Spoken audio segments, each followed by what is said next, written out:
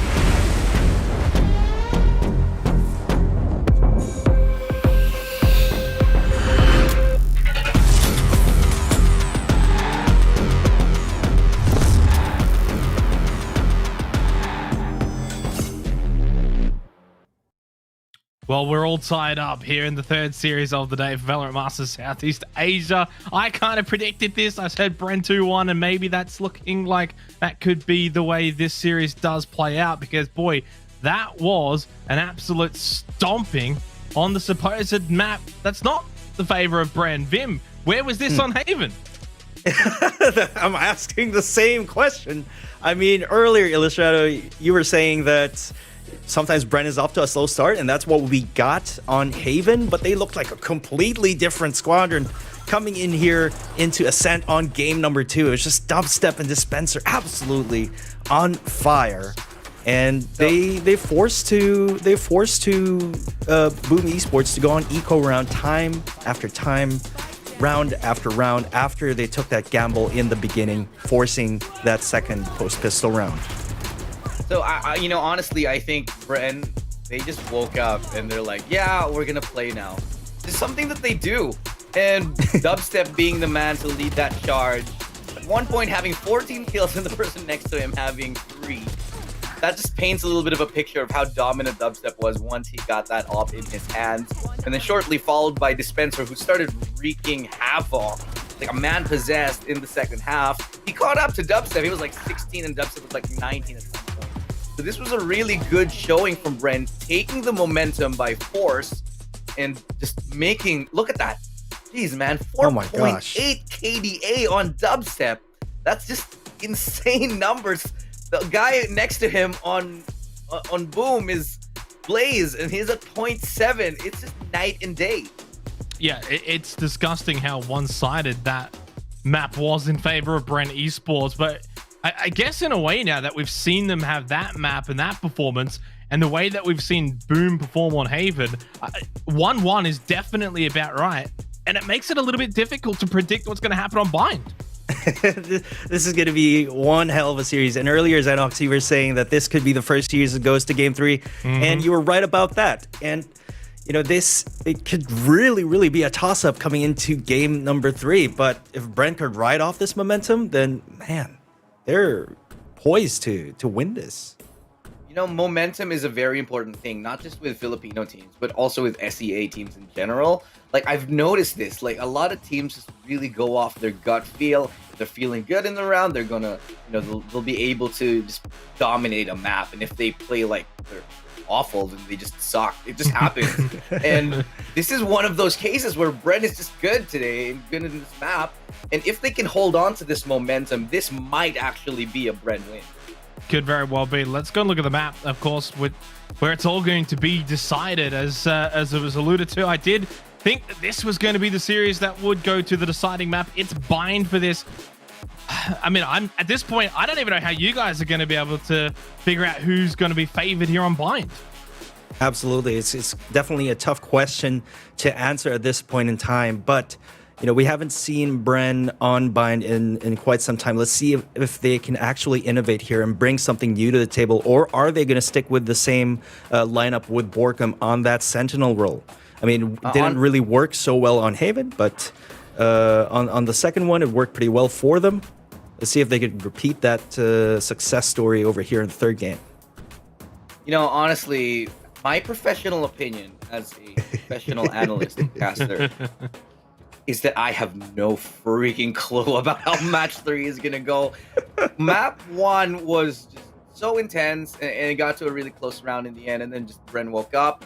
But if I'm going to make a prediction, I'm gonna say I have to change it here. Honestly, Bren, they just look good. If Dubstep's hitting his shots, Dispenser is on point, that chemistry is right there. They just don't miss a beat, and they look deadly. I think they're gonna pick up map number 3, but that's just me.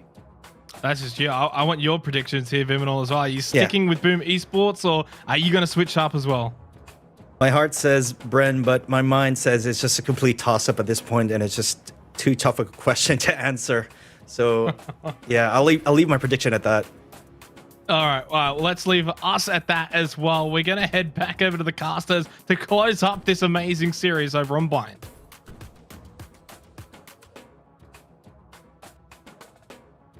Underway, we are going to be getting map number 3 here, ladies and gentlemen. And with Bind as the map to decide it all, you already know it's going to be quite a brawl in the Desert Sands here, Asurai. We've seen Bren dominate, we've seen Boom innovate, and we are going to be getting into, well, quite a decider here. Who do you think is going to win it, though, Mr. Asurai? Are you going to be going for the homeboys, or are you going to be going with the intellectual of Boom Esports?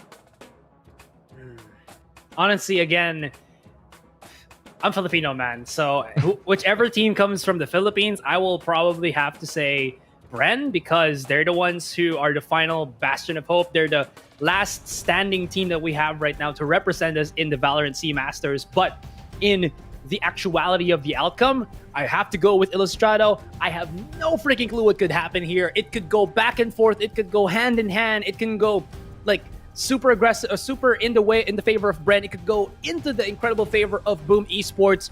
You know what?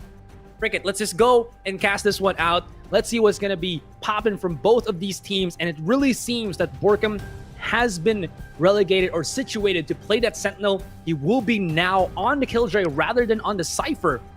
As on the Boom side, they will still have NC Slasher and the Dern King playing Duelist, but this time, Dern King is on the Phoenix. Yeah, Phoenix gonna be into play. Also, gonna be looking to have that Brimstone as well. I'm very interested to see how Boop is gonna play at that. Seems like they know the line. Of course, the Ray is gonna be there for both sides. Very strong of an agent here, and I love the unanimosity of the whole talent pool here. So I enjoy the game, guys. We are gonna be seeing these two Titans do battle one more time, but only one can come out a winner. Will it be Bren Esports who will be starting things off on the defense? And Borkum, he's gone for the Phoenix. It's triple duelist here for Bren Esports. They're bringing out the aggros and they're bringing out the flashes as well. I wanted to see this for Archangel, but Bren is the one to put it out. I believe this was utilized in other regions back in December. It was either triple duelist or quadra duelist. And it worked out really, really well. They want to be able to just rush in onto the site. And honestly, one of the top things that you can have as a Phoenix is to always kill, die, or get the orb. And in about 6 repetitions of that, you have your ultimate. And Borkum always capitalizes on that. I haven't seen him ever just miss a chance to always use the run it back effectively for either himself or for Bren. Just Bren Esports being a bit of a tease there. They're saying, will Borkum go on that Killjoy? No, he's back on his Phoenix, and I wouldn't be surprised to see Bren play the hard aggro, as you mentioned. Very popular in the meta at the tail end of last year. And in this case here on Bind, it'll be interesting to see how Bren is going to work things out. Because when you play that triple duelist, it does feel like your defense might be a little bit lackluster in terms of utility and holding power. But in any case, if they find the duels anyway, they can snowball to oblivion. Ghost's going to be into play here for Borkum and Dubstep. In the meantime, it's going to be a myriad of options for Boom instead. Immediately as Dubstep has a bit of that skirmish, he tailwinds on the way to survive. It's Boom getting a bit of damage done and scouting on round. They're in stations here, Asurai. They have different spots in the map so far, trying to decide and dismantle this Bren defensive. The 4-1 defensive lineup for Bren here.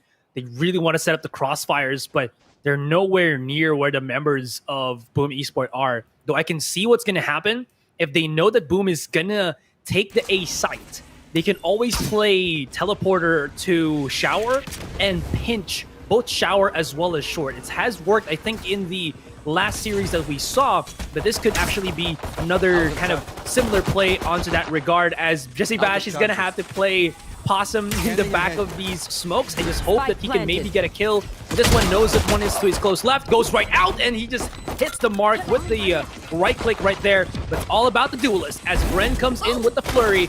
NC Slasher getting the 1 kill on the dispenser, and they are just going at it, but it's still gonna be Boom. Just going with the booms. Yeah, they have the man advantage, but here comes Borkum. And he does execute Asterisk on the spot with that kill. Might have actually gotten a knife there, but in any case, it's still going to be our race trying to hold by the last. But what a jump shot there from Eeyore through the crit. He finds the burst fire anyway, and now Boom will clutch it out at the very end. But what a nutty shot from the Cypher. You don't see that one too often.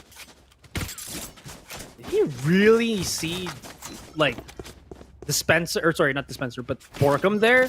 Or was that just a pre-fire thing that disconnected? I don't know. Either way, that was very sick. Jesse Bash might have needed to just wait a little bit, you know? But yeah. The jump shots, man. The classics still a force to be reckoned with. And when 3 bullets connect on your head, you're pretty much dead thanks to that free gun. Lots of value on that classic, honestly. But in this case, it's Boom with the advantage, and they will be respecting Bren and the firepower and bringing the firepower of their own. Bren, in the meantime, they're sticking around with the pistols. Dubstep has gone for the sheriff, but this can just be Boom overrunning the opposition. You can see they're stacking by the shower so far in duplicates, but at the same time, that Spike is by the market, looking to play maybe into the B site. And even though we see Bren rotate to A, Boom has all the control in the world and more, not only to where they can bring the Spike, but also these orbs to bring up the run it back as soon as possible. King looking pretty good with the orb control there. Asterisk not gonna execute. This does come out from short. You can see already, Boom Esports is situating themselves to go in and clutch this. Like the triple crossfire maybe could have actually worked, but Blaze and teammates are just there to just deal so much damage, able to react to the flashes as well, and not even a dent in their economy. Maybe the kill to King, but at the end of the day, it is still fantastic from Boom. And now here's my one big question, Daks. Bren, the triple duelist setup, they have to rotate as a triple? But that means that the entirety of the map opens up a lot more when Bren rotate like this. So in this gun round, are they going to do the same? I feel like they're just going to go for it. It really feels like when you're playing that triple duelist, you can go on the offensive on the defense, and that makes the offense. Basically play the defense, especially in a post-plant situation. But one thing of King's demise is now he has that run it back. That might be a big surprise here to Bren, if ever. They are anticipating a bit of a push there from Boom. We have them playing out pretty long so far. Borkum waiting on the side, and Aster's gonna go down. Curveball though, gonna be into place. Second curveball now is coming, and the flashes are there, but King knows where he's coming from, and Borkum now gonna get punished by the other Phoenix. Things looking good here for Boom so far, but as I say that, seems like Jesse Bash and Dubstep will change the storyline. King though catching out Dubstep. Blaze playing inside the teleporter. He's waiting for someone to come. It seems like it might be the Rays catching him out instead. Run it back right now, coming back into location. There we go with the recon bolts being thrown by both Sovas. And Blaze trying to flush out Jesse Bash. There we go with a peek though. And Bash will get that takedown. Can King get one more kill before his fall? It seems like the Spencer from above will say no. And Bren turn it around in the third round. They use the guns to fruition, but it's still Boom in the lead. And now it's time for them to bring out their big guns. Gotta give it to Boom for having such quick reflexes to just understand that Borkum will try to go for the double flash. If he got the kill, the second kill there, that would have been really, really good. But this crossfire, Dubstep and Jesse Bash just allowing them to just take in these sights. And look at that aggression precision from Bash. Comes in from being a pro player on multiple games, and he's still this good in Valorant. How does he do it? Mentality. Yeah, complete winner mentality there from Bash. And that's the thing about Bren, really one of the most hard-working teams in the scene. They're not complacent of their top 1 spots in the Philippine side. And Spencer will keep it up there as Astros will go down. Humi though covering fire, and really Humi stepping it up in this series. He's finding the kills that they need. He's getting the shots anyway. And even though it's a great escape now for Eeyore, it's easy pickings for the side of Bren. Can they catch out the Cypher though before he gets any kind of setup? There's a cyber cage and a camera gonna be coming online soon here for Eeyore. He's trying to play it smart, play inside the elbow so far. Can Bren get the catch, or will Boom find a few targets? We'll see as the Cypher is crawling and creeping his way to spawn perhaps. Jesse Bash though waiting on the other side. They really love to utilize this kind of play where you have the seconds already. You can just be as sneaky as, but at the end of the day, if you're on the attacking side, you gotta plant down that spike and give away your position at the end of the day. And now they spotted Eeyore back up the site. He's getting hunted down. Oh, no way that he hits that shot on Dubstep. Jesse Bash will win the duel in the end, but Dubstep just got a taste of the Eeyore medicine, and it does not taste sweet at all. It's all bitter, baby. Yeah, I'd say it's a bit of a sour as well. Great clouds there for Dubstep. But at the same time, Jesse Bash holds the line and is able to catch out the Cypher to secure the defuse in that spot. So Bren Esports, they have tied things up and they're really bringing their fangs coming into this game. Triple duelist. Like we said, we haven't seen it in months, but Bren is going to be whipping it out anyway. And it just goes to show they're back to their comfort zone. And it really feels like Dispenser is now baked into Duelist by this point. He's been trying to make a sweet little cake for himself, and at the first part, it kind of blew up in his face on the first map. But after taking the lead from Dubstep, in a sense, you know, he was like, okay, I see what you're trying to do. I'm gonna emulate that. I'm gonna keep it up. It does feel like that Bren is all ready to go to try and run this experimental comp into play. Can they hold the line though on B side? Because here comes Boom. It's gonna be a big force to be reckoned with as the split push is coming. And again, Hunter's Fury is the call. Jesse Bash getting some tags. Here comes a leap on in as well. Can we see Humi protect Bash until the shot that flies in the air? Run it back though. Gonna get caught out anyway. NC Slasher infiltrating yet again. And really, this guy, he's like a superhero. He's ready for action. He's ready to go inside. And he has gone deep into Bren territory. Bren territory is becoming Boom territory as they are being dropped down left and right by NC Slasher, and Asterisk is holding the middle of the site with his Bucky, and it's left only to Dubstep as well as Spencer. But you know this dynamic duo can deal the damage that they want to, but in the end, it's too much, too little, too late as Boom just waterfall the site, get it freely, and basically NC Slasher to start everything up and get them that round.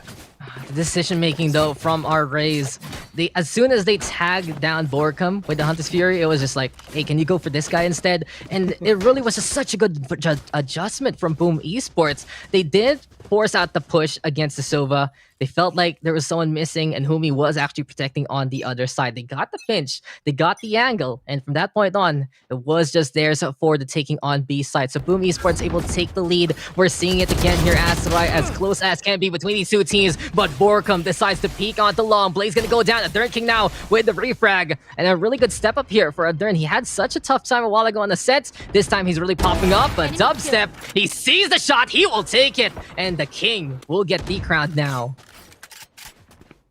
Bash has to reposition. Slasher already has hit. Oh. Peeks right out. Ooh, wants to go for the wall bang. And I really love the ballsiness of the Boom Esports team. They really just like to go for these challenges. And NC Slasher, he has like 50 HP, but he does not care as he goes in, takes out Dubstep, takes out Jesse Bash in the blink of an eye. They have to utilize so much utility just to take him out. And the rest of the Boom Esports team has put themselves on the A side. It's going to be all about that retake, but it's a 2 versus 2 with no map control whatsoever for Bren. So they're going at this blind, they're going at this raw, and you never want to do that. Man, it just goes to show you're going to be looking to protect A sites. Unfortunately, the rotate was a little too eager. But that confidence from NC Slasher only shut down by the backstab. It just goes to show when you really have just the guts in you, you can make some amazing plays with the Rays. But Dispenser sees the Brimstone. Asterisk doesn't care. He holds the line and he does it again. This guy, when you put him in the corner, he's just so good at hitting those defensive shots. And yet again, Bren Esports going to be falling to the hand of Boom. It's 2 now the lead for the attacking side. Boom now know. Bren cannot play defensively or being more passive, because they have to go for these peaks.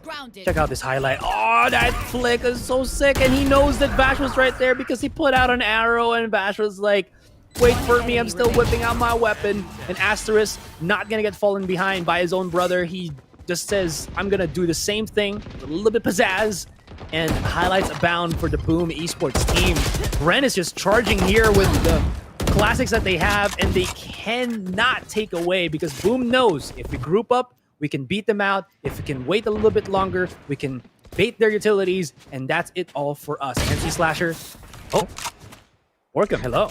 Yeah, backstab's really, I'd say, the weakness of NC Slasher. When he's not looking at the direction and you have the angle on him, that's going to be the Rays going down. But as you mentioned, Boom, understanding how to play against this triple duelist. If they stick together and find ways to hold steadfast against the rising tide of the defense, then they're going to be the ones able to push on with the numbers advantage instead. Humi, though, throwing that smoke. He has the Bucky. Can he make it work? The smoke might dissipate soon, and Aster's gonna go down there immediately. Curveball though will be into play, and here we go with the run it back, tacking up the damage. A Dern King, pretty much a force and a shield to be reckoned with. Neural Depth also gonna be into play, but can Jesse Bash get the lineup? That's the question. He jumps around, and Borkin finds Blaze there, but Eeyore in the meantime catching out the Phoenix. You still see the Sheriff trying to hit those shots, and Dern King, he doesn't have any curveballs anymore, but he still has that Blaze Wall. Will force Jesse Bash to take a different angle, and someone's waiting on the other side, but Bash doesn't care. He hits the shots, but he runs out of ammo, has to break the camera down instead. It's all up the ear right now versus the Sova. Can Boom Esports clutch it out here, or will it be Bash making it happen? No, it's Eeyore with the firepower still, and it's 3 in a row right now for Boom, 3 in a row for the Cypher, and now it's just 5-2 in favor of Boom. I was very, very close. Able to deal so much damage with the Bucky at that range, and Vash he can connect those shots, but he got one-upped. Just played around the corner, pushed onto U-Haul by Eeyore, and Vash didn't even know what hit him. He thought that his opponent would still be situated on the a short area. Not gonna even matter. Eeyore just pushes in. He knows the timings. He knows when you're gonna peek, and he just outplays Vash. Now, this dual peek onto B-Long hasn't really shown too much fruit for the past few rounds for Bren here. So what they have to do is to spread themselves a little bit around this map, utilize the duelists a little bit different. And this in battle of wits right now, going in favor of Boom so far. Bren Esports, they have whipped out the operator, and we'll see what it can do this time. Seems like Dubstep though, watching out for a long push if ever. Shocked still gonna get bounced on the round. NC Slasher jump peeking, trying to see if there's anyone inside the hookah so far. But seems like it's Bren saying, no, we're staying on the site. We're staying by the garden instead, and looking to play a bit of that mid to long range game. Like the bounces though on the shock darts, but Blaze right now does get that scan, and Eeyore with the punish on the Borkum. The flash was good, but seems like Boom was ready for it anyway. Curveball now into play. Jesse Bash cannot even see what's coming, and Dubstep right now burning on down. The power of fire in favor of Boom, but here we go with the scan, and even if the smoke is there, the dart is just inside. Dubstep now gonna get caught, and Boom Esports trying to set up a firing range, and Asterisk will shake it off alongside the Third King, whom he cannot hit the connection, and it's Boom keeping it up 6-2 now, as this is just the attack running away with his half. Where are the crossfires that we've seen in the Ascent map from Bren? It's all about them just jiggle peeking and hoping that the flashes are gonna work against Boom Esports here. It's nice and all. Yeah, they can stop Boom Esports, but they're ready. They're just ready for these default flash plays that Borkum have been dishing out, and it might have worked in like a round or two ago, but if you keep doing it, Boom just get acclimated, and they can adjust, and they adjust so quickly and so hard, and they can punish you for it. Yeah, they put on the cargo shorts, they put on the slippers, and they feel like that the hot take upon them is just going to be something so easy to handle. And speaking of hot, just a molly play there from Asterisk. Dern King bringing in the fire as well. The power of flames in favor of Boom right now, and they're doing such a good job at lining up specific spots in this map. Now then, it might be them looking to push onto the short side of B instead. NC Slasher, of course, with your classic Boom bot, getting confirmation if anyone's on the inside anyway. Jesse Bash, we've seen him be a powerhouse with the Sheriff. Line up that recon, and NC Slasher is on a roll, but Dubstep using the power of the blades to get that takedown. Borkum right now plays the curveball, wants to set up the wall as well. Shock darts now are coming. Dubstep gonna get tagged just a little bit, but here comes Borkum. He wants to push here Asurai, but Asters and the Dern King have other plans. Borkum and Jesse Bash do get on the board, but it's Blaze cleaning up house, and it's all eyes on Humi now with that Spectre. Can he do it here, as Boom can decide to either TP or set up on B? Seems like they want to be able to set up on this B site. Humi finally shows himself. Will Paranoia away. He has to pick out the right side, and he misses. A bit too antsy, a bit over-eager to just whip his mouse left and right, and that's not really what you want to do. And his opponent read him like a book. Bren, have they lost the steam? 7-2, and they are struggling in this first half to do what they gotta do. Is what they gotta do. Always rotating and always challenging. It hasn't really worked out in the end. They have procured a couple of kills here and there. At the end of the day, Boom has just shown they are more accustomed in this type of play. Bren is just trying to bring the chaos here, Mr. Asurai, but Boom, so orderly with their punishes. They really defend one another, especially when we see some utility being used. And that really goes to show here for Boom. They're very, very disciplined. We've seen it already in the last map. We're seeing it even here. And the run it back is going to be the call to try and make the push happen. Boom, gonna get tagged quite a bit. He's half HP, but Dubstep finds Asterisk anyway. Hunter's Fury, though, gonna be the call. Blaze trying to line it up. And here we go with Jesse Vash. Gonna be doing the same thing. Seems like, though, it's the reverse order. And here comes the latter half of Hunter's Fury. And Blaze is gonna be the one getting the kill there. The Cypher also on the board. Spike can get planted for now. And it's 3v3. It seems like here for Boom, even though they're gonna be stacking by the lamps, they're ready for action. Flush out the pocket area, knows nobody is there, but the double U-Haul could prove fatal if Bren is not able to find it. Blaze is in the corner here, activating his recon darts. Gonna be very careful because Boomy wanted to break it, but look at that. They're just proactive. They don't even hold as long as possible on U-Haul. They push out to make sure that Blaze is gonna be okay, and what results is Bren not knowing where the crossfire is set up, and Bren not just having a chance to even duel Boom during the post play. They set up the lines, and that recon bolt for the bait is like, hey, hit me, come, I am here, I'm not ready, I have my bow and arrow out, and great trust and protection there from Boom Esports. They stepped lively together, and they kept it up in the first place. Gotta give it to Blaze, really stationing up by that shower, be able to Hunter's Fury to get the tag and to get that takedown. And now, Boom is just up by 6. We're seeing pretty much the same storyline we saw a while ago, dominance. But it's now going to be different characters in different situations. NC Slasher also shutting down Borkum. Seems like the Flash has just not been his heyday. And this is where you gotta ask, should Bren really have whipped out this triple duelist? It is a bit of a gamble though on the defensive, and I would love to see more success from them on the offensive side where they might shine. But it's just Boom right now reading the opposition. Beautiful wallbangs there from Asterisk, and Dubstep trying to get on the way, but there's no escape from Boom Esports.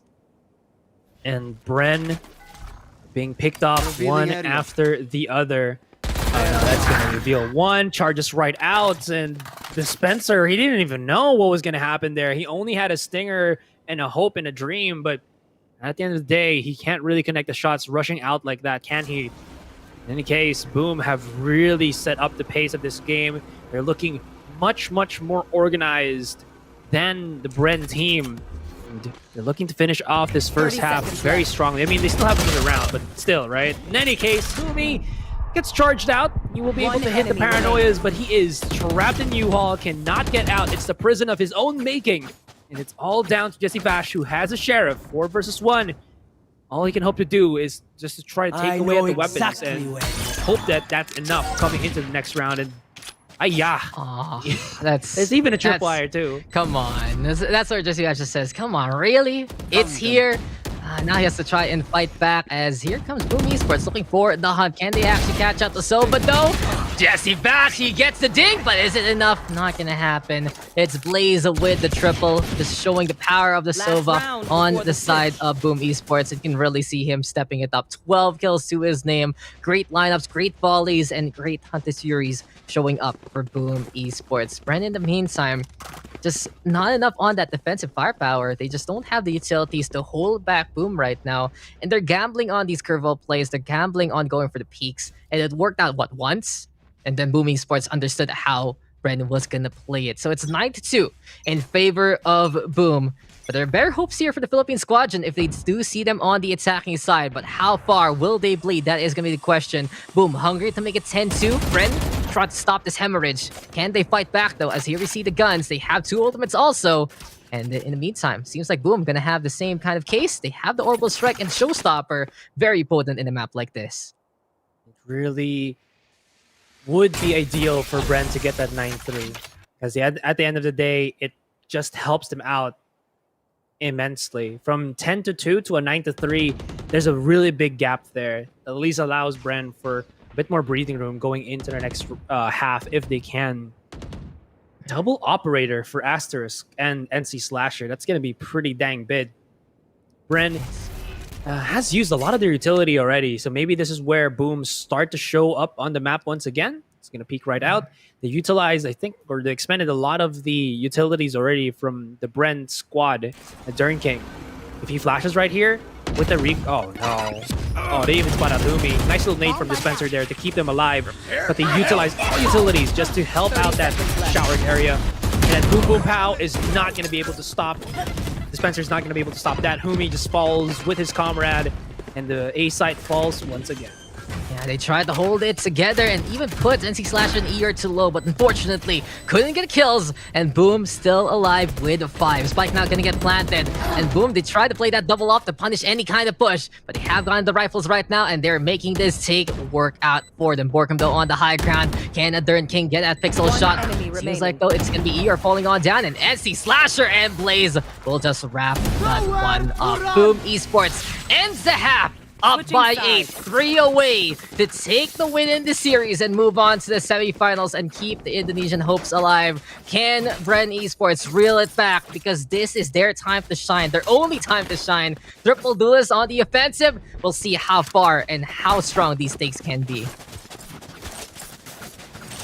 Boom doing a great job at forcing utility from Bren without Bren having any form of advantage whatsoever. They're not even able to get kills when Dispenser or Humi uses the Paranoia as well as the Boombot. Those are really big utilities that they just expend so that they don't die. And when that happens, when you know that that happens, you force Bren to go into straight up aim duels, which right now they're looking outclassed, especially when you have a player such as NC Slasher on your team. It becomes such a potent mix for the Boom Esports team. Now, going to this pistol, it's going to be a crucial one. The 1-for-1 trades there on market at least gives a bit of hope for Bren. And at the end of the day, it's still a great lockdown for Boom here. They lose this one. That's 11-2 with them not having any money whatsoever. So they got to dig deep. They got to procure, or they got to at least win this particular round. Yeah, take a breath here for Bren Esports, but Boom, in the meantime, a beautiful mixture of bravery and intellect. A little bit passive, a little bit of an aggressive. Then that kind of case, Astra is trying to peek on out, and Dispenser will punish him with a shot instead. Borkum though cannot go for the push because of the pain shells. Tries to go for the hot hands on the other side. Boombot now getting a bit of damage as ER does get the takedown. Borkum will decide to peek that one anyway and get that kill. Jesse Bash still has fallen. Humi trying to go for the shot. It's going to be up to the Omen right now versus Asova, but the power of the frenzy is still into play, and Blaze will just light it up yet again. Boom now 2 away from taking this win. Might be the last chance for Bren. Will they decide to force things out, or will they save to have at least guns for a match point situation? Oh my goodness. This is very, very stressful, I would say, for the Bren team. It seems like they got the site already, but then they just got mixed up. They got thrown out some utility. They brute forced their way in, and they couldn't really get the refrags that they need. Borkum was hunting it down, but again, Boom just know how to adapt in this situation. And Dubstep, even if he has a dash, it's not going to be enough. It's too wide, no cover indeed. Dispenser does hit a shot onto NC Slasher. That makes me a bit hopeful here. But Spike is still here at the side. No more flash out for Borkum, so they have to go all in. The all in just did not work in their favor. And one more till we put this match point. It's all up to Dispenser. He makes it happen. But with the Sheriff, don't think it's going to be possible, especially when 4 people are just hunting him straight up. Oh, there's the first one though, and we might see Dispenser try to pop off here. He's gotten 2 so far, but unfortunately, it's just a Darn King showing up yet again. And for Boom, they really show a good mastery of flash avoidance. Sure, they're gonna get tagged by the curveball, but they are always in good spots, and they find ways to protect one another, get the shots onto Borkum anyway. And crispy headshots here for Dispenser, but not crispy enough to give the round to the side of Bren. Mow down to the takedown for the side of Boom Esports. This is match point. Bren, one last chance, Asurai. They are going to have the guns. Will we see the Philippine scene bow out in this round, or can they survive against the Spectres and the Bucky of Boom Esports? I mean, you should be able to. I think Bren has the understanding and knowledge to be able to do that, but you can already see that they're playing very aggressive and I would say fatigued at the moment. Look at this recon darts and utilities being expended by Boom, just baiting, just trying to I think, taunt Bren into the site. This one peek could be fatal. Still is going to be Blaze at the back of it. He hasn't been flushed just yet. Dispenser does have his ultimate already, so maybe he can use it, flush it out, find the one at the back of the site. Doesn't need to though, but at least he is able to use this to clear out the corners. Jesse Vash does find a Dern King, and seems like the rocket didn't even come out. Kerbal though will be into play, and Borkum says, let me take that kill, thank you very much. And he has to fight back against Asterisk, but Bucky, that's an oh no on the other side, and the Brimstone will find the target. Spike has him planted, so Bren should be able to survive a little bit more. Dubstep, he doesn't want to die to this. He has to be careful. And Asterisk is taking names and taking command. He has gotten 3 so far. And the Vandal now in the clutches of the Brimstone. Can Boom actually play the heroics and do this right now? It's all up to Asterisk though. And we'll see if he can make it work. He's pushing down to the spike right now. Elbow hold as well as the garden here for Bren. He's looking left and right, Umi, will he get caught out? It's 4 in a row for Asterisk. And now the flames are afoot. He's going for the defuse. And Jesse Bash, he's low HP in the ace for Asterisk to bring in the boom. But time is not of the essence here. And this spike will detonate anyway. So close. But Bren, they will survive with a single heartbeat left. No way that they chase that down just to get a kill. He is on a Bucky. They don't need to chase it. They need to save the rifles and not make an expensive round for themselves. What is happening? Enemy remaining. If you're playing in that situation and you know that you have the advantage, you know where he is, you don't try to go aggro and thirst the guy who has a Bucky at that range, which is fatal. And now Bren's economy is in the toilet. Yes, they can still buy up, but it's not a full buy. They still have members who don't have full utility. Wherein if they just saved as a 4-man, they could have bought up Daks. I have no idea why Bren wanted to hunt that down. And Asterisk still has on his hand a Bucky. PTSD, anybody? Come on, he got an ace with it. Keep it. You know how strong he can be with it. We saw it in Haven, we saw it in Ascent, and we see it now come in full force on to Bind. Boom! They lost that round, but they won that mental battle. Bren, in the meantime, you can really see that they are now a bit afraid to actually push onto the sites. They're playing it cautiously, sure, but where is the fire from Bren Esports? It has been knocked down by a single Bucky on the Brimstone. Just goes to show, though, that for Boom, it really can be any kind of clutch in a tried and tested composition. Bren, in the meantime, trying to experiment, trying to make it work, and they're going to be going for the split push. But in this case, there's a Cypher already prepared, and Bren is running out of time to make this push work. 30 seconds into the clock. They will be using that run it back already, and the hunt is on, but Blaze just denies Dubstep. He's like, Dubstep, are you going to be able to take the side? Not really, my friend. He's going to be able to get caught.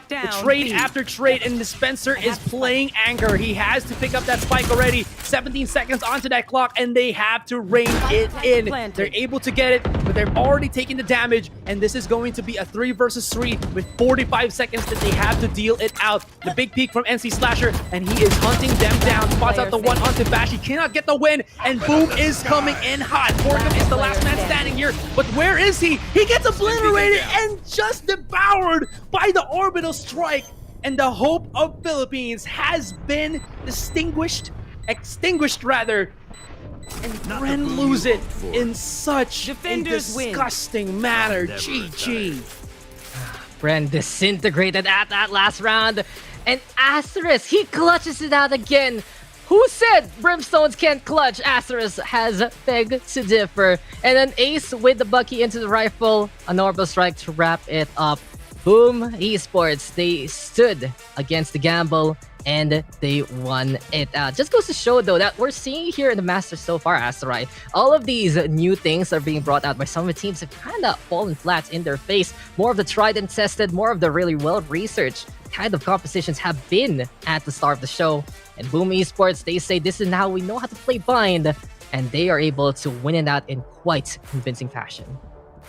There's a moment there in the defending side for Bren where I think the play for them was always to just peek out B long, but they needed to do that maybe on mid, maybe on shower to get the one up on their opponents. They're playing on duelist, so playing far back passive where you throw out your utility isn't as good as if it was a controller or sentinel. So they needed to make something snappy happen at the start of each round. And I think they put themselves in a really weird scenario where they had to keep doing that unless they just didn't want to make the duelist have real value. On the attacking side, I think it would have made more sense, but Boom Esports, even not being even on duelists themselves, like you said with Asterisk, can still just perform and exceed expectations. And he's done it round after round after round, especially at the final moments, whether it's the Bucky or the orbital strike, he still gets those. Wow. Boom.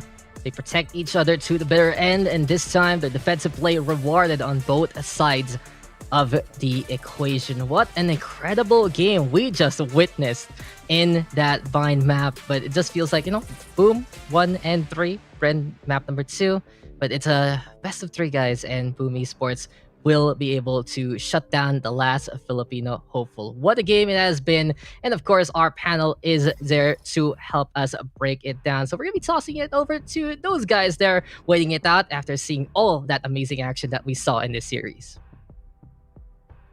Yeah, it's very much amazing action. What a series, what a map. Unfortunately for the Philippines, they're completely out of Valorant Masters SEA already. Both teams have been eliminated, which is obviously a little bit saddening for you guys on the desk. But full credit to Boom Esports. I mean, they really brought the pressure. They're on bind, and they closed it out quite emphatically.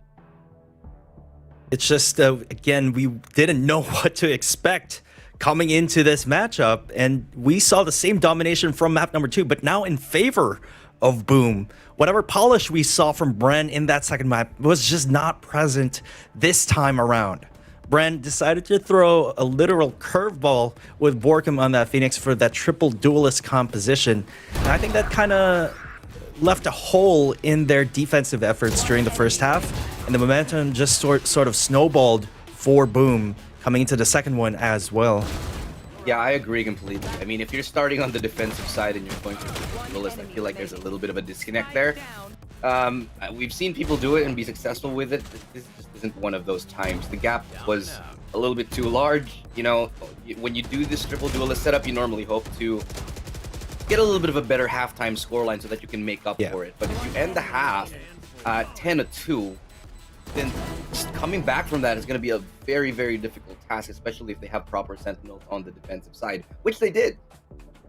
We saw that amazing play from Asterisk there. Didn't quite get away with the round win, but almost an extraordinary way to close out the series. Series has been, of course, closed out. Boom taking it 2-1, and ultimately in the end, we kind of had a very one-sided map 1, then a one-sided map 2 in favor of Bren, and then once again, one-sided to Boom Esports as they closed it out. Blaze Predator was just unstoppable. I guess my initial prediction turned out to be correct in the end. Blaze Predator did have a really good performance, but of course you can't discount the rest of the Boom squadron. Asterisk, especially during the latter parts of the game, that was just such a crazy ace in the end, and a totally unnecessary one that should never have happened. I guess, conversely, for the side of Bren Esports, it just kind of ran out of steam in this third game. I feel I would be remiss if I didn't mention, the performance of NC Slasher, who seemed to just find his way onto sites. I don't exactly know how, but just the way that he'd read the movements of Bren, getting onto their bomb sites, able to just dismantle time and time again defensive side of Bren, making so much impact and buying so much space for his team. It clearly shows here. Bren just got dominated, and the momentum, they were not able to hang on to it at all. And I feel like it has a lot to do with the fact that they didn't bolster their defensive line, like we said earlier. They should have picked maybe a couple more sentinels. I don't know, maybe a Sage, something. Literally anything would have been probably better than that triple setup. Triple duelist setup, Vim, but only one frag round win. Yeah, I mean, that just speaks volumes as to how that game panned out. It just did not go their way at all. And obviously, none of us were expecting them to bring out a triple duelist composition at this point in time. And just goes to show why that's not a very popular way to go nowadays. It's not something they do as a team. I mean, Bren, they hardly ever do a triple duelist lineup. For the most part, you'll see them probably be doing a no duelist or a one duelist lineup. That's fine. They'll bring out the Sky. Yeah. They'll pick out a couple of controllers. But having a triple duelist setup, it just doesn't work for me. I mean, they have good aimers, but the strength in Bren has always been how they coordinate and play smart as a team. It's never been about their aim. It's never been about playing fast. And when they try to go against their playstyle, just like I think what ArkAngel did earlier, they bite themselves in the back with that. Enough about Bren here. They're out. They're gone. Let's Boom Esports. They, of course, stomped them there on Bind. That's got to be good news that you're winning like that moving forward in the competition. Absolutely. Boom Esports, the future looks really, really bright for them. Spectacular performance all around. If they can prevent whatever went down the wrong way for them in the second map of this series, then, they could very well make it to the grand finals, it seems. I think so. And they're the last remaining Thai squad, Indonesian squad, excuse me.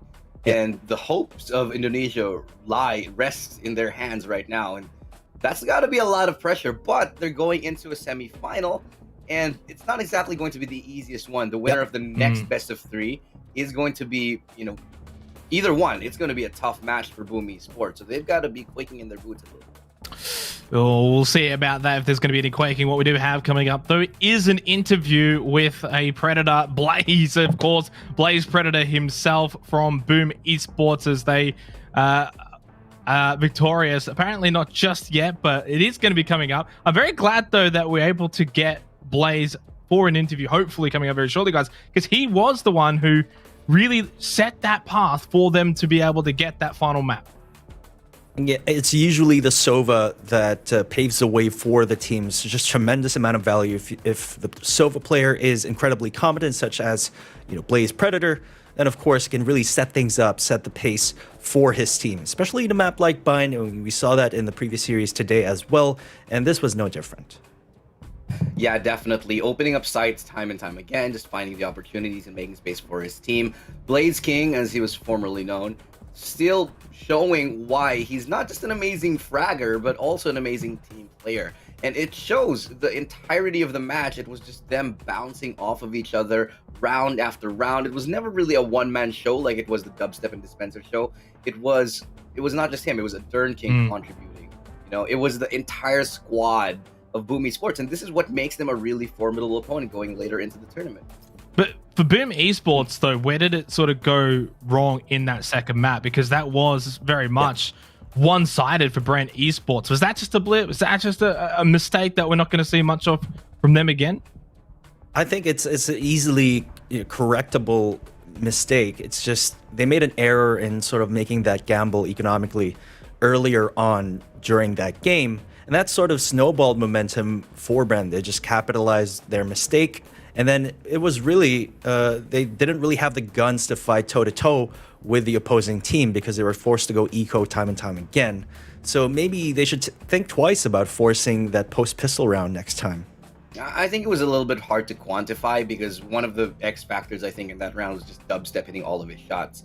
And the other thing that I feel like Bren just had a better read on it.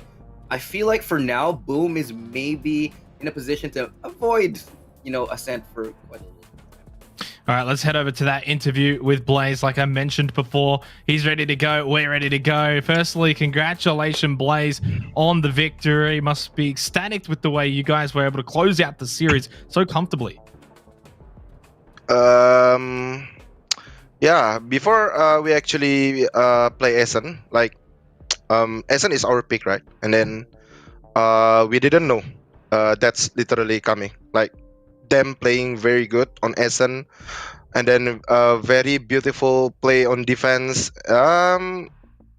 Yeah, we just managed to, how to say, like to be good in mental, and then like the last map also is our map, so yeah, we managed to close it. Yeah, honestly, none of us were expecting that performance from them, from Ascent. But yeah, good on you guys for pulling through mentally, having that mental fortitude to bring it back onto game number 3. But what was going through your head to that point in time when you guys got to game 3 and all or nothing. What was going through your head to try and come back through that rough defeat on game number 2? Our journey to Masters is not that easy, actually, I'm gonna say. And then we through a lot harder situation. This is not the hardest situation, actually. What was our thinking is like, we just play BO1. We finished the first map, we lost on the second map, and then, okay boys, we're gonna play BO1, give your best, just forget the last map, it's fine. Yeah, well done. But my question now for you is, going further into the semifinals, who are the teams that you're kind of looking forward to be playing throughout the rest of the tournament? Actually, I'm looking for both. I mean, in the last event, we lost to NG like 2-1, and then in the last event also, like maybe in September, we lost to SMG as well. So we are looking actually to play with both teams. I don't know, they are best teams in their country, so I think it's gonna be a good match on 4th. I think it's definitely going to be a good match, mate. Any final words, shout-outs for any of the fans out there as well? Thanks for keep supporting Boom, for all the Indonesian, and then I want to say like Bren also have a good team. Actually, they play very well. Yeah, thanks for supporting us. Thank you very much for coming on, Blaze. Best of luck tomorrow. Thanks, man. Well, I mean, speaks very much candidly there that there's a couple of teams that they got their eyes on, of course, for tomorrow, which I guess they will be watching the next matchup to come, Vyminal. Yeah, I think, these teams do know each other very well. They're going to be doing their homework, and we're set for a much more intense day coming into the semifinals, which is very, very exciting. I mean, the picture is starting to shape up, isn't it? Rivalries and grudge matches. Team SMG, they won the last Valorant Pacific Open Plus, and NG.Black, they did really well in the Seafire League as well. It's just going to be one hell of a time to see these guys once again go toe-to-toe and show how much they've grown in the previous days.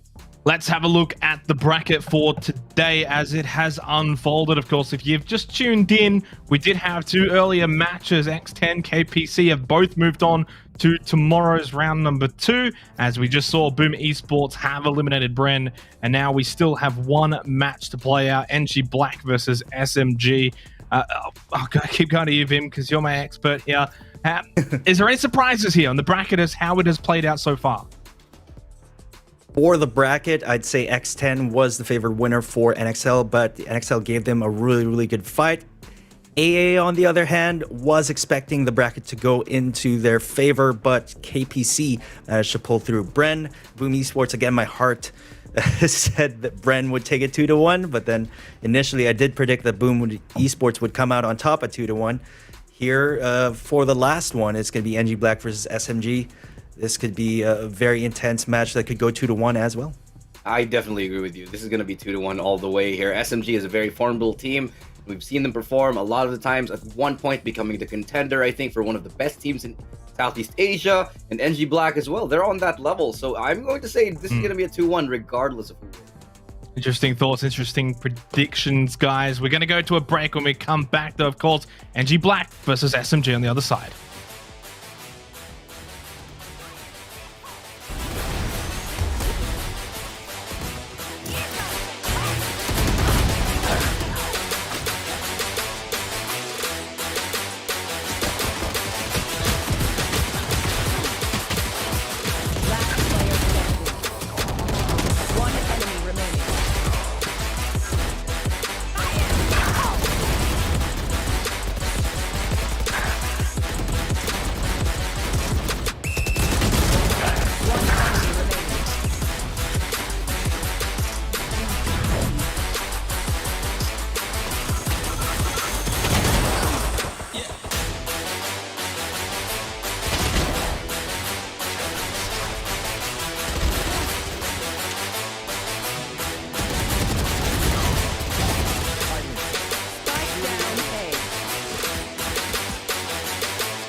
Short break. We're back already, as good as it can be here for Valorant Masters SEA. We got a new face on the virtual desk. Asurai, we thought would give you a break. You've been casting all day, so for the final matchup, we'll have you sitting alongside myself and, of course, Ilustrado. Firstly, before we move on, I just want your thoughts once again on the last matchup that we just saw, Asurai. It just seems like Bren and the rest of the other Filipino team that joined here in Valorant Sea Masters wanted to adjust to, I think, what they would think as the C meta or the C trend.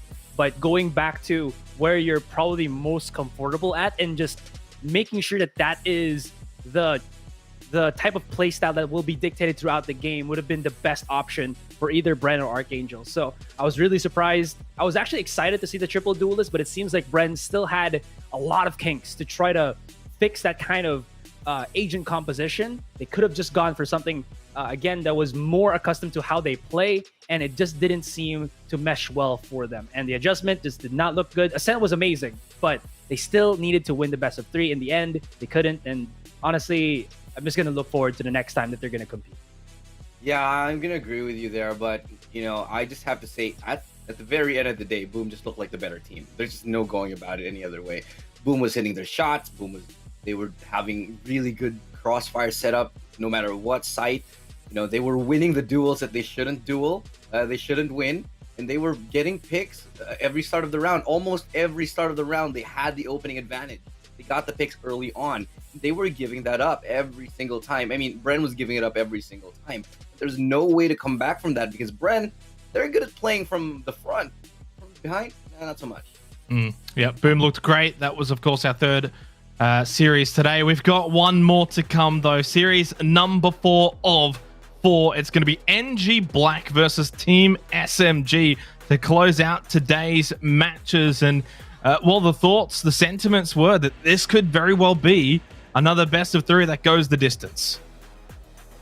Yeah, I think it's going to be very close for both of these teams. Honestly, like Ilustrado said, Team SMG was kind of poised to be one of the best, if not the best team in Southeast Asia a couple of months back, and right now, maybe still even so. There was a point where TMG, again, was supposed to be the team that, was going to represent MYSG region, but still defaulted to SMG. You could just see the announcements to what happened there, but I think that they have so much potential here, and NG.Black could also be the same, coming from that Thai region. Yeah, NG.Black, they're just a really formidable team overall. I'd say that they're the Thai underdogs here. They placed 2nd place in the eFire League when they lost to Paper Rex in a 1-2. And also, by the way, TMG was also in this tournament, but they went out 4th. And here's one more thing. They're not just the second best Thai team. They actually took a 2-0 against X10 and became the first qualifying team for Thailand into the VCT Masters. So this has to, be said. However, they have taken heavy losses against SMG, Myth, Attack All Around, teams like Foxy or Recordai.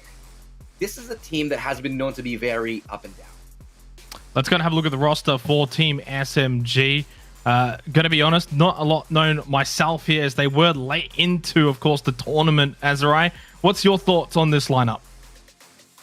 In the particular region of Malaysia and Singapore, it's either Team SMG or Reality Rift. Toss up between those two teams to be who can be the best in their particular region. And honestly, I think both are suitable to represent. And Team SMG definitely a team to watch, especially Zesbu being a fantastic jet that he is. Honestly, when you go to the Southeast Asia region, you're always going to be intrigued, in for a show when you see these really good duelists, especially jet mains, pop off, and Zesbu is definitely one of them, coming from SMG.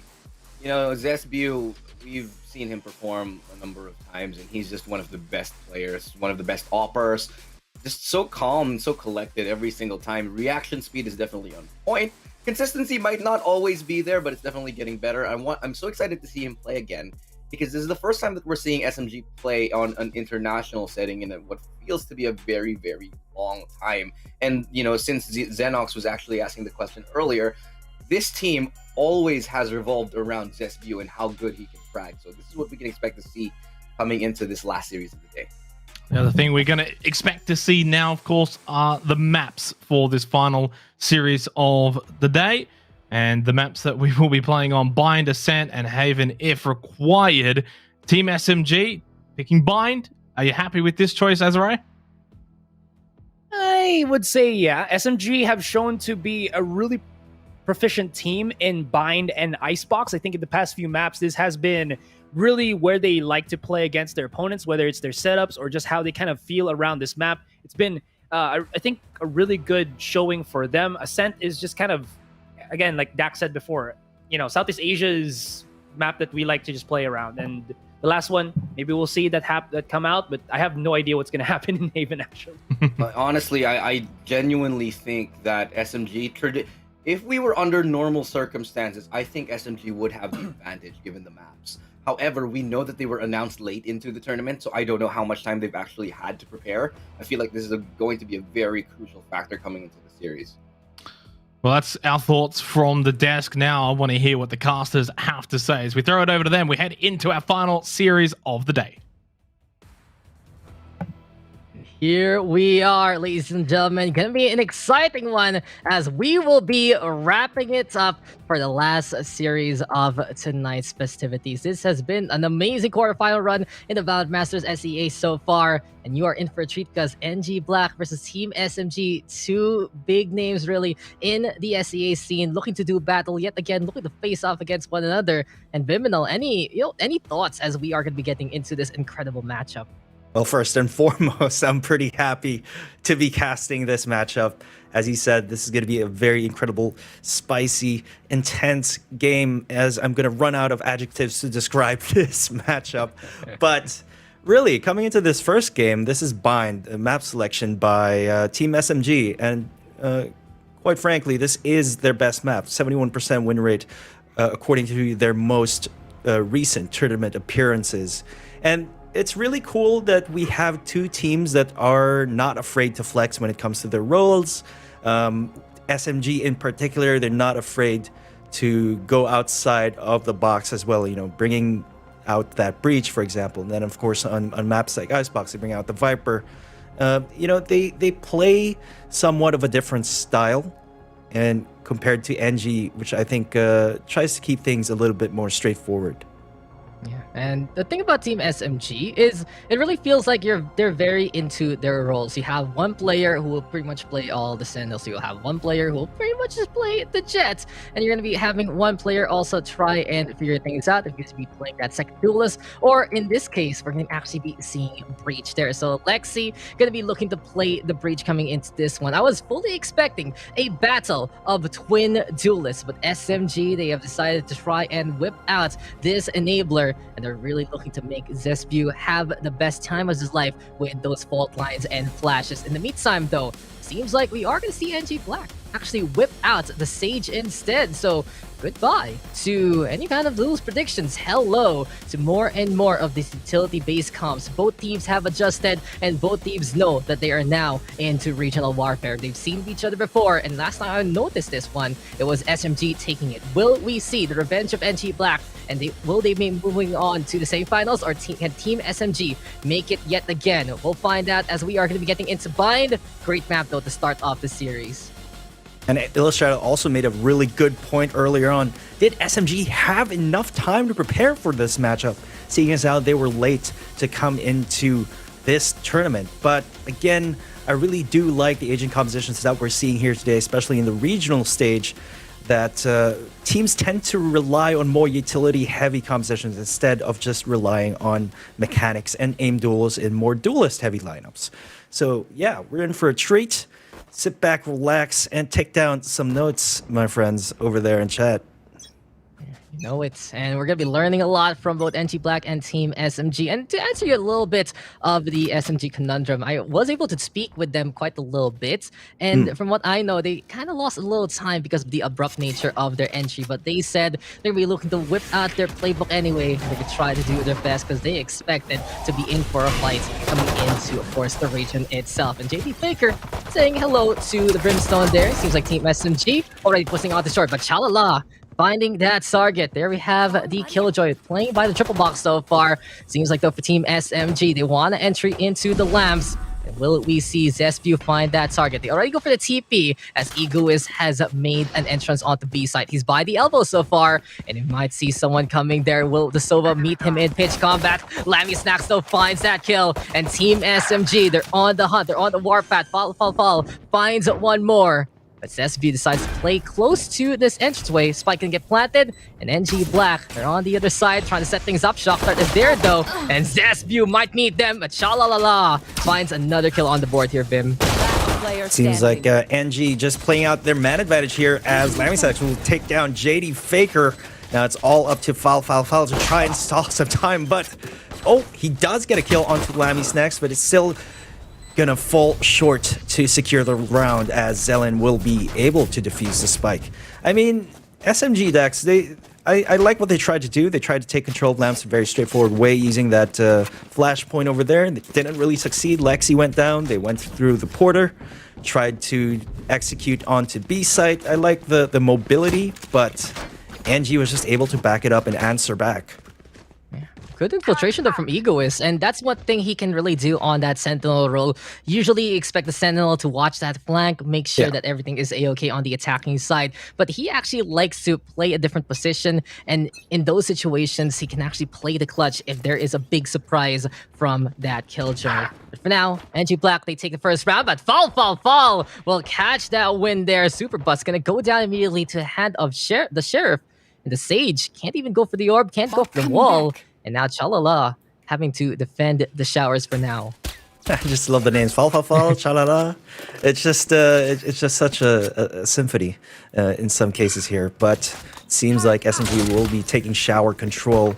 They will be making their presence felt over here as NG is a man down. You can't count out the teams just because they're on a save round, just because they're on sheriffs. You know, again, a weapon with such devastating stopping power in the right hands. But now Zespew will be on that SMG. Team name SMG. Yeah, exactly.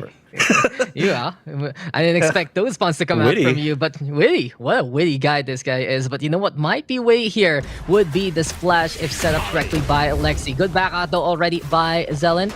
Old line though was into play first. Seems like a Brimstone gonna be inside the smoke so far. Cha-la-la-la. 30 seconds gonna be trying to hold triple syllable names. Gonna be a bit of a mouthful here, guys, but we are gonna try our best anyway. Turret is still available for the Killjoy. We hear the dash on in though from Zespew, and he backs on away, making some noise, trying to get rid of any kind of that initial Spectre shot. Egoist does find one, but here comes NG getting cleaned up. John Olsen on the board. Here comes Cha-la-la-la, finding more targets, and Zelen even controlling a little bit more on the other side. Fall, 12 HP and a classic. His dream might be dashed here very, very soon. And NG.Black, look at this turret.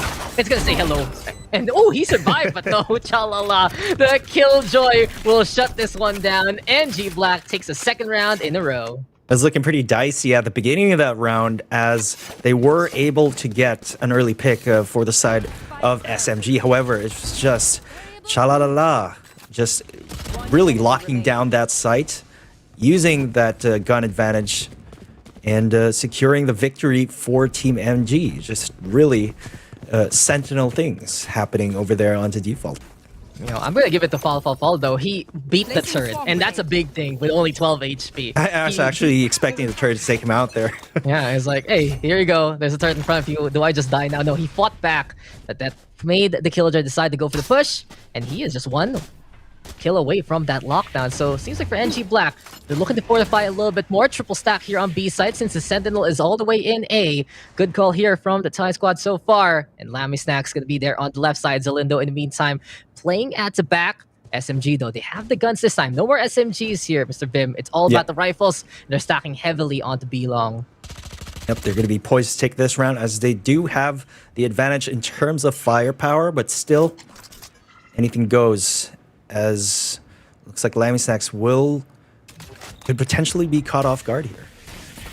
Hiding on the side, by the elbow. Smokes do come though. He still has his full kit of utility, but the close nature of his position makes him think twice about doing that. So Team SMG trying to play it slow and steady. Aldron though is coming. Zespew, will he actually dash on in instead?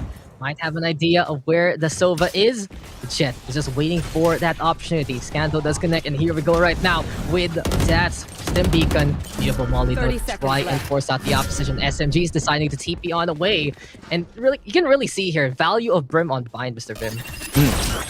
I think Bind is really a map meant for the Brimstone as opposed to the Omen. There's so many things you can do with those mollies, but of course, Superboss and Chalala will make short work of Egoist and JD Faker right there. Spike has been planted. Chalala is thinking of putting down that lockdown in place. Party's over. Though, and Zespew from in behind. Catch that John Olsen in the first place is playing by the shower. Lexi also on board. And it seems like dynamism there from Team SMG is still into play. Lavish access this time coming on the round, trying to fight back. And Zespew finds a kill onto the soul, but Chalalala still gets another take. And Super Bus is looking super cool there to get that triple. NG.Black, they're technically running a double Sentinel composition right now here, Ben, with that stage and the Killjoy. They are just prepared to defend to their last breath, and their positions have really been a key factor to that. Yeah, I mean, you're right. It is a double Sentinel team comp here. Other people don't really consider Sage to be a quote-unquote hard Sentinel, but it really depends on the Sage's playstyle if you use those barrier orbs more defensively as opposed to proactively here. Saw it by the shower, and look at this. Zespew does find the shot onto the Raze, but unfortunately it was just not enough from Team SMG. Late addition to the party, and this party is winding down for today. They do need to step it up though, and this squadron from Singapore looking to impress yet again. They have the Sheriffs though into play, as also that Stinger. NG.Black though in the meantime fortifying the defenses. And really, this A site is just so scary to siege into them. Look at how prepared these guys are. Nano Swarms, Alarm Bot Turret, and Slows plus the Barrier Orb. That's a lot of tools for NG.Black. Especially on this save round. It's going to be hard to penetrate through those defenses. If they get a whiff of that setup, I think the best thing to do for them would be to rotate onto B site instead. But it might be a little bit too late until they realize that fact here, as Superbus will just try to stall using those slow orbs. And of course, it's very, very scary to push through that one-way smoke onto A short. Yeah, just so many ways to basically disenchant and tell the opposition to say, no, no, no, you're not going this way anymore. Chalala though, gonna get scanned on out. See the smokes now into play. Blades are gonna be popped. And Team SMG and Teleporter is pretty much one of their biggest friends on this map. But John Olsen throws down the paint shells, and Ego as he tried his best, but he couldn't make it work. That's you though. Bladestorm now catching out too. Boombot gonna get broken up as well. And Team SMG, this is their opportunity to get a few cuts. There are 2 on the floor. They still have the Bladestorm and 5 HP on the Jet. Can they actually dash on in? Will we see Zespew lead the charge even though he has a sliver of HP left? There's the dash on in, and Zellen's gonna be able to get tapped immediately. And the Brimstone now holds Chalalala, finding one more. And now that's gonna be another volley of SMG. This Killjoy has been absolutely popping, and NG.Black is up by 4 because of it. Chalalala. I'm going to be used to saying this name a lot because you're right. He's been popping off, been a consistent presence on the board, on the field right here. I just got to commend what he did right there. The way those nano swarms were set up right outside of the TP were essentially going to force Team SMG to take through that port because, you know, who in the right mind would just push through those nano swarms? Of course they would take through the port. And then it was John Olsen who was just ready over there in hookah. And it was sort of like a pincer attack in a way, but of course Zespew was able to take a couple of kills using the Bladestorm, but it was just not enough to secure the round. Yeah, good preparation there from NG.Black. Not over-rotating whatsoever. And really, that Raze strongest on that Cubby, on that hook on the other side. And you already know John Olsen was waiting for it in the first place. But Zespew, always a man on mission. Blade Stars are crazy. But 10-0 for Chalalala. Come on, this Killjoy is just nutty so far. His defense says, I can just win any single fight in the first place. Spike, though, has been left behind here by A. Team SMG, they now know how strong the defense of NG.Black can be. So they're playing it slow. And in this case, should they be actually looking at these angles? So what's the play here for SMG? I think SMG is just trying to see if NG will be a little bit overconfident, but obviously that's not the case. Taking a look at their rotations here on the map, they're blocking, their positioning. They're just welcome to play those retakes at this point in time. It seems that SMG will not be able to find any early picks as they were trying to. They're going to be forced to commit now as the clock winds down. 30 seconds left Daks. Unfortunate though, and now the Orbit Strike can be into play. SMG looking to go hard and fast. Here comes out this Fury though, and Superbus does get the first kill on to Fall. JD Faker in the meantime finding one back, and here comes Shalalala.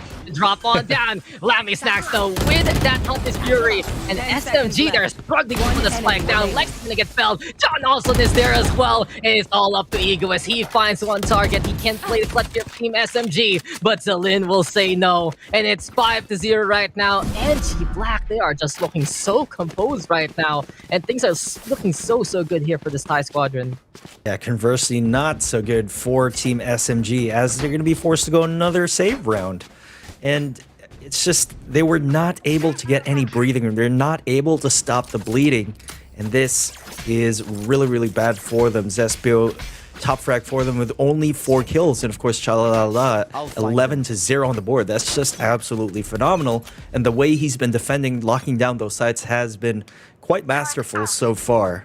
So let's see if SMG can adapt to this, sort of change things up. But it seems like they're going fast once again. NG.Black, this team, they've upset X10 in their challengers, and right now they're looking so dominant. So many accolades, especially over the past few weeks here for NG.Black. Now SMG trying to fight back. JD Faker, Hunter's Fury catches out Shalalala, but the Resurrection is there to bring the Killjoy back to life. But Zespio from above that APC just mows them down, and a spike gonna get planted. Ego is also putting down the lockdown so far. NG.Black gonna have 2 members left, and one of them has that orbital strike. But time is ticking with this Dome of Doom. And Team NG, they've ran out of people. SMG primed to take this round unless these better guns can make a difference for the defense. It could very well make a difference here, but Zespio just being extra cheeky here.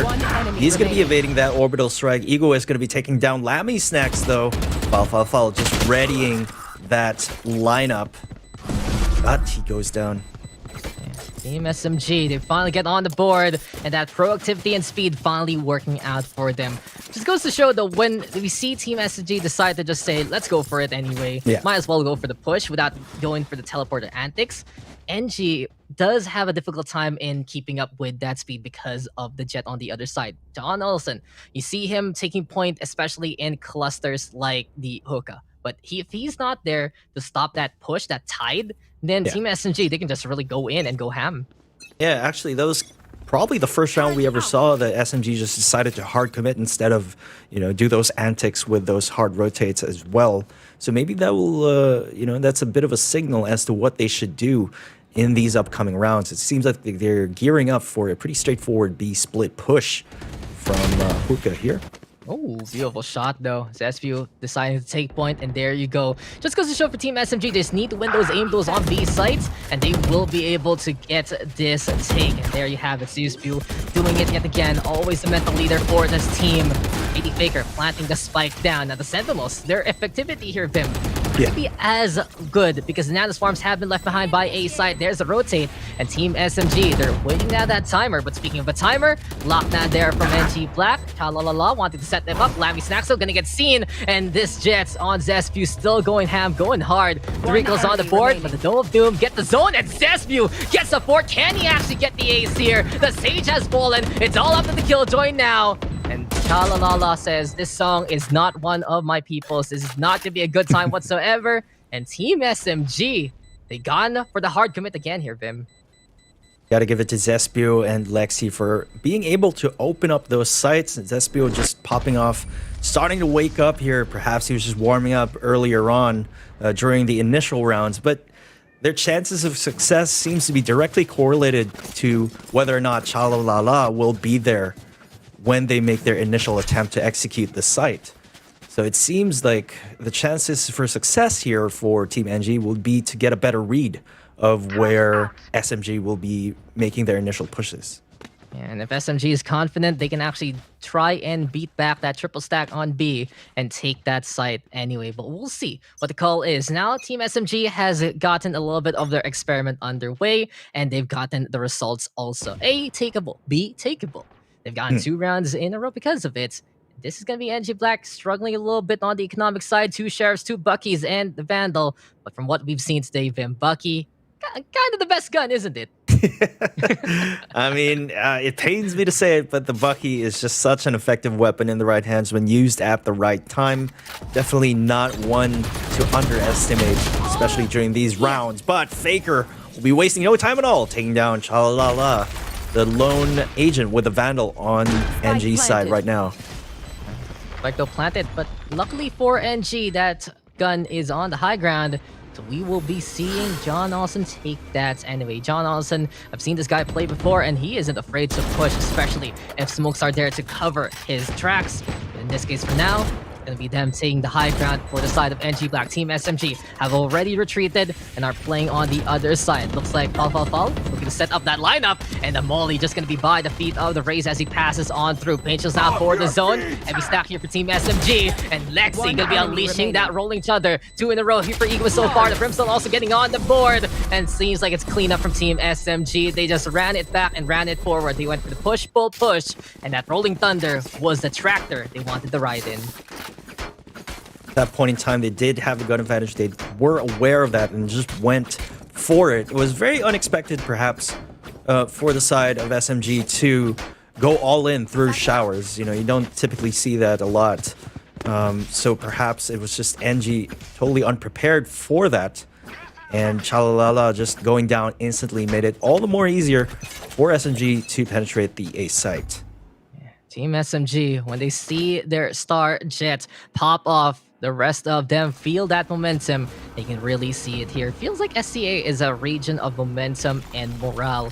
When one player does good, everyone wants to do good. And it just goes to show right now for Team SMG, they're feeding off that positive energy. NG.Black, though, they finally decided to split up their standard Sentinel duo, and they will be putting the Killjoy here on B side. Rotate, though, quickly right now for NG.Black.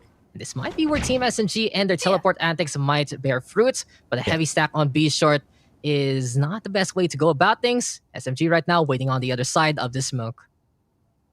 NG, though, not afraid to overcommit. 4 onto B side right now. This is a very good read on their end. But will they win the duels over here as guns start to blaze? Zespew, even though he's flash, he's still able to get the kill on the Zelen, but in the meantime, it's Super Buzz and Lava Stacks getting 2 so far. Zespew, though, on the board again. Lexi finds another one. You know, that Breach player right now, sometimes he's on that duelist, sometimes he's on that initiator, and most of the time, or if not all the time, he's such a lethal shot to begin with. 30 seconds left, though, and SMG having the man advantage, putting the spike down.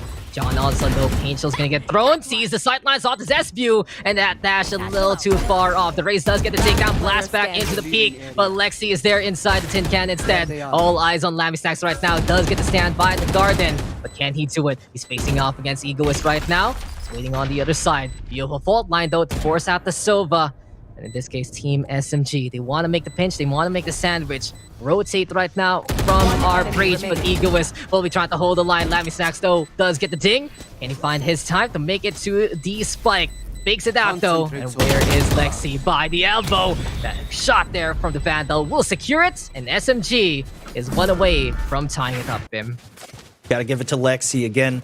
Being a Breach that has a lethal shot that can frag out as well is just such a recipe for success here. Of course, being able to enable Zespew as well.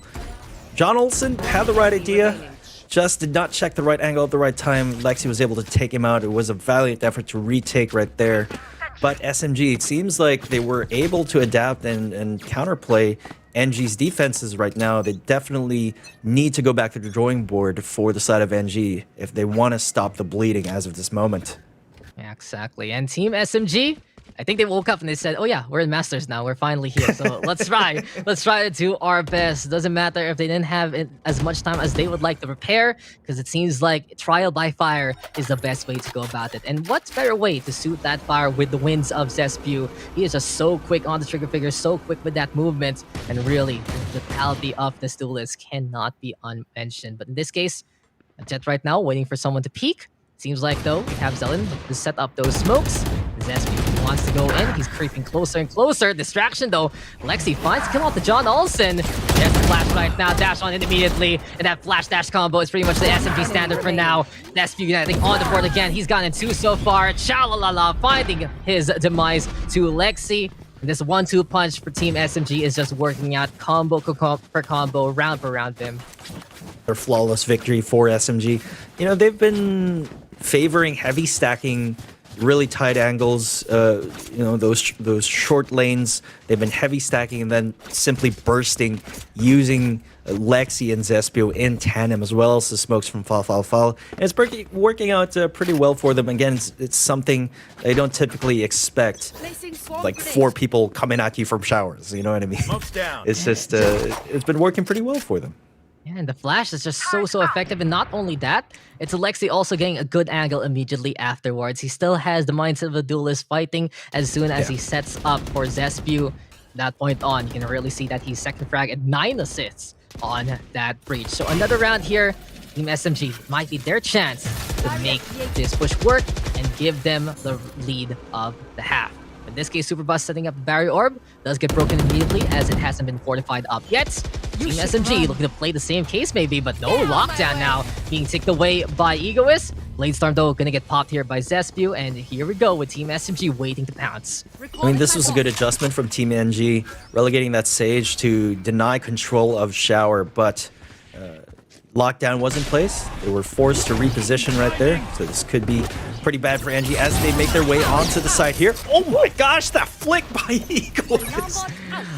Down and up. It seems like he just moved his head that way and he nodded to catch Superbus there. But the Hunter's Fury right now being avoided. JD Faker can be able to survive. The Team SMG, they use their lockdown just to rotate them, and they suddenly surprised the Sage there. But John Olsen, he's still a man on a mission. He finds that kill. Inside the lamps, we have Ego is trying to fight back.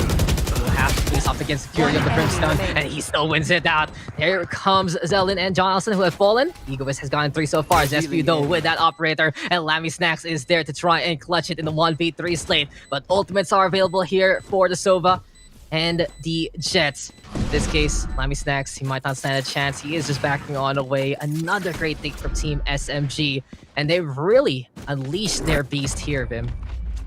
That was probably one of the nastiest shots I've ever seen from Egoist. I still can't get over it. Definitely stepped up during that round, getting a 3K. But of course, Zespio now on the operator. That's definitely going to be a game changer, especially if you're on the attack and you decide to go for an operator. This is one thing that SMG tends to do, even though it's not very popular amongst other teams. But it speaks volumes about their confidence now on the attack. You don't typically go for an op on the attack if you're very, very wary of your surroundings. Yeah, punish a push if ever, and many are expecting right now from the NG.Black side is Zespio will lead the charge with a dash after the flash, and pretty much gonna be the way to go. So try to deny that expectation. An operator, a good way to change that tempo. And Egoist also playing the lurk there by a site. So SMG changing it up at the last round of their attack. NG.Black in the meantime, gonna have 2 here by B. Lammy Snacks, a man on a mission, has been quite a clutch factor of NG.Black, but it has just been Team SMG all the way for the past few rounds. Seems like B is going to be ripe for the taking here for SMG, as the Killjoy setup will not be there for Chalala. Heavy stacking B now. They do make their presence felt with that operator shot. Lamisax does have the information that they're gearing up for a B split, but it's been a standoff so far. Yeah, now it's patience and the calm before the storm. But maybe the sands will be whipped up by a dash very soon, as Zespio has decided to get his style back. The rifle is in his clutches. He doesn't have that tailwind though. And John also, beautiful shot there on the fall. Rolling Thunder though, gonna be able to play from Lexi. Doesn't get too much though.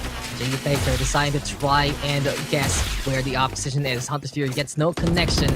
This is where Team SMG really struggle against NG.Black. When they cannot get the push that they would like, they have to try and play it out in minimal time. Spike though has been planted, and Zespio seeing Superbus, but across that side, it's still the Sage getting the kill. 3v5 for now. Beautiful flank also from the hookah. Showstopper though into play. John also looking for a target, but NG.Black might just be them on cleanup duty, especially if John Olsen can make the fireworks connect on the Egoist there. Now there's a peek against the Sova. JD Faker gonna fall to the hand of the Rays, and we end this half all tied up 6-6. Very close match indeed. Seesaw battle. NG had a 5-round advantage in the beginning, but then SMG was just able to get a read and able to bounce back. But I got to give it to John Olsen as well, a very consistent performer. 8 frags though, but very impactful frags, mind you. Usually getting the first blood on the round, or of course clutching it out for his team. Let's see if they can do a better job on the attack here, especially seeing as how hot John Olsen has been. He found his form, and that's the thing. He was just basically on watch over this spot duty for quite a while, and then he became combat ready by the tail end of that first half. But there are a lot of questions right now for NG.Black and how they play this attacking side. They do play that double sentinel, but at the same time, the Sage walls can really wall things out and say, no, this is where we're going to be putting that spike and play that default by the APC. It'll be just so easy to safely plant that spike. You can also do it by the shower, so a lot of options to run that Sage. But the shower peak is there. No peeking. Put your towels on. The flash is there, though. And it seems like SMG making NG.Black have the standoff again. Yeah, they're taking their sweet time, and this is really cool. During pistol rounds, a lot of players back home tend to think that, okay, we only have 20 seconds. It's a pistol round. Just go. Just go. But you don't have to. You can take your time, especially with a lot of utilities here in their agent composition, as Superbus beat Bus and SMG Lexi right there with the classic. Yeah, beautiful move by Superbus. Found a headshot, and since he's on the stage, can self-heal, put himself back up to full. Zespio in the meantime sees one there jumping around. The Jet doing a bit of damage, but the Boombot gonna be saying hello as well. Recon Dart round gonna get thrown onto the site, broken immediately by our Jet as well. In the meantime, very aggressive push here from the side of SMG by the short side. But as I say that, seems like Egoist will say no, never mind, as here comes the rotate instead. The beautiful shock dart though. Superbus gonna get put to critical. Spike has been planted. NG.Black now going on to the inside of showers, and they say we'll fortify here. But Egoist, look at this. Now the Swarm gonna be in front of him. Shock darts are there. A lot of utility being used right now. A battlefield on the glass. This is gonna be slow orbs. Molly's even gonna get thrown. The Brimstone yet again getting the bounces. But John Olsen now with the kill onto JD Faker. Zespio though playing the floor is lava. He's up on top. Recon bot now gonna get broken. And speaking of break, the wall might get busted down soon. But fall with 2 so far. This is gonna be Team SMG trying to hold. And this is Lammy Snacks trying to hold the line also. But coming in from the side, the Sage will see the future and give the win to NG.Black. What a mess that was though on that specific spot on A. Everything just came together in a melting pot of utility. It was just sort of like a skillet in a sense. It was just absolutely crazy. Such a small section of the battlefield where all the action took place. But NG really played out the utility game to the best of their ability. And really, that's the type of skill level we've come to expect at this level of Valorant. It's all about the synchronicity and the timing of those utilities. It's not just about winning those duels, plain and simple. Pretty much, this has to be the top of the Pacific scene by this point. And Zespio looking to top it up even more with a kill there onto Zelen. But I gotta say, maybe that was like a utility fajita there. You could really smell something was cooking, and that's why it was something there in the first leg. But John Olsen, he catches out Lexi, but Zespio in the meantime, there's gonna be a smoke criminal hiding on the inside. Frenzy in hand going for the kills, but cha-la-la-la. Another dance to go into his tempo. Good kill there with the Bulldog. 3v3 though, and SMG, they've done a bit of damage so far against NG.Black, but Superbus will give them back the advantage. And this is the very risky thing. If you have the gun advantage coming in the post-pistol round, then you split up like that. It could definitely bite you back if you get taken out, just like that. Down, B. You are a seer here, Mr. Bim. You can see the future. And fall. Not only does he actually get that kill, he'll put the molly down to prevent Superbus from getting that spike immediately. Seems like SMG, they know they can play with the timer right now. Left. They could try to use this a little bit of momentum and a little bit of a stall to go for the push onto the hookah and enemy Superbus remaining. will be ready for it. And he finds the kill onto one. Quick little reload, very dangerous. But Lammy Snacks apparently gonna be his guardian angel. And NG.Black, it was a bloody round, but they're still able to eke it out and win on the second one. Quite an expensive round, I might say. Again, very risky to split up if you have a gun advantage. Typically, at least you go to a buddy system, or at least, just try to maximize your gun advantage at that point. Enemy remaining. I'd say SMG played that round really well. Now, let's see if they're going to turn it around coming into this third round in the second half. Yeah, exactly. That buddy system, though, we saw it because Lammy Snack says buddy, pal, I got you. Don't worry. I will got you, protect fam. you. I got you, fam. You're fine. And Team SMG, they've given themselves a bit of that boon because of the pickouts they got a while ago. It's going to be, of course, a Spectre, two actually here, for the side of NG.Black. In the meantime, Team SMG ready with the rifles, ready with the utility, and they're good to go to set on up. Got Egoist on B, which means a triple stack on A will be in order for SMG instead. John also note throwing a bit of utility. SB in the meantime smoked out from heaven immediately. He is still staying. He's waiting for this thing to dissipate. He wants to go for the shots from the high ground, and Team NG.Black decided to set that wall and look to go for the plant here. Interesting wall though, it's matching by showers. They want to play into the triple box, but Lexi is already lurking and waiting. Seems like SMG is reading the opposition, so they will be forced to play by the APC on the default instead. Alfalfa holding on to that orbital strike though. Take a look at what he does with that up next. As it pops off here, Faker, Lexi, and Alfalfa will be making short work of 3 agents from NG. Guard has been set, and the orbital strike is the answer. Big counterplay there, and it feels like they just weren't prepared for it. Zelen though does get a kill, but the spike has already been defused, and Team SMG will take it. Beautiful exits by the Brimstone, but that's all she wrote for the round. And you just gotta respect that orbital strike on a map like this. Do not stack into lamps if you know that the laser is coming your way. It's very, very risky. And again, Vine is one of those maps where you get so much value out of that orbital strike because of those tight corners and those short lanes right there. But as we come into this match, again, gun advantage for the side of Team SMG here. Team SMG, they're just keeping it up for now. And after that damage done onto the second round of the second half, they won out that third round that they were trying to turn things around. And in this case, they will look to keep up that momentum and keep on with their play. So Egoist will say, I'll peek with the turret. It's there to try and see if anyone's coming. As soon as that happens, might be a double peek immediately from the Sova as well as the Killjoy. Aldron though gonna be saying hello so far. There's the tag from the Sheriff already, forcing SMG to back on out. They still have respect.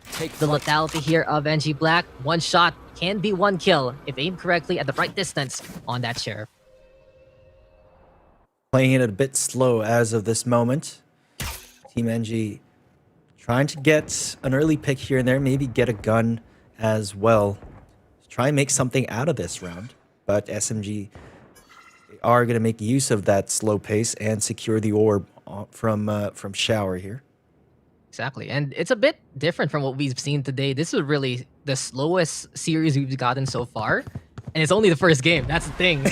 These guys are waiting on each other, trying to really psych them out. We saw a while ago from SMG teleport gameplay at the very last moment. And in this case right now, it's NG.Black winding that clock down, rotating as a unit, and trying to make this push work. So Zelen, they planting the spike down. Lexi though gonna get scanned. It might be his death sentence, but the shock dart apparently is the way to go. And a second shock dart from Lammy Stacks will seal the deal. NG.Black now with a one-man advantage. They still have the one-round advantage, and they do have the spike down. Team SMG, you have to be careful, and they're trying to get the scan here from JD Faker. Will he see anything coming? Ego is still putting that turret down yet again, already faking that defuse. John Olsen though didn't have the firepower, and SMG guns blazing are ready to go. Cha-la-la-la, finding two. Besides that, it's the Phantom to make him a ghost instead. Team SMG will be able to equalize, and that was very close again from the defensive side. And it was a really good post plant from NG, but in the end, SMG just had way more firepower coming into that one. But taking a look at the scoreboard, Daks, Zesby with 20 frags and 9 deaths on the board, his impact on the field is just undeniable right here. As you can see, it's just mowing down the competition with those Phantoms. But still, you know, it was a valiant effort from NG. They made it as expensive as they could for Team SMG. Yeah, a little bit of a taste for your own medicine. It's not going to be free healthcare whatsoever. And very costly state of war here for both sides. But now we are all tied up. We are going to be seeing pretty much a deciding round by this point, Bim. This will be setting a lot of tempo as both teams do have guns available. For Team NG.Black, they do want to win it out because they need to stay on it and get that momentum back. SMG in the meantime, they've been showing up on the defense. Pain Shield's still going to get thrown, but who's on the high ground? It's not going to be any kind of plane whatsoever. It's the Jet of Zesbu watching over this short angle. Shalala though, with that lockdown as well as a showstopper for John Olsen. I can definitely say they could set things up with those ultimates. JD Faker, though, on the other hand, he does have that Hunter's Fury to at least counter that lockdown if Chalalala decides to put that down later on in the round here. But again, they're taking this slow pace, and they're one of those teams that understands that there's a lot of time on the clock, and there's absolutely no harm in winding it down and keeping your opponent guessing. As you can see, that's working right now as SMG. They think they're going for B. All of them are there, literally, except for this lone jet over here. Zespio will be taken down by John Olsen. And, you know, it's kind of a bit of a break here for the casters when it's that slow, but Hunter's Fury going to be calling. Let's go back to the point later. JD Faker does get a kill onto Chalalala there, but John Olsen still making the entries count as the spike has been planted. Rezdo does get value. The Killjoy brought back to life. 5v3 for now. But JD Faker trying to whip out those bolts. The question is, can the shot dart find any targets? No. Don't want to flush out. They're all the way on the other side of the lamps. And we see NG.Black taking a quick little trailer for themselves. They're all stationed here by the short angle. We have the race playing close. And yep, Team SMG says, never mind, let's not batter. So back to my point, Bim. Well, in slow play like that, it really feels like it's a break for maybe us or casters. We're chilling, talking about a few things we want to look back at. But do you know how much pressure that is to the players? Because you're just waiting for something to happen. You're antsy. You might be pressing the A and D to keep your APM up. And I really feel like that's one of the most stressful times as a player, because you don't know when it's coming. You might just get jump scared out of nowhere. And as NG.Black does take that round, patience is just going to be an interesting mental tool here for both sides. Absolutely. I mean, during those tense moments wherein you have zero information on what your opponent is doing, a million things goes on in your head, and you question whether or not to expend some of your utilities to try and gain a little bit more information right there. So yeah, I definitely do understand that tense moment right there. But it seems like they are going for that approach. They're going to go, all right, we're going to take the fight to you guys. At least we know where you guys are going to be. Blade Storm, though, gonna get popped, and Zespio, he's been pretty much popping off for the side of Team SMG. 20 kills to his name, but he's still not done. Very close matchup between NG.Black and SMG. Pretty much expected as soon as he saw this fight happen yet again. And last time we saw them, as we mentioned before, a few months ago, was 2-0 in favor of Team SMG, if I remember correctly. NG.Black really making work from them. John Olsen, though, and Superbus now on the board. And here comes the push and the party. Showstopper gonna get pried, but JD Baker, he has found the lineup, and he has gotten 3. Goodbye to the fireworks, and hello to the celebration for Team SMG. They have the man advantage. Not only that, the spike is in front of the Sova, and JD Faker looking very real in that tense situation there. Boy, oh boy. But Lammy's next, though. A very cheeky skirmish over here onto the defense connector, but is taken down by Lexi. JD Faker just able to get a 3K using that spray down. Just not possible with a Vandal, but it is with a Phantom. Is he going to get a 4th? Does not. 33 HP, though. It's very critical. 1-2 shots. Never mind. Fall is there. And fa-la-la-la. We're going to be seeing some carols here as Team SMG celebrates another round win to even up the odds. This has been a very tense situation, though, for both sides, and you can really feel the pressure is there. But JD Baker, he just was able to mow them down. What happened to that showstopper? Did John Olsen just stow it by mistake? I don't really know what happened. We heard the showstopper. And in that case, well, Team SMG, they held strong. They held steadfast. They got that round. And here we go again. Rifles on both sides. Take 2 on penultimate moments. This is such a close match.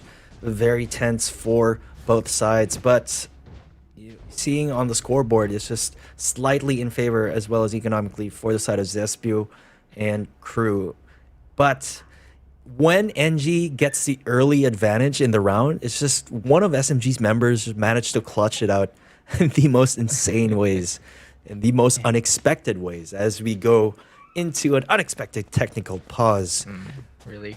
I mean, sometimes it just happens here in the region. A little fortunate to break this momentum, but a bit of a breather for our players as well. So we have this pause, Mr. Bim, and I'm gonna take this time to ask you a little personal thing. Sure. Can you say the names of Chalalala and Fall again? Chalalala and Fall. Yeah, it's always a treat to hear you say triple syllable. It's a bit of a mouthful. I gotta say, it's pretty hard to say, but it's fun. It's fun. You have the radio voice, and then you hear a name like that. It's like, huh? Did I just hear that one right? But hey, it is a bit of a tongue twister, and this has been quite of a brain tester here for both sides. All about the mind games we've seen time and time again. All about pushing momentum and the clutch. But in this case, though, rifles are going to be into play yet again, as we mentioned. 3 ultimates available here for NG.Black as well as Team SMG.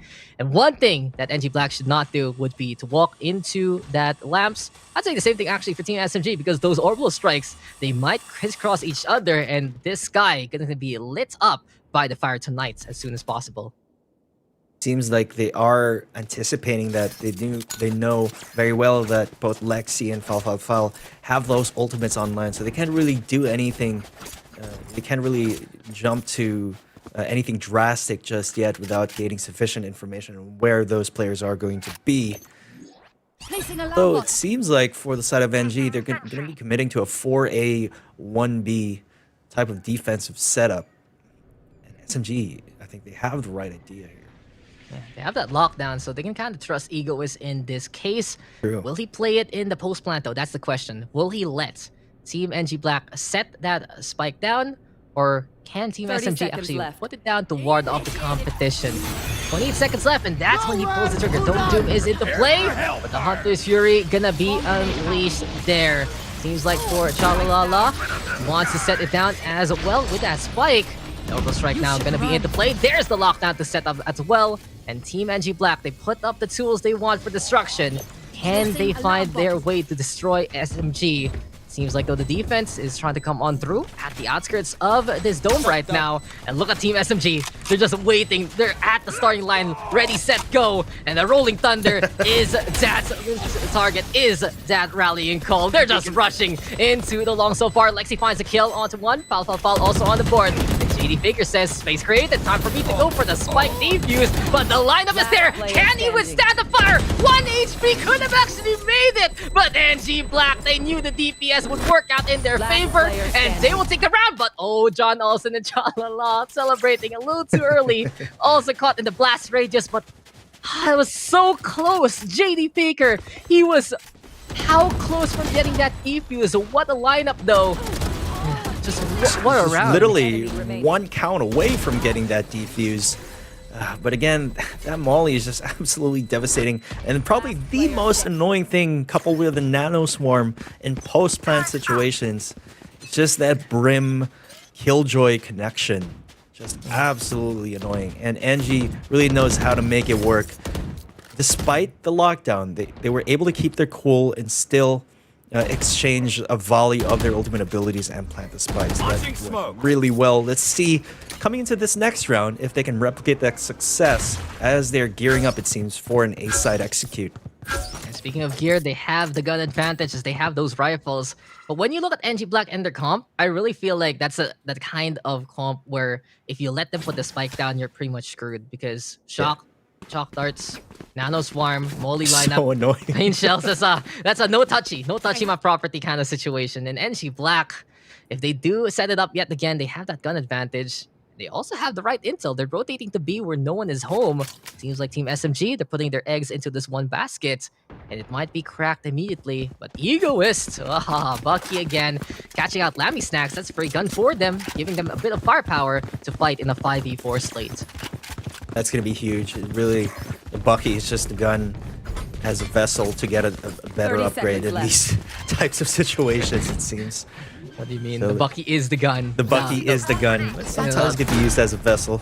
But John Olsen will get spotted out here, but as they scramble to go into that post plant yet again and use their utilities. Set up there from NG.Black is a little too much to handle. John Olsen getting 2 Superbus also on the board. And even though Zesview shows the power of the frenzy again, it's still going to be a dire situation for Team SMG. But they can actually make this work. But never mind. Look at that X and look at that crossfire. Zelin and Chalala finding about both the breach and the jets. And it's now a 2-round gap between NG.Black as well as SMG. 11 points for the attacking side. Seems like NG has found their foot and found their rhythm. SMG it's on them right now to try and adjust. SMG though, they still have 23 kills on the board for their Jet, and Zespew has really been the star of the show. But as we're seeing right now for NG.Black, they have John Olsen and Chalalala at 17 each. So you can really see there's a bit of that step up happening right now for our Thai squadron on the attack. Not only that, their crossfires have been just so good. Post-match situation feels like a winning situation already for NG.Black. And Team SMG, I really feel like this is a good call for them this time. Really out the operator, and Zespew catches out Super Bus there. But playing the aggro peaks like that, shut down the targets of NG.Black before they can put that spike down. Gonna be the easiest way to win these rounds. Pretty sure Super Bus wasn't expecting that one, as in his peripheral view, it's just Zespew sort of spam crouching and walking slowly to that angle. It was actually kind of ridiculous to see, but without that res on the board is very crucial in this round for Team NG. And a man down, SMG might be able to take this round. Fury though gonna be there, and you know, I just gotta say ZFC wanted to play that Desert Crab, and in this case Egoist is gonna be playing Watchtower Duty from Heaven and does spray it down to get that takedown. So SMG already up by 3 members as Lexi sees Lammy Snacks running in the open. Chalalala does find out the Killjoy though on the other side, but Fall will win out the duel of 3 syllables and get the kill onto Killjoy. Anyway, Zelen in the meantime by the Lambs. Here comes the Concusto from the fault line, and in this space created, it's gonna be Zelen though catching out Zespew. Lexi sticking the defuse, and SMG gonna win that round, but can they get the kill? Yes, they can. Goodbye to the Brimstone. 1 round gap, and this game just so narrow in the scoreline. JD Faker able to retrieve that operator for Zespew. His early aggression really paying off in that one, disabling the resurrection from Super Bus. And then, of course, a pivotal moment in the match was when Egoist just spammed through the smoke from a tower and just managing to find a kill. Again, it's just one of those things you can do with a Phantom that you probably would not be able to achieve with a Vandal. So keep that in mind, folks. You know, Vandal versus Phantom, there are some pros and cons. Yeah, they're very different guns. They're both rifles, sure, but one has that fire rate, but the damage fall off. The other, one tap potential, always something crispy to see. But Bucky now in the hands of Lammy Snacks, and it seems like NG.Black gonna be on a eco state instead. Operator still though for Zespew. And that's the thing, when you play eco against the op, you might actually consider deciding to just run in and try to steal that gun away. So we'll see what the plan here for Team NG.Black is. But Egoist, the turret is gonna be the Lord and Savior, and it's just watching in the middle. Unfortunately though, it will fall. John Olsen has died in the field of battle though. Because of that, Superbus still with the resurrection, and NG.Black, they're still committing even though they have the lesser guns. And Zespew doesn't get the shot. Even if Zelen decides to jump, it's not enough. I'm very curious as to why they decided to commit that. I guess they just have a lot of faith in their post-plant utility here. And Zespew, a really good flank right there through Shell. Now the pressure's on. Try to go for that retake. He unleashes it. That's why he's been brought back to him. And JD Faker gonna fall to his hand. Fires are coming, and fall. Getting 2 so far. Inside the smoke, can't even see anything by that point. But the Brimstone will wrap it up. Doesn't matter if you can't see because you are already dead. 11-11, we're making a wish for a close game, and we have gotten it so far. It's just fall, literally cooking the entire squad. Using that molly is just... what a sight. What a sight. Like I said, 11, no. Utility fajita right there. It is a utility fajita, quite literally. But 11-11, and here we go again. Another round that will be penultimate here. It is just another situation where one of these 2 teams can pull away. But every time I say that, the other team just comes back anyway. And we might go into overtime if things can keep up by this point. But hey, it's still going to be a match point situation if ever anyone takes this. This is, without a doubt, the closest match we've seen today. It's actually quite fascinating to see these teams read each other and bounce back round after round. Zespew trying to find an early pick through showers, but will not find any as it's pretty much a heavy stack onto B short. NG.Black, they have decided to play here onto B sites.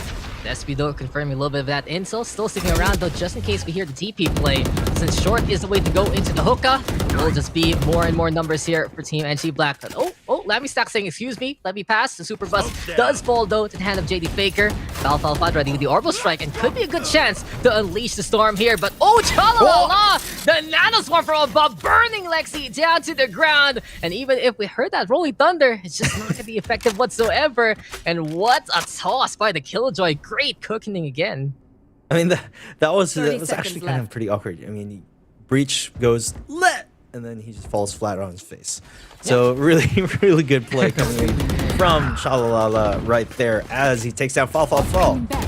Beautiful shot and a beautiful Nanoswarm giving NG.Black the opportunity to set up here. Lockdown also ready to go. And more of that space being given here for NG.Black. JD Faker in the meantime alongside Egoist on the other side. They have to be careful. They might not see the edge of that dome. But in this case, they put up the turret first and foremost, and Egoist looking all around to see any kind of targets. But we've seen NG.Black on the post plant before, but in this case with John also going down, it's one target con for Team SMG. Orbital Strike though now, stalling for time. Shock darts are still available here for Lammy Stacks from above. The call for Zespu might be the dash on in there, but he already cashes out the Killjoy. Will he find the opportunity to get this target though? And JD Faker trying to take points. Zelendo has fallen, and look at this. Sova decide to just go gung-ho in that situation. But time is running out, and did SMG take too much time? Will they make it or not? No, they don't. NG.Black, they take that round, and they will be on match point. So unfortunate that no one was defusing in that situation.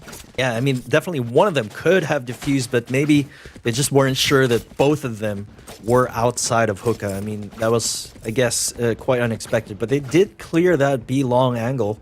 So yeah, I guess one of them should have stuck that defuse. Gotta commend JD Faker though. That was such a bold move to just jump in, go gung-ho like that. My favorite moment though was when Zespu and Egoist just looked at each other and said, "Oh no, we're dying here." Oh no! Dying to, oh no! Who's defusing? Who can actually make it in time? It just doesn't happen. It really goes to show this post-plant situation for NG.Black really is in their favor. And even though they all did fall, time was just on their side again. Now match point is a go.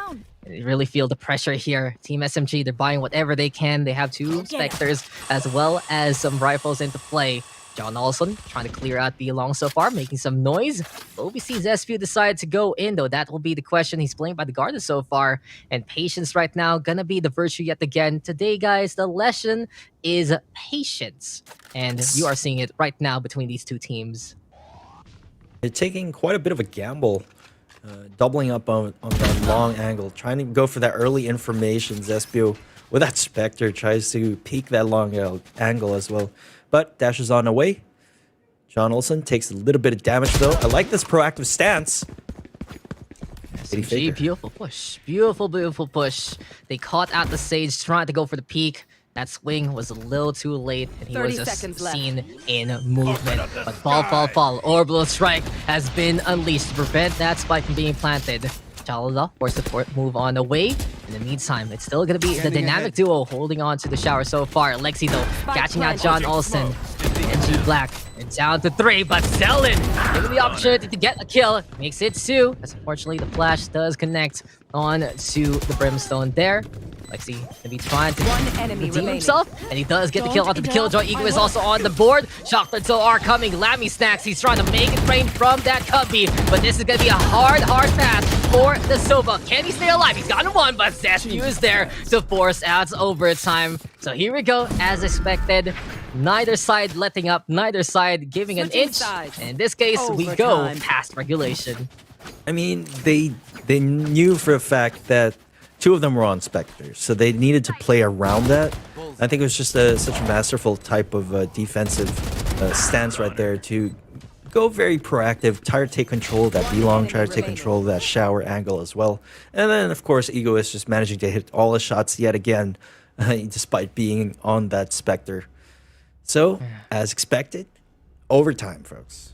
Yeah, we just felt it by that point. When you call that this is going to be the deciding round, and then it just becomes it's an even score again. You already feel like these two teams are just so evenly matched. And SMG, NG.Black, it's all about willpower and endurance now. You have to stay on your toes. You have to stay in peak perfection, peak form if you want to win out this game. as soon as you show signs of fatigue, I really feel like that will be the death sentence to one of these two teams. Immediately, we get the slow play yet again. Superbus though, then backing on away. And Bim, you know, it's interesting because usually I tell you, we have fast games, we have slow games, and we've had a very quick pace here in the Masters so far.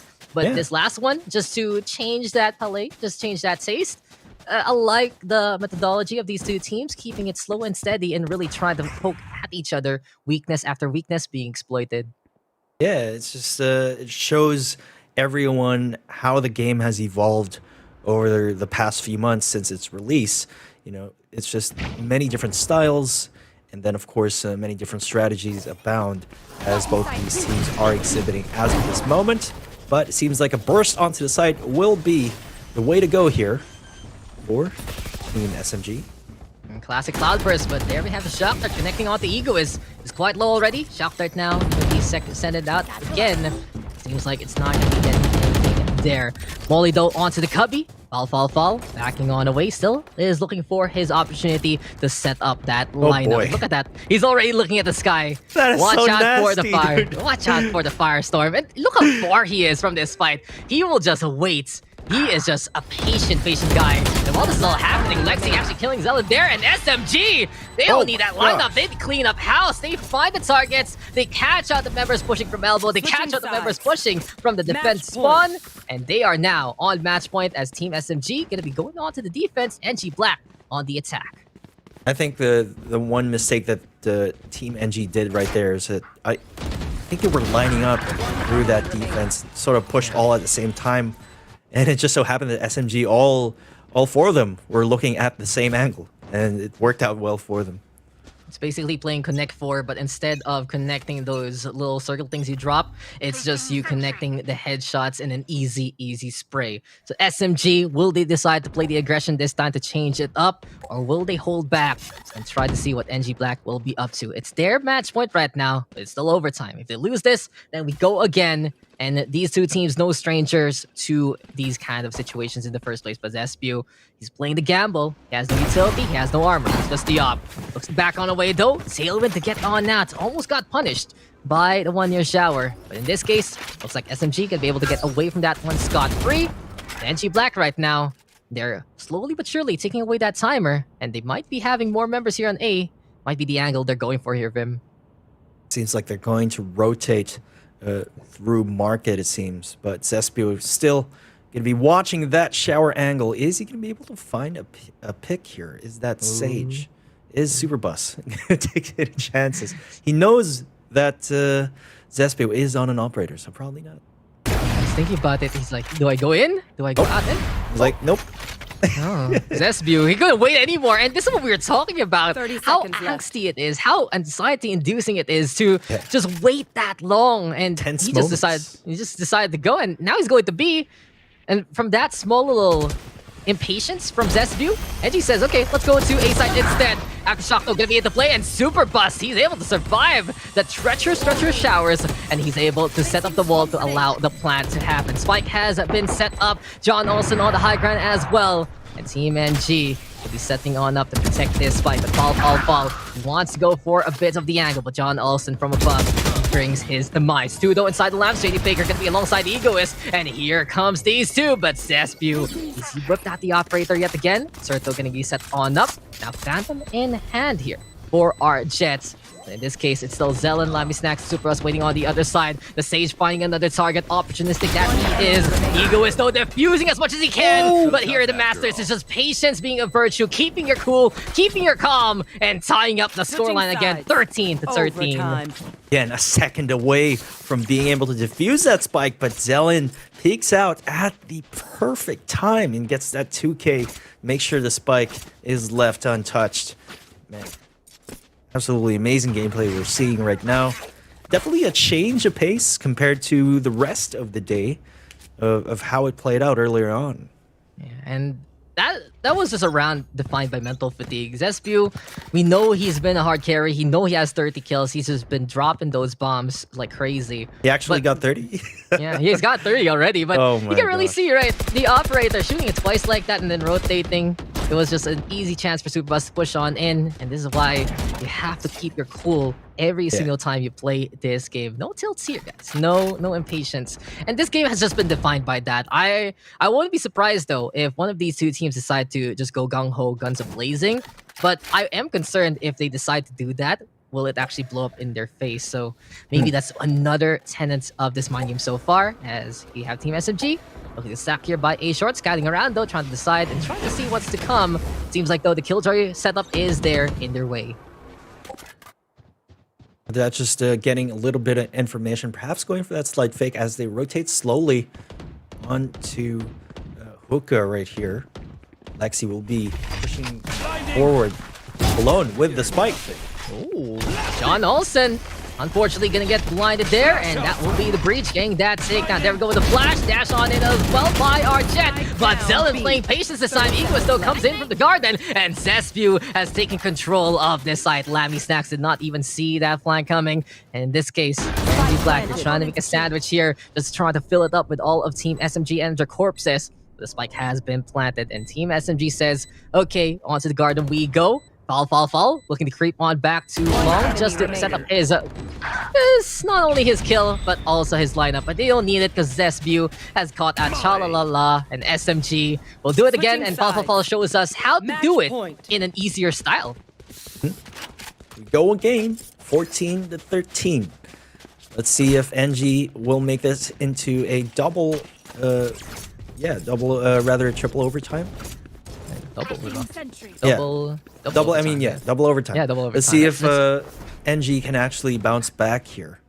But I don't know. I think it's just both of these teams just being more comfortable in their post-plant situations on the attack phase. Come on, look at the comp. You have the Killjoy, you have the Sova, you have the Brimstone. That's a trifecta. You add it for John Olsen on the side of NG.Black with the Raze, and maybe you'd say Lexi with the Breach as well can kind of mess around with that spike in the first place. But yes, this has been Patience 101 between these two teams. Both sides wanting to survive, wanting to make it to tomorrow in the semifinals. And that's the thing about Masters SCA, guys. This is only single elimination. So if you lose your best of 3, you are going to be saying goodbye, and your country can be losing the representation that you also want to show off into the scene. Odin though from JD Faker. Finally, we see some variety, and Lammy Snacks now going to be in behind there. NG.Black, they might push very soon. Patience though going to be a virtue again, and in this case, this push might just be a little bit of that bait because that spike is headed towards B. Look at this again. Both teams just emulating each other with that slow playstyle, as Ego is going to be taking down Superbus with a headshot to the Phantom. But 30 seconds left. John Olsen and his crew is going to be making their way onto B side. Of course, SMG has no idea. How they do with the breach, bringing out the flashes, but John Olsen still is able to get that kill. Chalalala, finding another target as well. And this is going to be the spike being set on down. 4v3 situation, but the Raze is quite low already. We see the Nazar's being set on up. Here comes Zespew trying to mow it down from the other side. Wallbangs though don't get anything. But the thing is for NG.Black, they don't have the incendiary grenade anymore. So it's going to be up to the shock darts. But Zelen has already fallen to the hand of the Odin. All of those bullets at that time. Getting the RPM to remember. Zespew in the meantime, updrafting right now. Sees the Raze, decides to dash on into the other side. But Chalala with a bit of a backstab. JD Faker making it rain again. And a showstopper is coming. We go into another overtime. 14-14, this game doesn't let up whatsoever. I mean, I think a lot of us have been in this situation wherein the game just keeps on going, wherein one team is more effective on the attack as well as the other team. And then things tend to fall short on defense. It just never seems to let up until you change something. Of course, these two teams are well aware of that, and I'm curious to see what their adjustments will be, seeing as how there's a bit of a stalemate happening as of this moment. This just is that kind of game where it's all about trying to keep your cool and your composure. They know what they want to do and they're able to execute it. It's not really a battle of mind games right now, it's just a battle of how far you can go into this set. And this is gonna be interesting because it really is just the first game here, guys. This is a best of 3, believe it or not.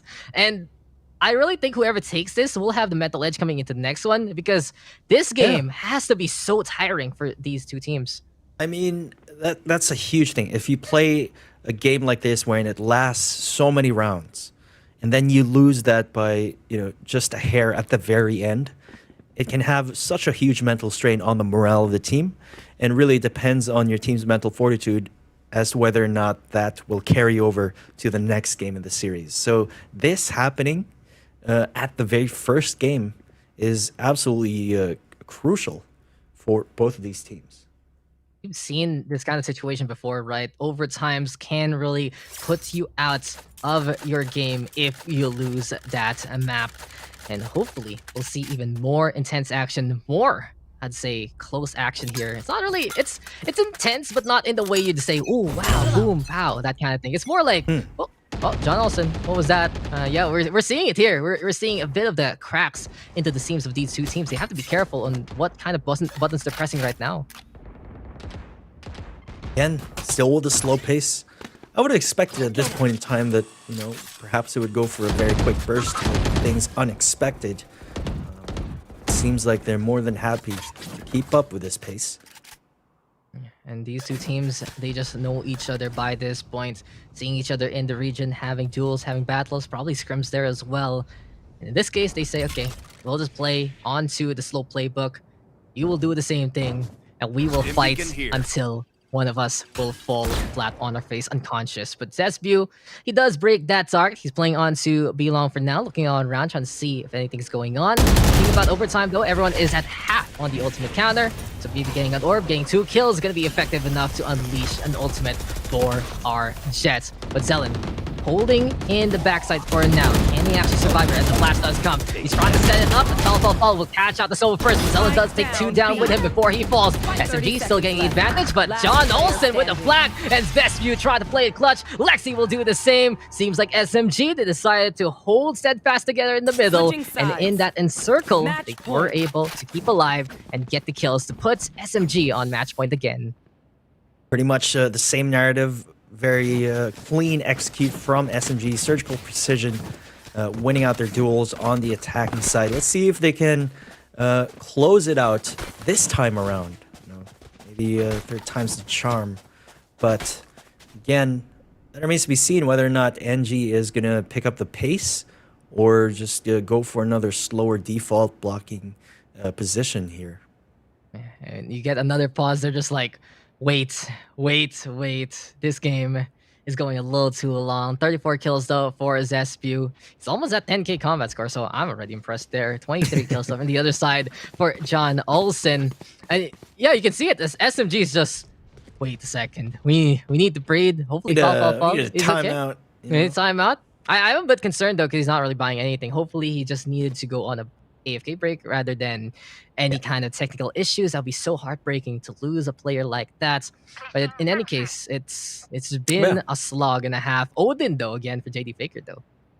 Really, in these moments, in these types of moments where you can't seem to figure out how to break off the stalemate, it's one of those times wherein a tactical pause will be put to good use. So maybe they can take this time to discuss amongst themselves to try and find a way to suppress the aggression coming in from NG. And we were talking earlier, as soon as NG is able to plant that spike and go into a post-plant situation, it's just the victory is already there for NG, just because of how effectively they've been using those utilities. And because of those compositions, it's been attack winning all these rounds. And it just goes to show, right? It's not a timer against preventing that spike down. It really is just post-plant being such a scary thing that the attacking side can have the advantage in. So in this case, Team SMG now on the defense. We have seen right now that apparently the defense is the weaker position to be in this specific matchup. So they'll have to be careful and try to figure something out. And already, Zesbu just walking on away. He's like, I'm done. I don't see anyone. I'm going to be. I've done my job here. I'm done my All right. job. I checked Going out on showers patrol. once. I want to walk around, at least move here. But look at this. As soon as Zesbu leaves here, we got Super Busty says, okay, maybe showers might be the way to go. Our drone does take a lot of bullets from the Odin. In this case now, we have the Jet staying on the high ground. NG.Black, they have to be careful here because SMG looking very prepared. The Killjoy is waiting on that corner. Despy also throwing out the Cloudburst, bit of one-way action. Breaks the dart though, stays inside the smoke to hide for now.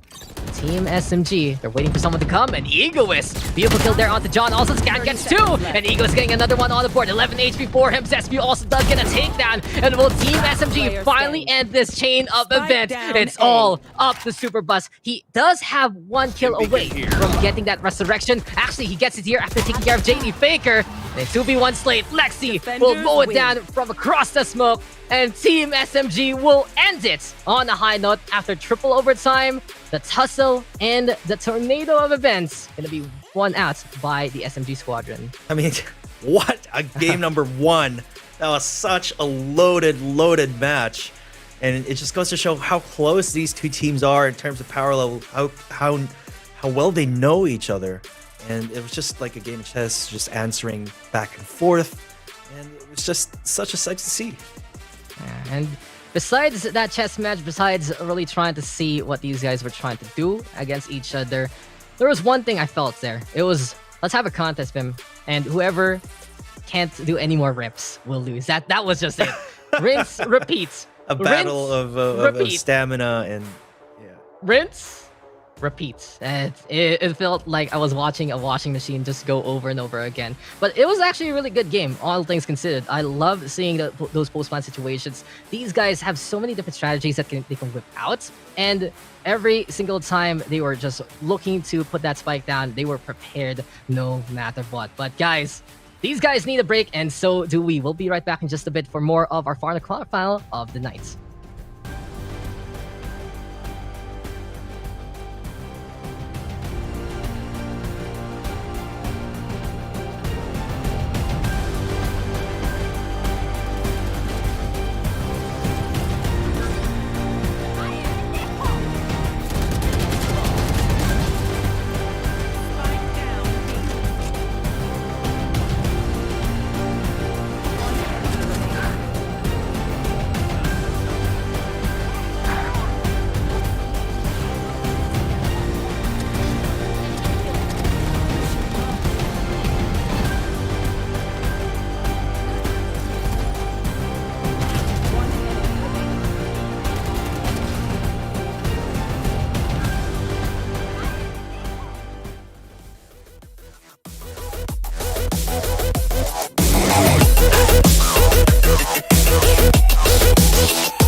Short break, but long game. What a match. Back and forth the whole way through from NG.Black and Team SMG.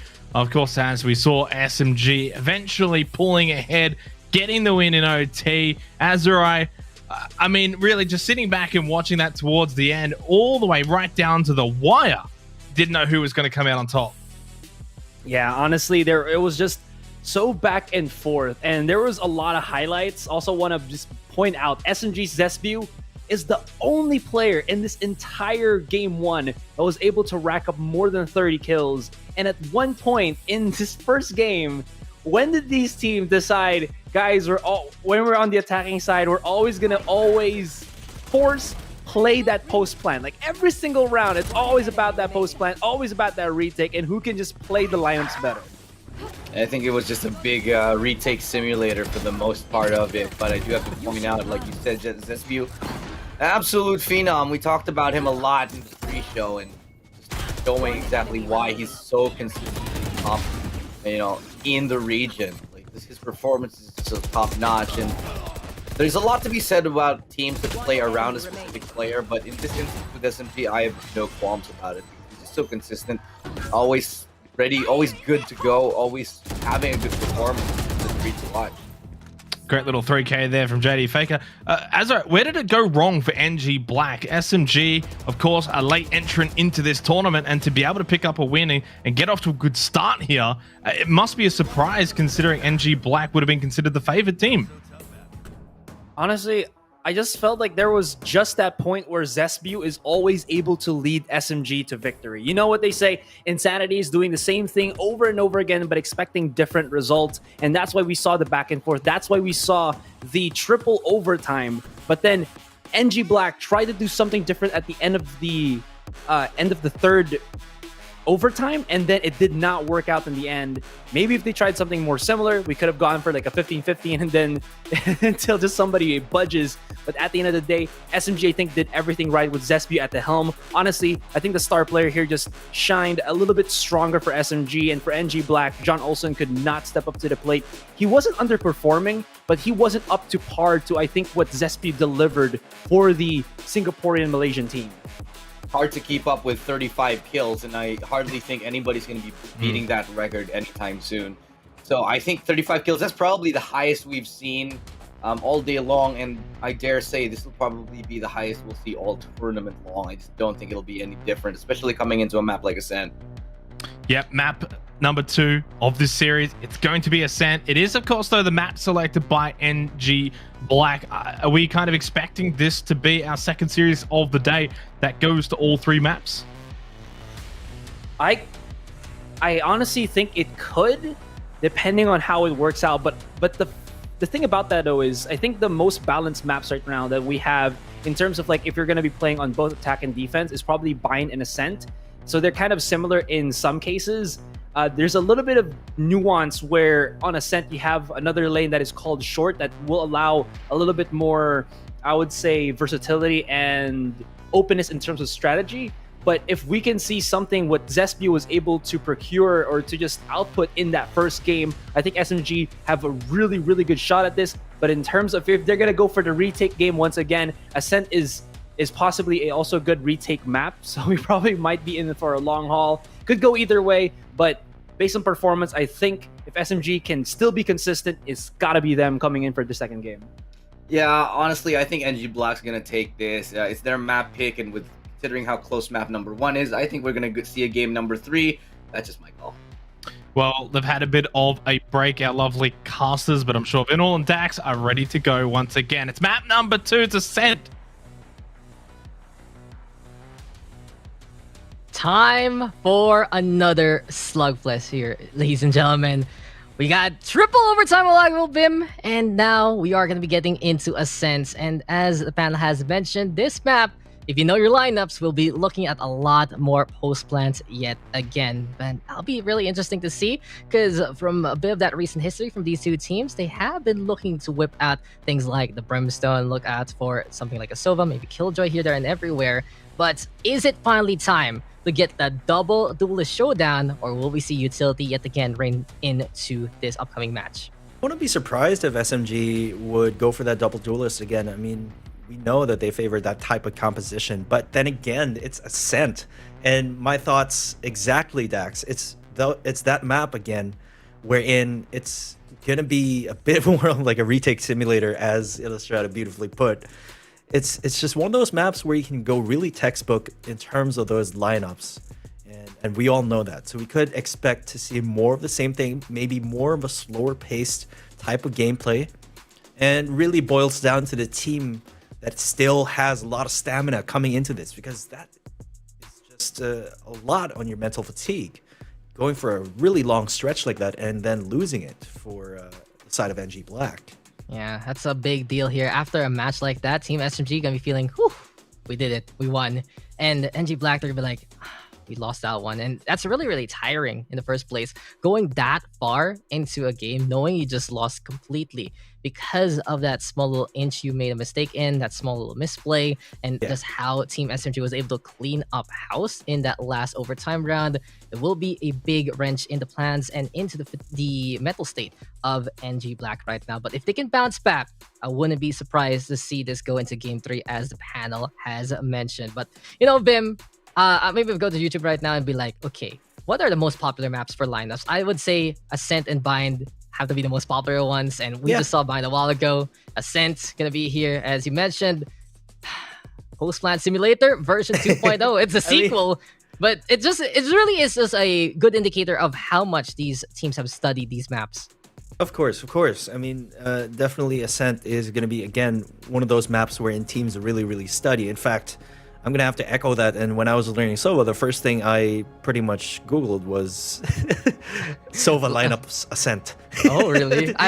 You know, when I play Sova, I just press the bounce button twice and I shoot it on the ground so it goes hop, hop. And that's it. And this is why I'm not a pro player, guys. But here we are into the next game. And NG.Black deciding to forego that second duelist indeed. And Superbus actually going to be playing the Sage on Ascent. A bit of an uncommon pick, but it does find ways to make it work, especially those cheeky angles on B main. In the meantime, though, here for Team SMG, Lexi has decided to go on to that raise. But fall. He's been studying the lineups there, Bim. Oh boy, it's Brimstone, Killjoy, Sova, Raze. That's a post-match situation pasta that we are going to be looking to see very, very soon. I mean, against a lineup with a single duelist such as NG, they're trying this out right now. This kind of like post-plant long game type of strategy from SMG might really work well for them. So I'm actually starting to feel a lot better in terms of SMG taking this map as well. Yeah, Team SMG, they're looking very prepared. They've done their homework and more. John Olsen, though, a big gamble to play that Llerena. Haven't seen him on his jet as of yet here at the Masters. And if they do not take this map, well, we're not going to be seeing it whatsoever. And, a little bit of blast from pass as we are seeing a little bit of bind there. But Ascent will be our next map, ladies and gentlemen. And when you think about Ascent, it really is just those long angles, giving you that intel, giving you those firefights, maybe those short angles also as soon as you get nearer and nearer to those sites. That dynamism, giving a bit of that push-pull antics, but it's all about space and it's all about using the range to your advantage. Team SMG, as well as NG.Black, they do it again in our fourth quarterfinal. There we go. We finally ascended to the heavens. In a sense, this is going to be another grueling matchup between these two teams.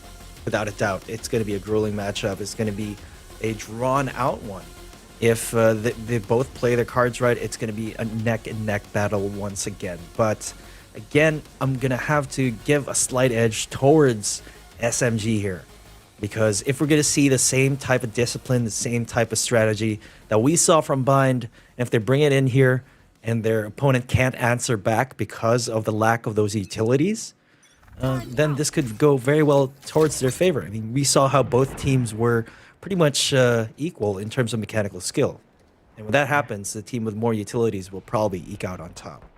Exactly. And the other thing also is they are up by 1 after such a grueling match, and you really have to put in that human factor being such a key decider for some of these teams. So SMG going to be on the defensive here. NG.Black in the meantime going to be attacking and playing into the middle. They're lining on up, trying to make a Congo line to push into the market. John Olsen in the meantime going to be there on the right-hand side. Alarm bot, though, is waiting there. Gets broken immediately by Superbus. Smoke gonna be in the way. Shots do come already through the smoke from the market. And Shalala finding EUS, but Zespew in the meantime does get the refrag. John also in the meantime catching out one more. Advantage here for NG.Black, and they're saying, you know, mental fatigue is not gonna be a state we're in whatsoever. They are cleaning up house, and they just wrap it up. They were actually gonna be going for B site, but they already got the kills. Wow. Yeah, I think that was a really good decision from them to try and take control of mid during the pistol round. You don't typically see that very often. And come to think of it, taking a look at their agent composition, you know, that's a lot of sustain. You got a heal from the Sage, and then, of course, John Olsen on his self-sufficient kit right there. So that's a lot of sustain coming in from NG. This could work very well for them in terms of attack by taking those duels head-on instead of going to that post-plant situation. And that's the thing about the Llerena now. It's also a bit more team-oriented with only 2 orbs to use. But at the same time, if you just get an assist, a bit of that tag, that's enough for it to spawn on the ground. So we'll see how NG.Black is going to play it out. We're halfway to that Empress though, so maybe John Olsen can unleash the storm later on. But Chalalala catching out JD Faker there. Superbus in the meantime, already on the entrance of that cubby. Throws a slow orb though, and NG.Black looks like they want to go on to B side. We do have Lexi though on the other side, still having the paint shells. But the numbers and the guns are in favor of the attacking squadron. Say it's going to be a bit of short of a miracle if SMG will be able to take down this round, because again, all 5 of the agents from NG are on Spectres and of course for Energy as they try to make their way onto B site. Incendiary though is saying no passage here. Fall. Yet again, just knowing where to shoot him, knowing where to line it up, and preventing the side of NG from committing onto B side. So they say, okay, the fire is there.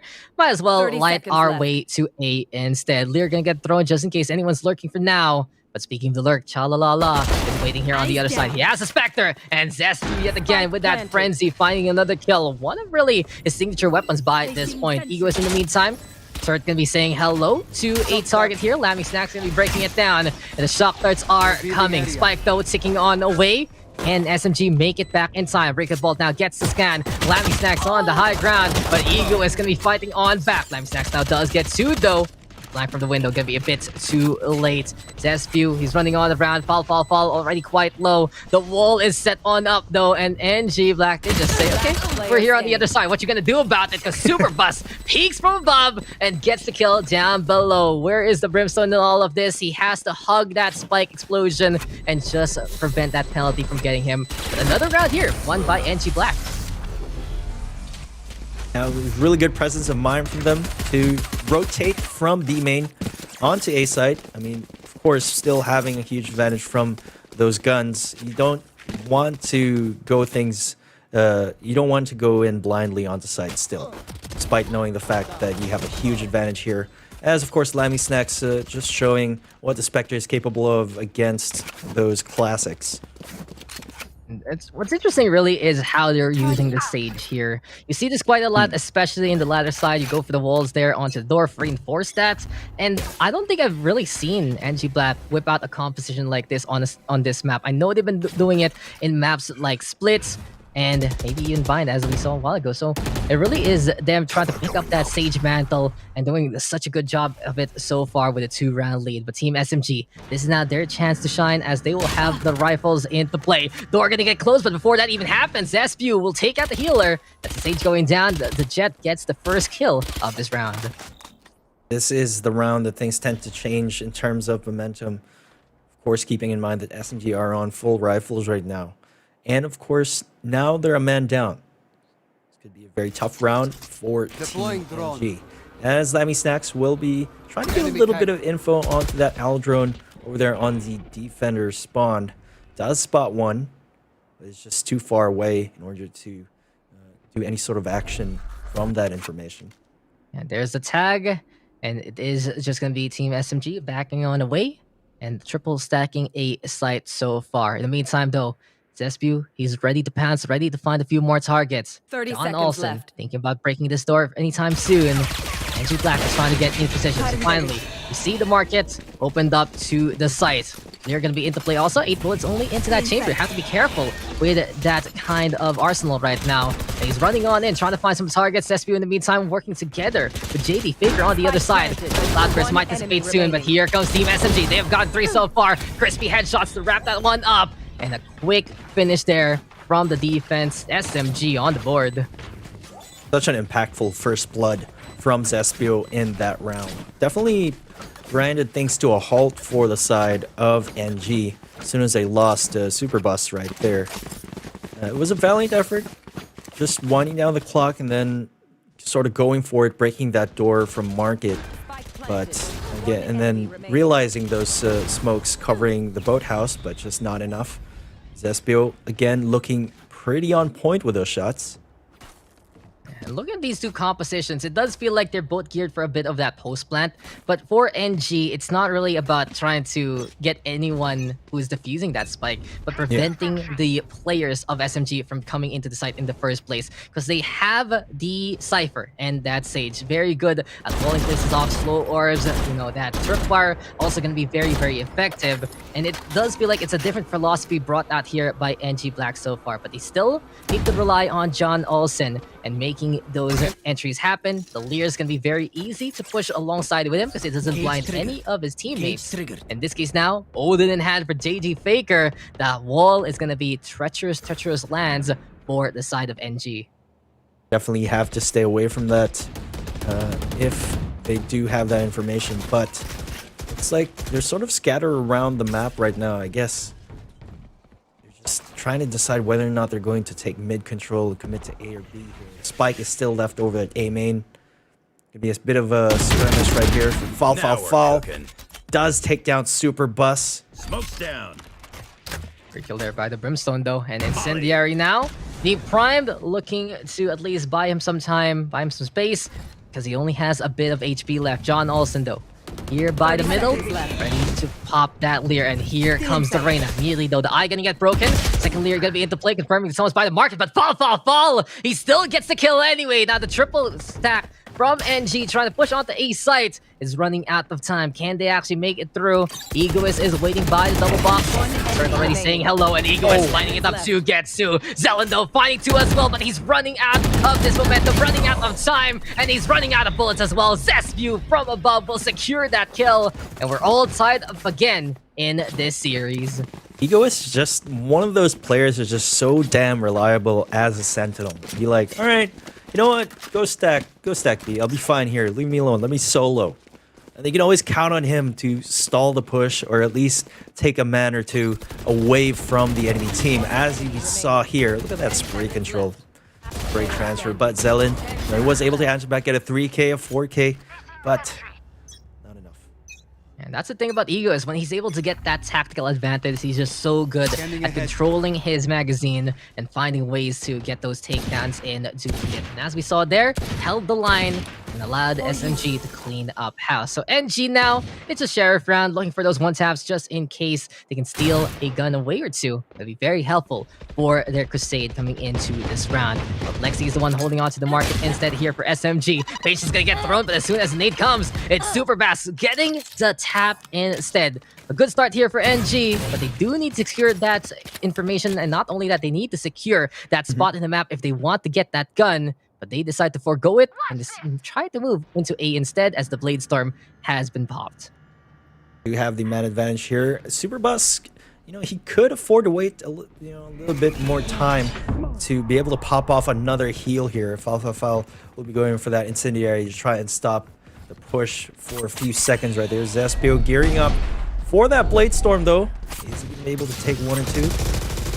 Struggling right now, the Lear's getting in the way. There's the wall as well. But as soon as that happens, SMG breaking the barrier orb down. So Spike planted, and it's still gonna be some Cowboys down below. Can they actually shut them down? Egoist though just mowing them down from above with the Phantom. But Chalalala does get the tap anyway. Fall though, and Zespio are there on the board. Dylan now trying to go for the last stand, but JD Faker, he shows to us the bigger the gun, the better it is. And the Odin will seal the deal there and give SMG the lead. It's always Zespio just coming up from behind and cleaning up house. I think NG at this point in time really need to be wary of their flanks. Really need to be watching their backs here because Zespio is more than happy to capitalize on those opportunities here. Superbus was able to get a really good first blood kill. Juicy one tap right there. But, and over here in the end, overwhelmed by the bigger gun, the Odin from JD Faker. Come on, just do the simple math there, Vim. 6 bullets versus, what, 200? Yeah. And that's a no right there. JD Faker, he just mowed him down. Unfortunately for Zelen, couldn't really hit that headshot after already going halfway through his magazine. But this is SPU now, operator in hand. And this is the thing I like about Team SMG. They are afraid to whip out the op. They know that they can change the tempo at a moment's notice. But in this case, Lammy Snacks always finding ways to find the clutch. And that is going to be our Jets going on down. So NG.Black, they shut down the op. We still have the Brimstone there, keeping an eye out on that gun. In this case, though, on to B main we go. Still have to be careful because the Orbital Strike and the Lockdown are ready here for the side of Team SMG. Despite being a man down, they could still be up in the running to stop the push from NG here, especially if JD Faker is able to wreak havoc on that Odin. Oh, fall. Will be able to get a kill onto John Olsen using that operator. JD Faker, the Odin again, finding 2, and it is just going to be a 2v3 slate. Team NG, they had so many ultimates to use, but unfortunately, they didn't really get any value out of that as the Sage, the Llerena, and the Cypher have all dropped already from this round. Fall. He says, I'm going to be holding here by the boathouse with his operator. He's waiting to see if anyone's going to peek. Lammy Snacks couldn't believe his eyes that someone was there rather that wasn't moving. And Lexi, gonna be a free kill for Arsova in the middle. But time is running out. And NG, what's the call here? Zelen from the shadows, Vim. He's going into the boathouse, and right beside him, there's a Brimstone who turns around and tries to go for the shot anyway. Lammy Snacks though taking the opportunity and does get the takedown. And at the nick of time, NG will put the spike down. This is looking very grim for NG, but they managed to turn the table around. Now it's all going to be up to Egoist. Still has that lockdown, but I wonder if he's going to use it here. Maybe if he's able to take down Lammy Snacks. Lammy Snacks does spot him out there from that jiggle peak. Egoist just going to be going for it. But Zelen on the other side, and NG will do it again. Another set of mind games here into play from the shadows to get that intel. Just to be a big distraction. It was actually a scary sight to see fall, scope in just like that in front of the Omen. It's like, that's a no right there. It's a big horror show. But then again, Lammy Snacks is just able to swoop on in, be his superhero, and allow Team NG to get that plant 2v1 advantage. And it's all tied up again. Here we go again, Bim. A very close game between these two teams. Shades from the previous game. It's just that very different orientations when it comes to, very different philosophies when it comes to agent compositions in the way they play their post-plant situation, as you mentioned earlier. But again, these two teams neck and neck, seesaw battle right here. Zespio is completely unaware that John Olsen is over there on top, it seems. And the one way getting in his way, Hunter's Fury has been unleashed by JD Faker. Fortunately, couldn't really get anything done. Fall in the meantime. Trying to go for the shots. Yeah, has a Bulldog here. And that burst fire is actually one of those low-key things that you can whip out and surprise the opposition. But NG, they want to push on to the A site. They've really stacked it up. And Zelen is going to be the one there by B-main instead of waiting for someone to come. Shocker though. Looking to connect on the fall. Forces the Brimstone to back on away. Beautiful recon ball though. Gets the scan. As soon as we see that, the Brimstone unleashing both the Molly as well as that orbital strike. Zespio though over by the wine already. Seems like Team SMG, they've rescued their jet for now.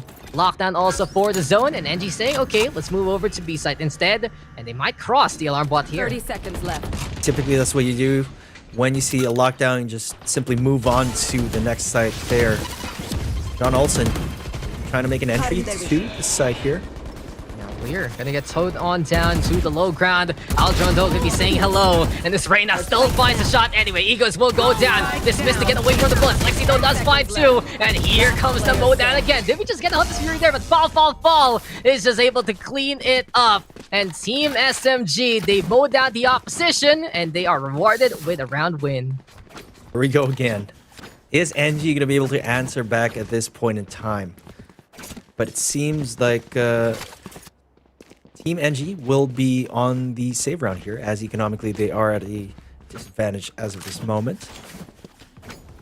Odin though for JD Faker, it's still there, Vim. It's still there waiting to mow down anyone who comes close to him. And this is really just a map of choice for it, isn't it? You have that B main being held strong, and you can also do it on top of the rafters, right? It's under to hell, and just so many ways to catch out your opponent off guard. As you mentioned, it's NG now on the save. They have the sheriffs yet again. They're looking for the taps. Can they do it this time?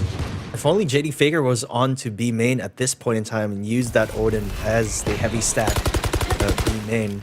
Seems like XC will be putting out that paint shell to try create some space, or at least scatter the opposing team right there. But they're going to be making their way to it. Faker move, but here comes NG. Lexi though does find Super Bus already. It seems like the Sage just being caught out pretty early on in these fights, costing NG that extra utility. Spike though being planted by Zelen so far. It's like Lexi gonna have a friend now with the Egoist right beside him. Behind them, fall, also putting down that stem beacon. Here comes Team SMG looking to play that retake. And everyone on NG on the low ground. Molly though gonna get thrown over to the right side. That incendiary burning one of the doorways. And fall, finding two. Make that three. Clean up from the brimstone, but Zespew will find the last targets. And as we see Lexi fall, it's still gonna be Team SMG taking another round win 5-3. Fall, come on, man. That was just such a good incendiary over there onto Boathouse. Just forced them to peek out one by one right there. Of course, he was able to get a 3K because of that. Just a beautiful retake, really, from SMG. 10 kills on fall. This Brimstone has not only been getting the lineups, he's been getting the zones, and he's also finding the takedowns along the way. Zespew right behind him with 8 as well. NG, they're putting in quite an effort to work as a team together. But John Olsen, he's struggling to get really the kills that he would like. Even though the Llerena can get orbs now, even if you don't get the kill, you still want to be seeing your duelist there top fragging, especially if you are going to be playing that kind of agent. As now, it's going to be NG having the guns that they need. Can they reel it back? Or will we see Team SMG pull away as they are setting it up? The Killjoy is waiting on the other side of this arc. This is a really, really good spot for Egoist. Looks like it's going to be a straightforward push here, but they're going to be stopped by those nano swarms, it seems. Are they going to commit or rotate? Take a little bit damage. Oh, that boost! The wall. It's just a little bit of that altitude, and this is the wall plays we are looking for from Superbus. Surprise, surprise, we are on the high ground suddenly, but fall does catch out Chalalala there instead. The Battle of Three Syllables continues as this is going to be NG trying to play onto a site. The Odin, though, having no friendship with the door there. Seems like for NG, they're testing a little bit if they can cross there onto the other side. They're waiting for the smokes right now. The dark cover allowing Superbus to move on the round. And Lammy Snacks now with a Rika Bolt on the inside. Orbital Strike gonna be there. Lammy Snacks trying to go for the push. The operator doesn't get connection, but John Olsen with a catch there to fall. Zelen also on the board. And NG will wipe out SMG in this round. That was such a cool wall. I wasn't expecting that at all. I mean, just giving them the benefit of having the line of sight through the smoke over there. Definitely going to take that down and maybe replicate that play sometime in the ladder. That was actually really quick thinking from Superbus. Got to give it to them in that round. It just goes to show that you can be creative with those barrier orbs. And we were talking about how they can use it in the post-plant, but in the pre-plant situation, in the push, if you know that the opponents are waiting on the other side of those smokes, that is just one way to flush them out. And look immediately how SMG has responded. They're double stacking onto the garden instead, as we do get those bouncy bolts, breaking some utility by a main. NG, though, they are hungry for some more points. They are trying to equalize as SMG going to be having the gun still. The Aldron scouting on around, trying to find those targets, and NG forcing SMG to rotate here on the A side. Immediately though, John Olsen leading the charge. There's a bit of that spray from the garden. It seems like for NG, they're gonna be able to put the spike down. The wall is set up as well. They're going for the full retake here. Definitely gave up sight, gave a lot of space for the team. It seems like they do have the right idea, as Lexi is able to take down Superbus, securing the man advantage for his team. Camera though gonna be set up. Allan caught out here by Lexi, and SMG looking to make this retake a possibility. Lammy Stacks trying to play the flank, finds a kill, turret could be in his way. Now the Swarm also to zone him out. He breaks the utility for now, but he is stuck here on the other side. John Olsen now popping the Empress as well. He wants to pop off and carry. He has gotten a kill there. The orb is onto his right. Trying that here also, but JD Faker has brought in the big gun, and Lammy Stacks will shut it down. All eyes on Zespew. Can he do it as time is running on out? The Recon Bolt will reveal his position, and John Olsen will just go super powered mode there to tie up this score. As we saw there, giving up space and going for the full retake, just giving up the site. When you have a lineup such as what NG is using right now, it's not necessarily the easiest task to go for that retake here, despite SMG Lexi's efforts in getting a 2K earlier on over here onto Cubby. And there we have it in that replay. The Empress getting some value. Gotta say though, Team SMG, they've been sticking around with that Odin for quite a while just to mow down that Barrier Orb. But in this case, they're gonna be ones playing the Eco instead. It's 4 Sheriffs, so it's actually 3 Sheriffs, a Bucky, and of course a Bladestorm all online. So SMG trying to find ways to steal some kills and steal some guns away from NG. NG in the meantime, mid control is the way to go. Lexi though has no fear, creeping on closer and closer, and sees the lineup, gets the takedown onto Chalala, taking care of the Cypher. You know how devastating a Bucky can be turning around like this. Oh! Faker caught Olsen off guard. Absolutely beautiful. That was unfortunate for Zespew. Really good know-how there for John Olsen to check out where the Jet was and getting that kill. But unfortunately, the Bucky was right beside him, and there was no way for the Llerena to survive that one because you can see that this miss target couldn't see that orb in time. Right now, someone else is waiting and fall lining it up. Beautiful headshot there at the Super Bus, and it's 3v2. I think that's, yeah, it's gonna be Lammy Stacks catching out Fall there. 3v2 slate, 2 rifles though for both sides, and Ego is still gonna have that Sheriff. Things are looking dire here for NG because the guns have been given up to SMG. They also know where they are. 30 seconds left. Kind of curious why SMG is still double stacking A site here. I guess it will be rotating very quickly, real soon, as NG slowly makes her way to executing B site right here. I guess they're just going to go for that retake, the 3v2 retake then. Exactly, because it's a matter of having the right gun in the right situation. And if they might feel like if they leave Egoist here, is going to be not enough firepower with the Sheriff. So Spike going to get planted, and as you mentioned, the retake is coming. Lammy Stacks and Zelen looking to set things up. The Sova playing onto the boathouse, actually just outside of it, as Zelen is by B main instead. The shock darts are coming, but the market sap will be the way to go. Egoist finding that Vandal, and here comes Team SMG. They have taken away the tools of destruction that NG have brought to the table, but can they do it here? The only waiting on the left-hand side. Zelen will get to so far. All eyes now on JD Faker. Can he actually do it here? Shock dart gonna go for the connection, but Lammy Stacks is just right behind him on the other side of that shed, and NG will take the lead back 6-5 as we get into the last round of the first half. This be another tie first half, just like the previous game that we had. Signs show that it might actually be true here. Val just getting a really quick one tap right here for the Sheriff, but you got to give it to Zelen right here. Just getting that 2K, securing the victory, the man advantage for his team in the end of the round. Just not fast enough on the refrag right there from Team SMG, unfortunately. Great angle there taken by Zelen, and you know, in these kind of situations, side effects may include a very long drawn-out game as close as can be. This has just been NG versus SMG, round per round, throwing a punch at each other, and it really feels like the scoreline refuses to stay away from one another. But Mom Buddy is out. There's the Boombot. Tried to say hello. It just has that smiley face, guys. Why shoot it down? But in this case, Lexi. I would like to. I already know what my first image will be. Maybe a picture of you trying to inspire us. But yeah, awesome. The sprays. I love it. I'm glad you approve. But Lexi, he is ready with the paint shells and blast packs. He's playing by health for now. Seems like though Zespew has whipped out the operator. Does he own it also for JD Faker alongside the Hunter's Fury? So the tools that NG needs to set up the defense are there. And here we go, unleashing the lightning already. JD Faker as well as Lammy Stacks can unleash it both. Seems like Fall though has fallen to the hand of the Sova. John Olsen also catching out Lexi there. Advantage now here for NG as there we have the recall bolt being whipped out. Egoist though catching out the Cypher lurking. 30 seconds In left. this case, will be this spike plant attempted on B, moved over to A instead. John Olsen catching out Zesbu. And what a mind game though. Like NG, they were caught trying to put this spike onto B. They were trying to push after, well, they saw Egoist get that takedown of the Cypher though. They said, okay, let's just go 8 instead from the shadows. Such a good tool in that scenario. Yeah, it was effectively a double fake at that.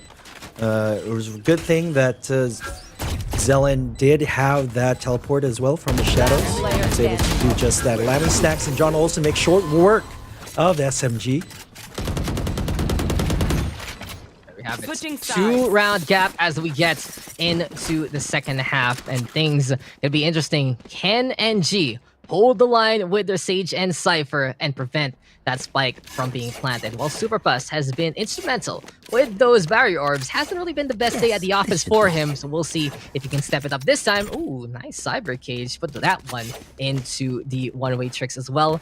But for SMG, feels like their win condition here, Vim, is as soon as you get that spike down, it's just back on away and unleash hell from afar. Yep, pretty much the same narrative from what we saw from the first game. And of course, the beauty of this for the side of Team SMG, they have a lot of tools for zoning, a lot of tools of displacement, of course, coming in from this agent composition.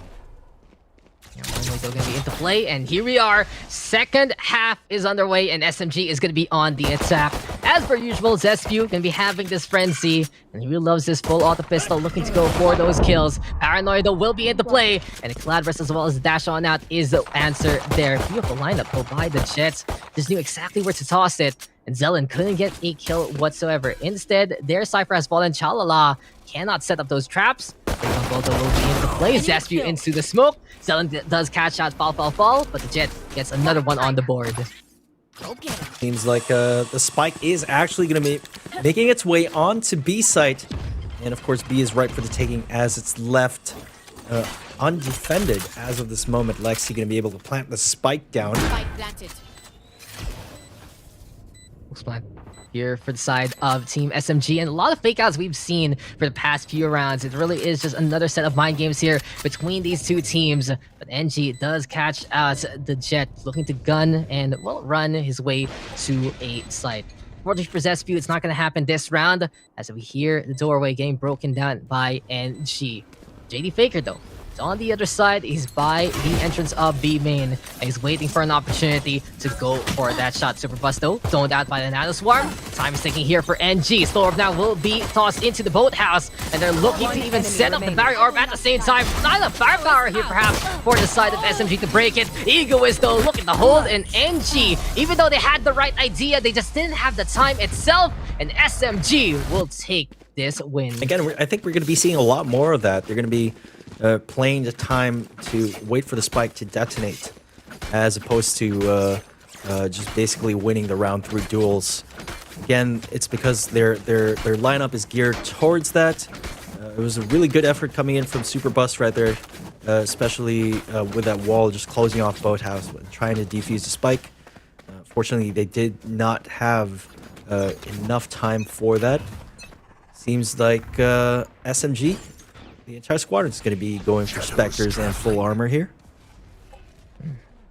Ready to go for the buys and ready to bring in those bullets. Thing is, though, I love that wall because they know it's a pistol round. They could have actually just fortified and tried to make that a spike defuse happen. But unfortunately, as we saw, it's in action. Time was just not on their side. Dark cover, though, gonna dissipate, and the turret gonna say hello to the stage there on to the right. Super Bust now exposed, decides to go for the swing, but Egos will get the kill anyway. Painshell's now gonna get thrown onto the cubby as Despew finds two so far. It's SMG looking to rampage. They're cleaning up house. They're getting the targets that they need, and all eyes on Lammy Snacks now. He's by the bench. Just isn't going to work out. A flawless win here for the side of Team SMG to tie up the score again. While we were seeing that sort of skirmish with the turret over there onto mid courtyard, it was just Zespio on a complete warpath onto A main all by himself. And of course, they weren't afraid to press their advantage when it came to firepower right here. Just making a quick work out of NG here. And NG, they had a bit of misfortune a while ago because Lammy Snacks, right, in that pistol, he didn't die to the spike, so he took the penalty in the next one. Yeah. So no real choice. They couldn't even go for the force buy if ever they wanted to choose to. But in this case, they will have their rifles into play now. The JD Faker might be time to go for the dart play. Zespew going up top that generator, trying to see if anyone's there. But SMG, they know they can go gung-ho with this kind of lineup. All about Spectres and all about running and gunning their way to victory. Checking out the cubby here so far. Zelando in the meantime catching out Lexi already. Good start for NG and their hold, and they'll add on with John Olsen getting to JD Faker. Does find the target, and onto the side they will try, but Zealot is just holding line. Zespi right now getting one more. He's getting mowed down by the staircase. Can he actually survive on the short side? He's picking up a Vandal. And he go for the clutch here. Sees the Sova. Does get the takedown. Lammy Snack's gonna be saying good night. In this case, though, it's 2v1. And what's the play here for our Jet? Can he actually get that spike here, Vim? It's going to be really tough to be able to get that, as of course they already have their sightlines, but he does have the tailwind to at least dash out and retrieve that without being harmed. Now it's going to be 2v1. That quick trade frag from Chalalala. And that was pretty much the best thing you can do in that scenario. You don't want to make it two 1v1s. You want to make it a 2v1. Of course, use the man advantage to your advantage. And in that case, it just was SB unable to get the shot on. But a great romp by the Jet anyway. He was able to take that gun and take people down with him, including the Sova in that instance. So it just goes to show, here was the side of Team SMG. They had that gun disadvantage, but they still got the kills. Can they keep it up as they get their guns this time? Lammy Snacks, he's actually whipped out the judge because he knows he's pressed for money after his unfortunate circumstances in this half. Spike has been left behind though, near top mid, and it seems like it's mid control here for Team SMG. It was a bonus round for SMG, but not anymore. So now we're seeing what they sort of did in the previous game we're in. They're just playing defaults, they're just playing really slow, maximizing the time of their clock, perhaps trying to go for an early pick here and there. Just you know, playing the patience game, which worked out pretty well for them so far. Finding factor of the series has been that patience game indeed. And we'll be seeing if SMG now can pick up that pace and put that spike down. As soon as that happens, they're going to be ready to just unleash hell and high water in that scenario. Fall though, catching out Superbus again. Sage getting caught out one more time, and that's really been one of the biggest problems here for NG. Superbus cannot stay alive for too long, and it's hurting them in the long run without those healing orbs. One more for show, though. John Olsen caught out by Lexi. Beautiful shot there by the market. He's waiting now by Pizza, alongside his buddy, his pal Zespew. Seems like they both want the slice here of the Omen. As soon as the paint shells though are primed, that was a pick from Zeldin. He's at 17 HP though. Egoist now trying to go for the zone. Lammy Snacks, sneaky peeky with that judge. But this door can be closing in front of him so far, and he still gets the kill on the fall anyway. Spike planted. It's again the patience game working towards the favor of SMG. I mean, it's just, it seems like nothing's happening when they're playing it really slow like that. But again, that's, we were talking about earlier, how it's all about making the other team really, really antsy and really anxious as to what you're up to.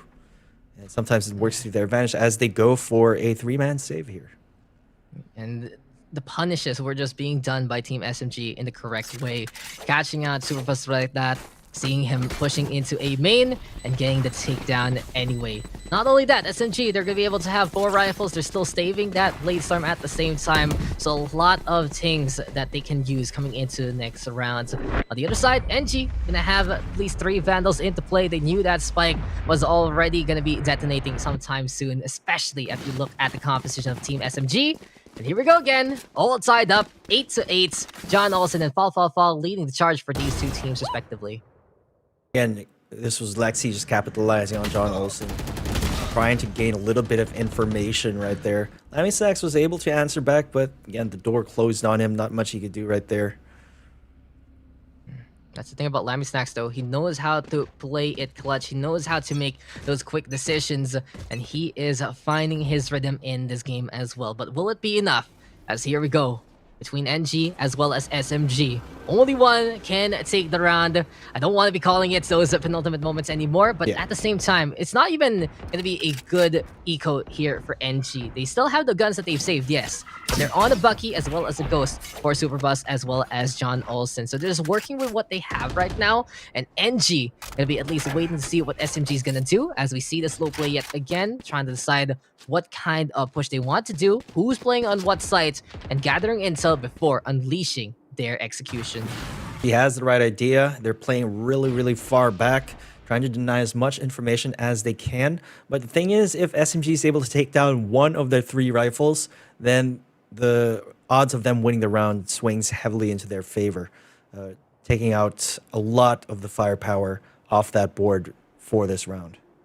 But Zelen, he has the firepower, and he might have the prime paranoia if he sees this one coming. Dark cover, might dissipate soon though, and there's the push already, courtesy of Egoist. Zelen gonna be able to get that catch. SMG though, left. over to B sites. As soon as that happens, it's NG already rotating with a full squad into play. Spike JD planted. Faker will put the spike down. There's one concern here for Team SMG. Can't play their post-match shenanigans from B site itself. We have Fall already by B main. Hunter's Fury also for a bit of that zone action, but NG is waiting to pounce. It's 2 of these players on the other side of Fall. That's Sage and Llerena. And okay, Fall. He assumed there was only going to be one guy, and John Olsen will take advantage. SQ though still holding the line. He has the Blade Storm, but he has no life yet. And Zelen getting 3 so far. There's the wrap up by NG. An unfortunate situation. Just the assumptions were not on point for our attackers. So it could have gone an entirely different way if Fall just didn't whip out that smoke right after he got that one tap. Again, we probably didn't see it as they were directly behind each other, it seems. So that was really a quick trade frag by John Olsen. Quick reaction though, and Fall, I think was priming out that orbital strike. He wanted to make sure that spike wouldn't be touched whatsoever. And look at this. Oh yeah, the ponytail getting in the way of the Llerena. Right. You know, the hair. Those little details. The little details, and then you have the Sova cape, you have the Sage ponytail. In that case, the assumption for Fall just blows up in his face. Good round there by NG. They're able to take it away from Team SMG. Now everyone gonna be having rifles into this round. We do see that an attempt was made by Superbus to play into the pizza and wall on top of it. Unfortunately, couldn't see any targets, and now it will just be NG backing on away from the middle. I think they should try to go for an attack onto A side. I feel like their post-plant shenanigans would work better off onto A because of what we've been seeing so far here. Zespio trying to take control of the mid lane as with Lexi as well. Not be finding That's any the early thing. picks though. No targets whatsoever, and that's really the thing there, Vim. When you look at the B sites, it's just on the low ground, so difficult to actually get out of there in the first place, especially with the pinch being done by NG. In the meantime, though, seems like NG is looking to play into B itself. SMG, hearing your voice in their heads, deciding to move over to A 30 site seconds instead. But left. John Olsen, he's already won out the battle for the Cubby, and that is going to be just view as well as Egoist going on down. Cyber Cage is also in the way. JD Faker cannot cross, but Lexi with the catch on the Lammy Snacks. Time is running out, and Team SMG, they might be forced to push onto this site. They have the spike there on the Sova, and okay, this is an interesting call 10 because seconds it looks like SMG will be saving instead. Yes, you know, it was pretty much a futile to try and attempt to take that A side as well, because you still have that Cypher set up there. Still have John Olsen ready with that crossfire. So I kind of understand the rationale, but again, it is more on the safe side. They did suffer a while ago in that previous round before the last round, wherein they just got caught out, and we saw NG taking their guns away after the flank worked out in their favor. So they said, you know, we don't want to be losing out. We still want to have those guns. And they have 4 rifles as well as the Blade Storm. So they still have a bit of an arsenal in them in the first place. Can they make it work though? As the spike now by B yet again. The big push onto A might turn things around in numbers in favor of SMG. We'll find out because John Olsen wants to fight. Fall already going down. The dismiss to back on away, and a beautiful pick off here by Llerena. Definitely need to punish John Olsen. Stop getting picked off by that Reyna. trying to go for those early picks. It's just crucial for them, and the reason why they've been losing the past few rounds. Definitely gotta be able to punish that. Beauty of the dismiss, and that's what that form is for. Back on the way safely and surely. But speaking of the back, it's actually going to be a push on forward from Zespew instead. Chalala though doesn't pay him any heed until he turns around to get that takedown. Ego's in the meantime catching out Zelen, and while we saw that push onto A getting some attention, it still be the way to go. Lammy Snacks though making it rain, trying to get that lineup to connect onto the default, and Lexi will adjust his spike plant and put it into the corner instead. Not only that, lockdown now going to be played here by Team SMG. Lammy Snacks getting the tag though, and this is just NG waiting on the other side. Still have 3 members versus 3.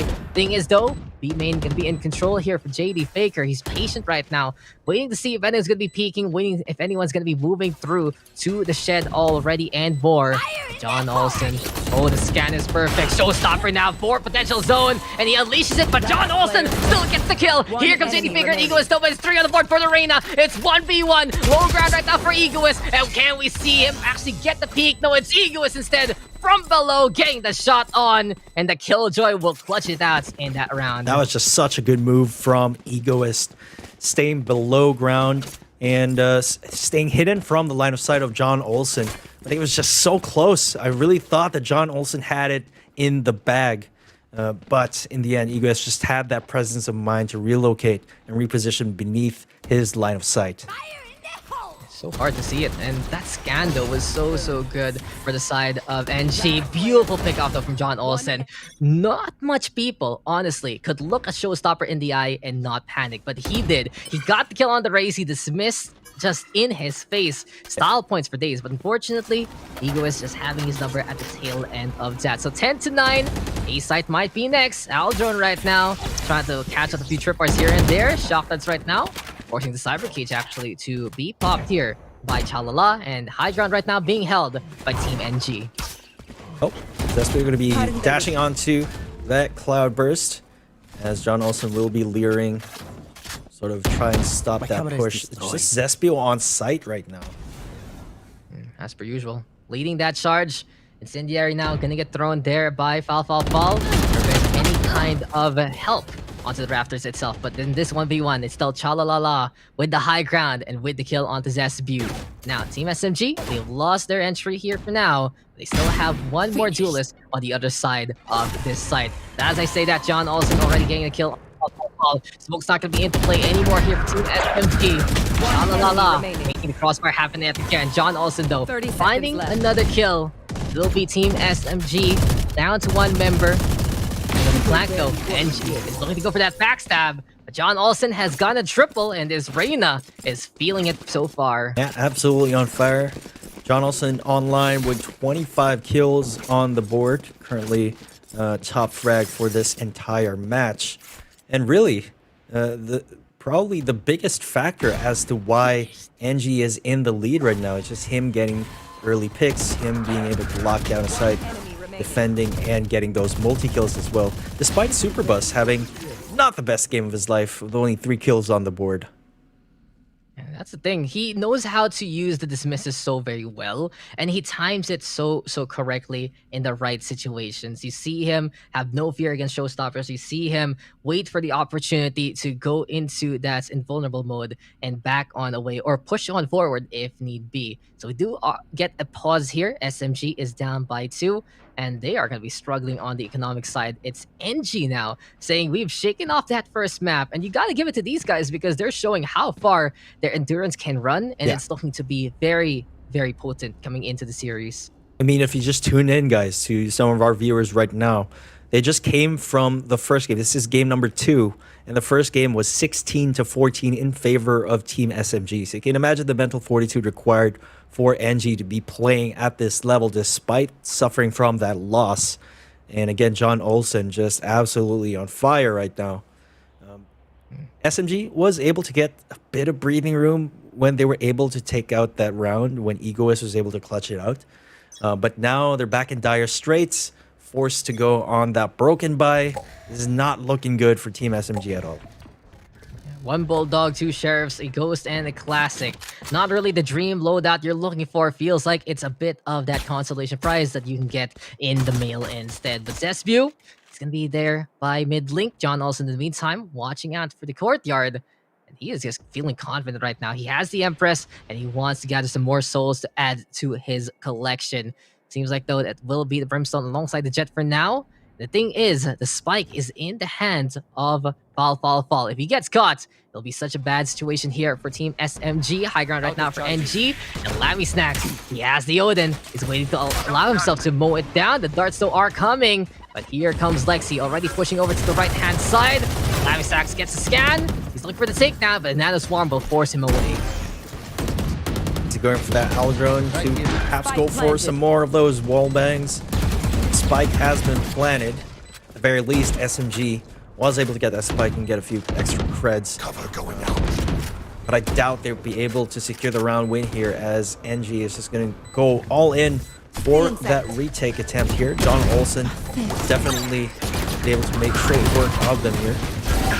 Dismissed though into the smoke, and JD Baker catching out John Olsen in response. So Orbital Strike though gonna be unleashed. It's like fall, trying to buy some time. And JD Faker, not only that, he has to hunt this Fury, but he has to protect himself because here comes the rush down, and Zelen will get it. But fall, he has gotten two! It really is the post-plant situation here for Team SMG. Off cam in the sky, we see the fire coming to make it rain. And Team SMG, their win con is to put that spike down, and they did it that round. Looks like that incendiary just landed at the right time, and you got to keep in mind, when you lunge that into the air, there's a bit of delay as to when it actually touches the spike.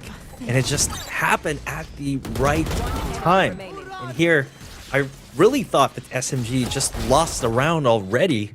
But they were able to buy enough time. That's the power of the utility game. Even if you lose out those duels, even if you don't have the firepower, you're still going to win the objective.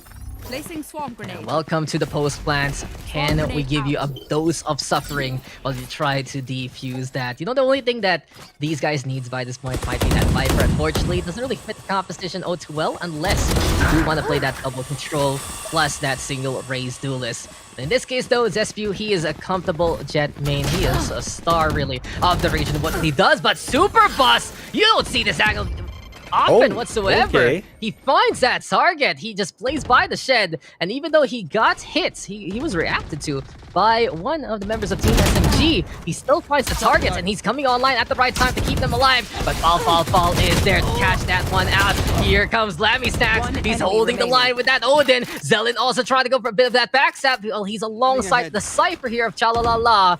And all eyes now on JD Faker. Can he do it? He has the spike. How will he force out Team NG and their movement? We'll see very soon. The shocklets are coming, and here we go with the plant being put down. Definitely going to press the attack, utilizing their man advantage to full extent here. No need to split up at this point in time. Oh, Faker, though, definitely wasn't expecting for them to double up at that point in time. You're expecting the other lane to have the member of the opposition, but in that case, NG kept it simple. They worked together, and they found the kill anyway. So 2 rounds down the gap, and NG is on match point. Can Team SMG figure something out and force out overtime, or will we see a map number 3? We'll find out. That post-plan lineup, though, not working to Team SMG's plans as much as they would like, and it really has to be because they've been going to be a lot more than 8 because of NG and their movements. Definitely gonna have to agree with you there. They for those post-plan things to work to their favor more, they definitely have to push for A as much as they can. But it's just such a challenge because, again, the Cypher is there, John Olsen is there in the Cubby as well. So I understand why they keep going for B at this point. Difficult though, that low ground, very hard to escape from as soon as you put that plant down. And it really feels like if they don't get the numbers advantage, they cannot play the post-plant ways for that site. So here they are, stacking up the Cubby. They know this is their biggest chance. Even if they all die, they can still win the round. We've seen it before. Can they do it again? As now Zelen has the operator in hand. That was just some of the most ridiculous things I've seen. But it's just such an incredible play without any counter. whatsoever. We'll see if they can pull something like that off. Once again, this time no ultimates. Lexi though finds that kill. Zelly in the meantime with the refrag. Shroud to step now into play, and Zescu trying to move over to the other side. But can he actually goes for those takedowns as JD Faker is putting the spike down. Goldman's ready here though for the side of NG. They have the res, they have that Empress, and will they unleash it? Unfortunately for SMG, they can't use the showstopper now as the raise is gone, but Zescu doesn't care. He finds the kill onto John Olsen anyway. Shock darts now are abound as well. There's the stack heavy by NG. Super bust, bring John Olsen back to life and try to use his teammate as bait to allow him to get that kill onto the Jet. Empress now has been primed, but JD Faker is on the side. Lappy stacks up with the Odin. Ego is bringing out the Stinger, and he has gotten two. Zelen though still there. There's the classic, but the Stinger will win out the firefight, and SMG will survive another round. They're one away from forcing out overtime here. And you know, Mr. Daks, it's my favorite gun for a reason. But Ego is just making full use of that gun. Despite being nerfed, it still can be a very effective weapon at those close ranges. SMG, again, hanging on by a thread, making it work despite being on the economic disadvantage here. Just find their way to that A site. We might see another overtime here, Mr. Daks. It is possible, and that's the thing. Team SMG and Team NG, these guys are just the nitty gritty. These guys are really just those guys in the gym that always go their hardest. They try to really lift them all up and more. Now JD Faker, can he get the shot? Yes, he does. Super Bus will go down. Without that Sage, no sustain whatsoever here for the side of NG. And that man advantage is going to be a good chance for them. Interesting enough, though, SMG, they're considering here if they're going to be going into B, or will they decide to try and play into A instead? Judge, though, in the hands of Lammy Snacks, NG just doesn't have the money right now to keep up with SMG and their arsenal. But in any case, if they play it smart, they might get a big surprise, especially with an auto shotgun like that. I mean, you know, their success rate on B has been less than stellar.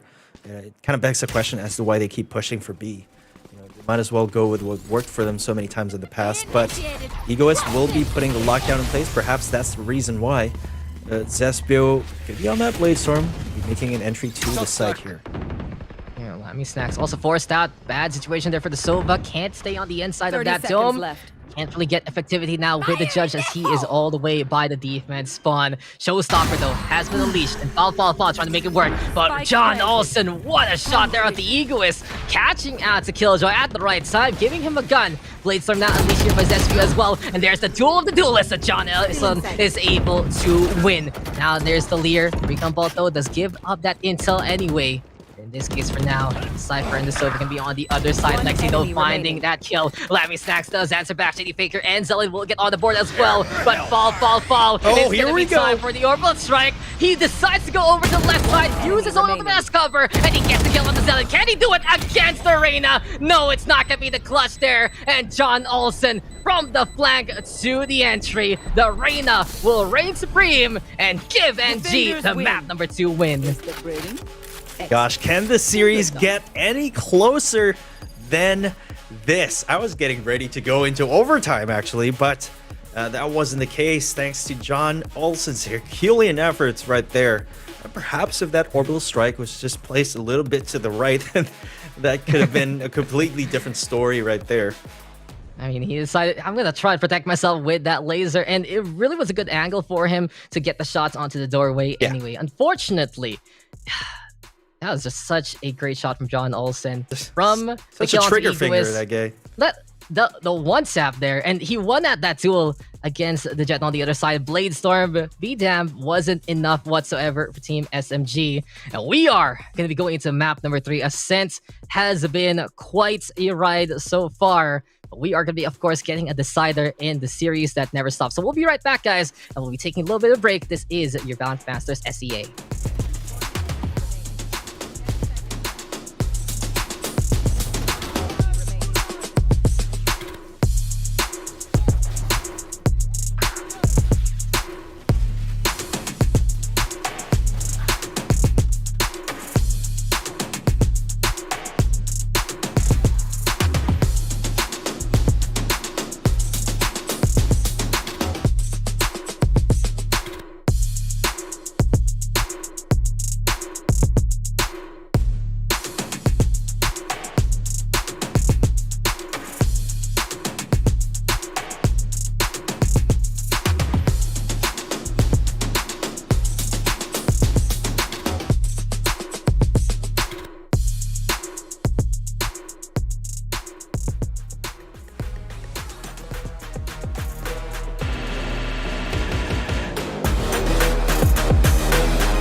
Hit you with the 808. Hit you with the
Welcome back, ladies and gentlemen. It's been a long day, but we are almost at the finish line. 1-1 in this final series of the day. NG.Black bring it back to tie it up, and we head to the decider. Stealing rounds from each other here as SMG and NG.Black just back and forth non-stop. Although we talked about how game one SMG Zesbu was the one to really highlight that first bind game, in Ascent, it definitely was to the heavens, to the skies with John Olsen's raise, and it was really a good decision for NG.Black to put Superbus from duelist to a different role and give John Olsen the spotlight, because that man is nigh unstoppable. Whatever weapon that he uses, he just procures amazing plays. Yeah, so John Olsen, it was his time in that game. Game 2 was his. Game 1 is all about Zesbu. And although Zesbu had a few glorious moments, just like this one, never came out with the way that John Olsen really closed out that last map. Like, especially to finish things off, he gets a 1D, picks up a shot, picks up a Vandal rather, and then just ends the game himself. It was a really great performance from him, supported by his teammate. What was questionable to me, though, was the number of times that he was peaked one by one by one. It was really, I'd say, gritty and at some point sloppy matchup, but proving in the end that it was going to be an interesting match through and through, all the way to the very last. John Olsen, the number of times that he gets away from these life and death situations is just unreal. Yeah, and John Olsen was, of course, the one we saw at the end of the game, coming up in those clutch moments. No surprise to see him be the MVP as well for NG.Black. 13-11, leading the way with a 2.1 KDA. Heading into game 3, I mean, he's the one to keep an eye on. Definitely. Honestly, again, I was a little bit worried about the possible performance here of NG.Black. Like, I didn't really talk about this when, you know, the panel started for this final series, but there was a lot of struggle for NG.Black, especially in their attacking side. I did talk about how Superbus was the duelist beforehand. He underperformed, but they kind of restructured. They kind of figured out that John Olsen is a 6-shot, just utilize him, and it shows in the end. And you just saw his combat score 300 plus for this final, or for that second game. Coming into the third, they got to be prepared. I do want to point out also Fal, he had so many rounds to his name. Just showing up on the server and fragging out, was the MVP of his team. It just goes to show it's not just all about Zespio on this team. There's a lot of people that can step up to the plate. And it's a sign of a well-rounded team. Sure, for the most part, they play around Zespio, but when Zespio's not feeling it, when he's not hitting those off shots, other players, they step up to it, which is really, really refreshing to see. I think you can say that really for any team, any player really in this Valorant Masters sort of time of a tournament. You have the best players here, so everyone can step up, everyone can make plays, everyone can get involved. Of course, though, we go to our final map. We go to what is going to be also our final map of the day, guys. This is it. It's do or die. You either go home and join the other 3 teams that lost, or you move forward to tomorrow. We go to Haven.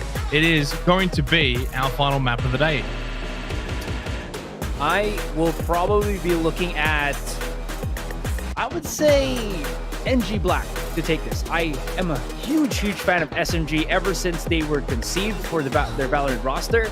But NG.Black not only has John Olsen, the entirety of their roster is nuts. And I have been really enjoying Superbus, who has been playing the Sage with his kind of off-angle walls that boost him on spots where I think it catches SMG off guard. And those tiny differentiations is allowing NG.Black to at least get those 1 rounds off, where John Olsen at least gets a little bit of ease, not only having himself to carry, but at least, there's Superbus and the rest of NG.Black to put on the work. Yeah, well, I'm going to go the other way because I think that this map really lends itself to the playstyle of SMG. What with Zespio and whatnot, he's going to have a lot more opportunities with that operator, and this map is going to be an SMG map. Yeah, I don't even know which way I can really choose here. I might just sit on the fence. No, actually, I won't. I'm going to say it's going to be SMG. That's my guess. But I also want to hear what the casters have to say. They're going to take us through the final game of the day. Well, it's been a bit of a brawl, so you already know that it can go either way. But in this fight forever scenario, I'd say I like the innovation of NG, so I'll give it to them. How about you, Bim, as we get into game number 3? You know what? The virtual desk gave up some really good points right there, and I think I'm more inclined to agree with Ilustrado.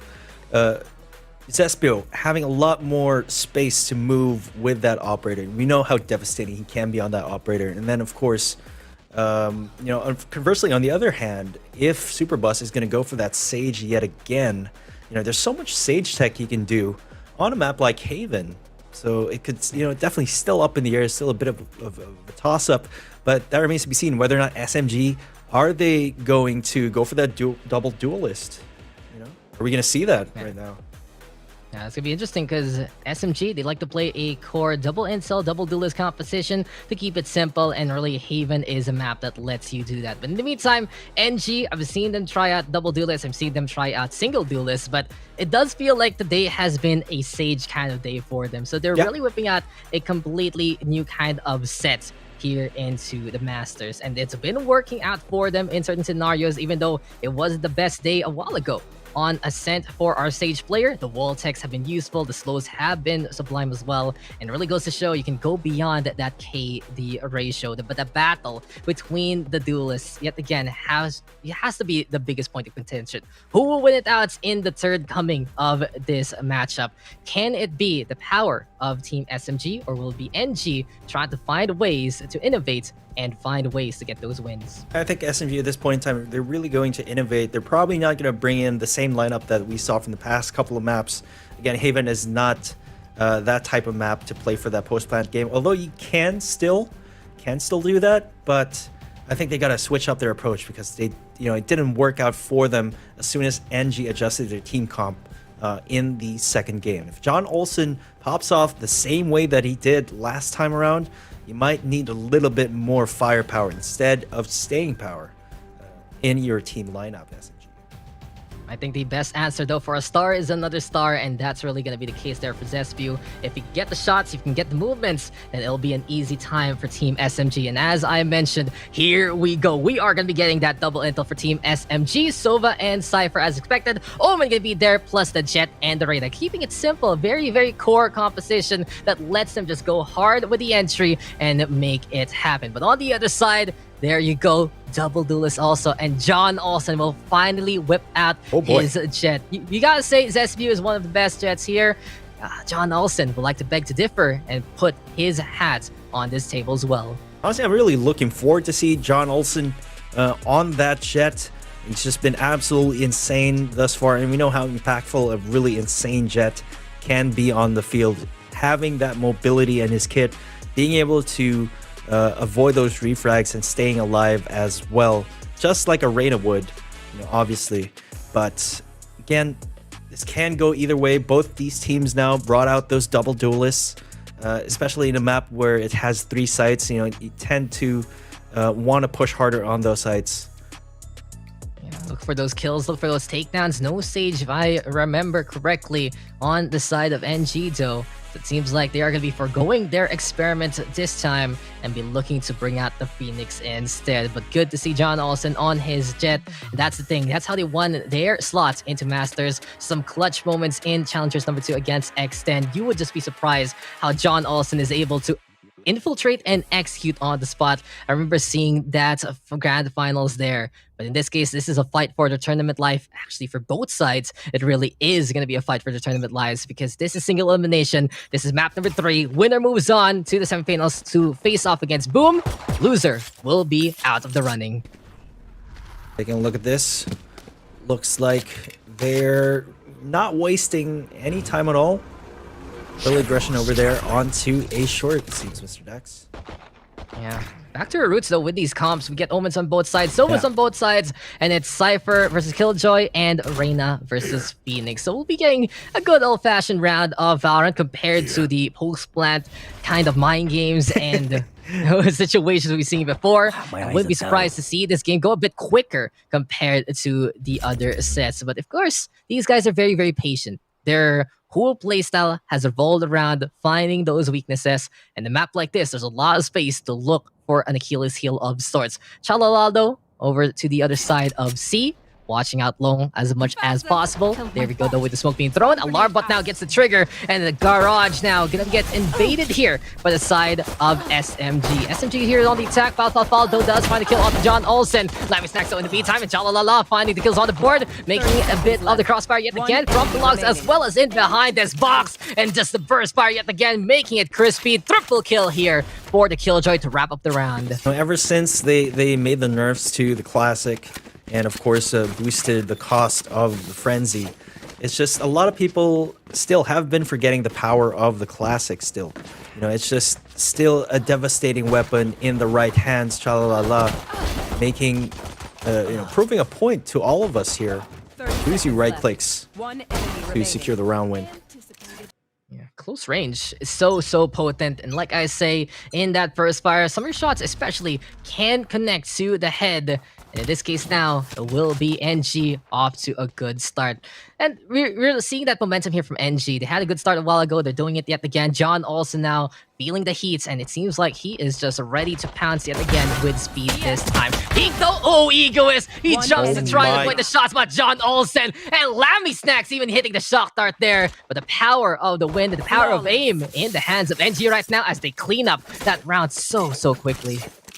Gosh, it's just, again, John Olsen stepping up to the plate, showing us what he's made of. Just such a scary player to face against. Despite just having a ghost, look at that. Crispy shots. All he needs, man. All he needs. Yeah, when you jump, man, do you expect to fall down dead already? No. No, I don't think any kind of jump shot photos expect you to do that. Lammy Snacks, though, beautiful shock dart. Gotta give him the bounce pedigree there. In this case, it's now NG up by 2. Quick rounds in succession. We're seeing a bit of a change of pace here for both sides. But SMG right now gonna have the rifles, gonna have the full buys that they need. And the Aldron looking on around garage. Hello? Is anyone there? No one into the corner so far. Good smoke, though, onto the window. And SMG given space to work with. It's also pretty cool that they added some binds to, the vertical movement of that owl drone very, very useful. You can definitely see the difference here in the games that we had today. You know, the next thing they need to add is like flight stick controls. Can I use a joystick? That would be so cool. That would be interesting. Maybe in the near future. But the near future right now might be bleak for the Cypher if Superbus has his way. There's like, no, there's a camera placement. John also in the meantime have a bit of a firefight. And look at how patient we're seeing Superbus right now. Trigger discipline behind this wall, but Egoist, that sixth sense to turn around and get that takedown. What are you doing there, good sir? And SMG will get the first kill, make NG rotate accordingly. This is a really good start for them. 30 seconds left. It's like there's still no signs of commitment coming in from SMG. A flank for a flank though. Oh, JD Faker protecting his teammate. Chalalala almost had the shot onto the SPU there. Now John Elson is still alive and fighting for A side. Unfortunately for him, over to B instead. Slammy Snacks. Oh, there. Zell in the meantime catches out the Jets. JD Faker on the board. Now gonna be John Olsen all alone on the defensive. Can he figure something out? It's 3 though on the other side. And seems like they're close to the link entrance of C. What can John Olsen see though? His demise might be there. The updrop just to die, and SMG will find their third round turnaround. Really well played again from SMG. Again, using patience to their advantage. Just not making any drastic maneuvers really early on in the round and taking their sweet time. And look at that. Egoist, again with the sixth sense, as you mentioned earlier. But gets shut down by John Olsen. But of course, you know, you can't really do anything in a 1v3 situation right there towards the end of the round. Yeah, tough ask and a tough task indeed. While some can do it, it's not something you should expect from any player whatsoever. But the Blade Storm now gonna get popped by John Olsen. He wants to go for the push. He's already trying to invade the lobby so far. Lammy Snacks also go for the recon. It gets broken, and SMG gonna be giving away a bit of their position so far. Aldrin, though, trying to say hello to Lammy Snacks. Operator still in the hands of the Sova, and I'm not too sure if SMG knows this. Big surprise if ever this does get connection. And in this case, Lammy Snacks wanted to tag a target just to reposition himself accordingly. I mean, buying an operator this early on could definitely be a double-edged sword, especially if Zespio is going to be able to get his hands on that. So definitely do hope that Lammy Snacks holds on to that gun. Yeah.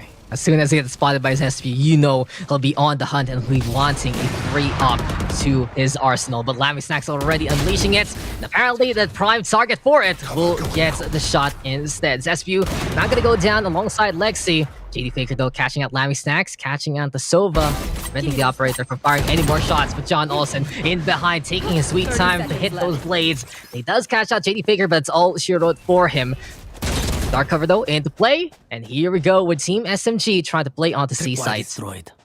It's going to be a 2v4. Falfa going to be planning, but Egoist will be able to take down Zelen. Still, man disadvantage here for SMG. Egoist creeping closer and closer. Curveball will be the demise of Superbus. He wasn't ready for that shot, and Egoist gonna get a triple kill so far. He runs in position and he finds the takedown. All eyes on Chalalala. He gives away his position, tries to go for the shot at the Cypher. Fall will protect his teammate, catch out that staircase, and here we go again. All tied up between SMG and NG, pretty much the status quo of this series. Seems like whatever they bring to the table, no matter their agent compositions, no matter the map, it's always going to be a seesaw neck and neck battle between these two teams right here. And it just goes to show, as Egoist showed us all here, that at any given point in time, any of these players can pop off. There are no weak links in either of these teams. And as I said before, Egoist, when he's on the offensive, he loves to play that clutch. Of course, on the defensive, he plays his role. And in this case now, it's Chalalala trying to play the role of the Sentinel and look for the peek into the tap. But suddenly, the Cloudburst and the Leers are coming. And Team SMG, they're going quickly onto this site. Lammy Stacks already going on down. And SMG, a bit of breath of fresh air to see them go this quick onto a site. C site now, right for the taking. Fall, putting the spike down. And here we go again in the post-plant situation. Oops. Definitely a change of pace. Again, compared to the past couple of games we've seen, that's probably the fastest take we've seen so far. Definitely is refreshing here. Take flight. Superbus tries to clear backside. 4v4 though. There we go with the dark cover. The other fast take I remember really was just those bind takes at the very start of the map. But in this case though, it was just so sure from SMG, but for now, they have to be wary. JD Faker, line up with the Hunter's Fury. Paranoia getting away just a little bit there.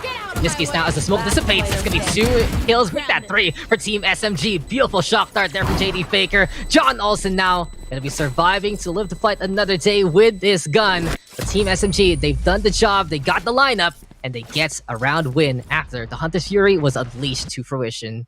Seems like the fast pace of that take really caught NG off guard. They probably weren't expecting them to go as fast as that. And time will tell if they will continue to keep up with that pace or perhaps shift gears and keep NG guessing as to what they'll do next. That's the thing. NG said, you guys aren't playing by the script.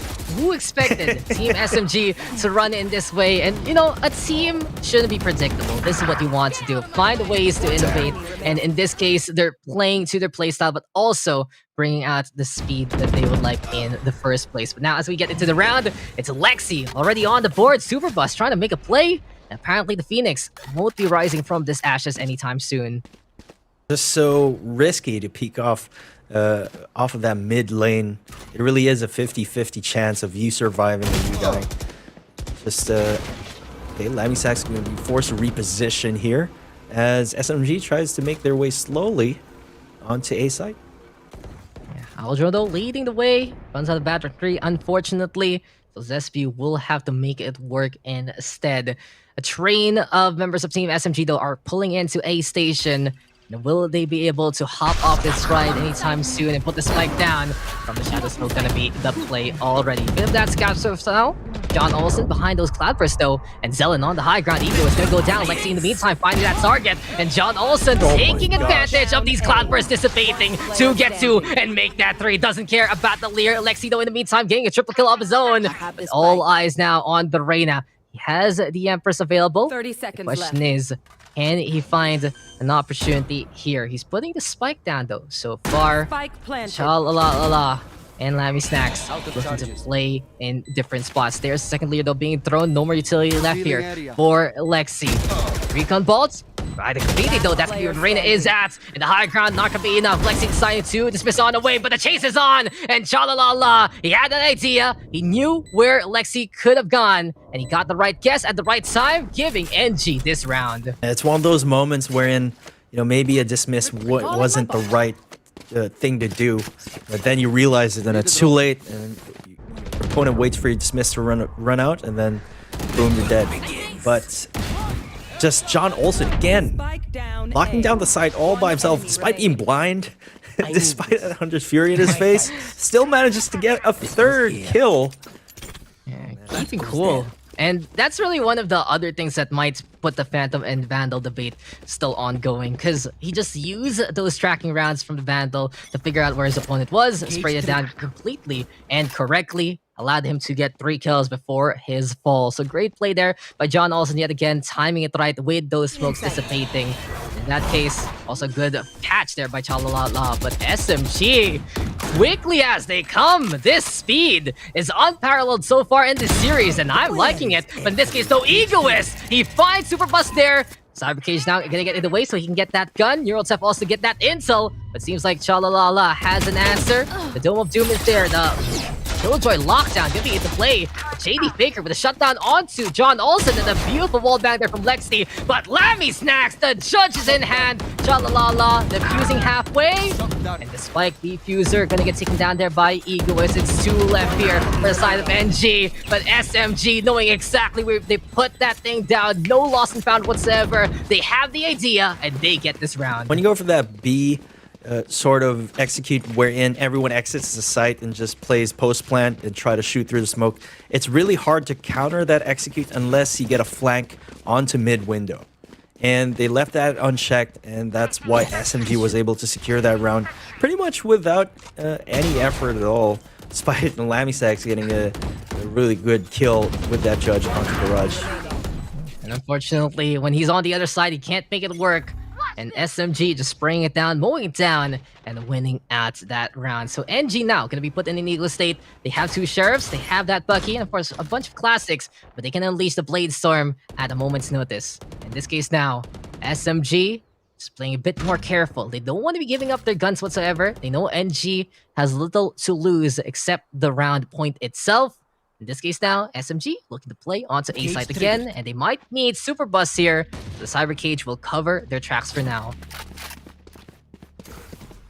SMG, again, picking up the pace. Going for that A execute here. Without a doubt, they are going for a full commit.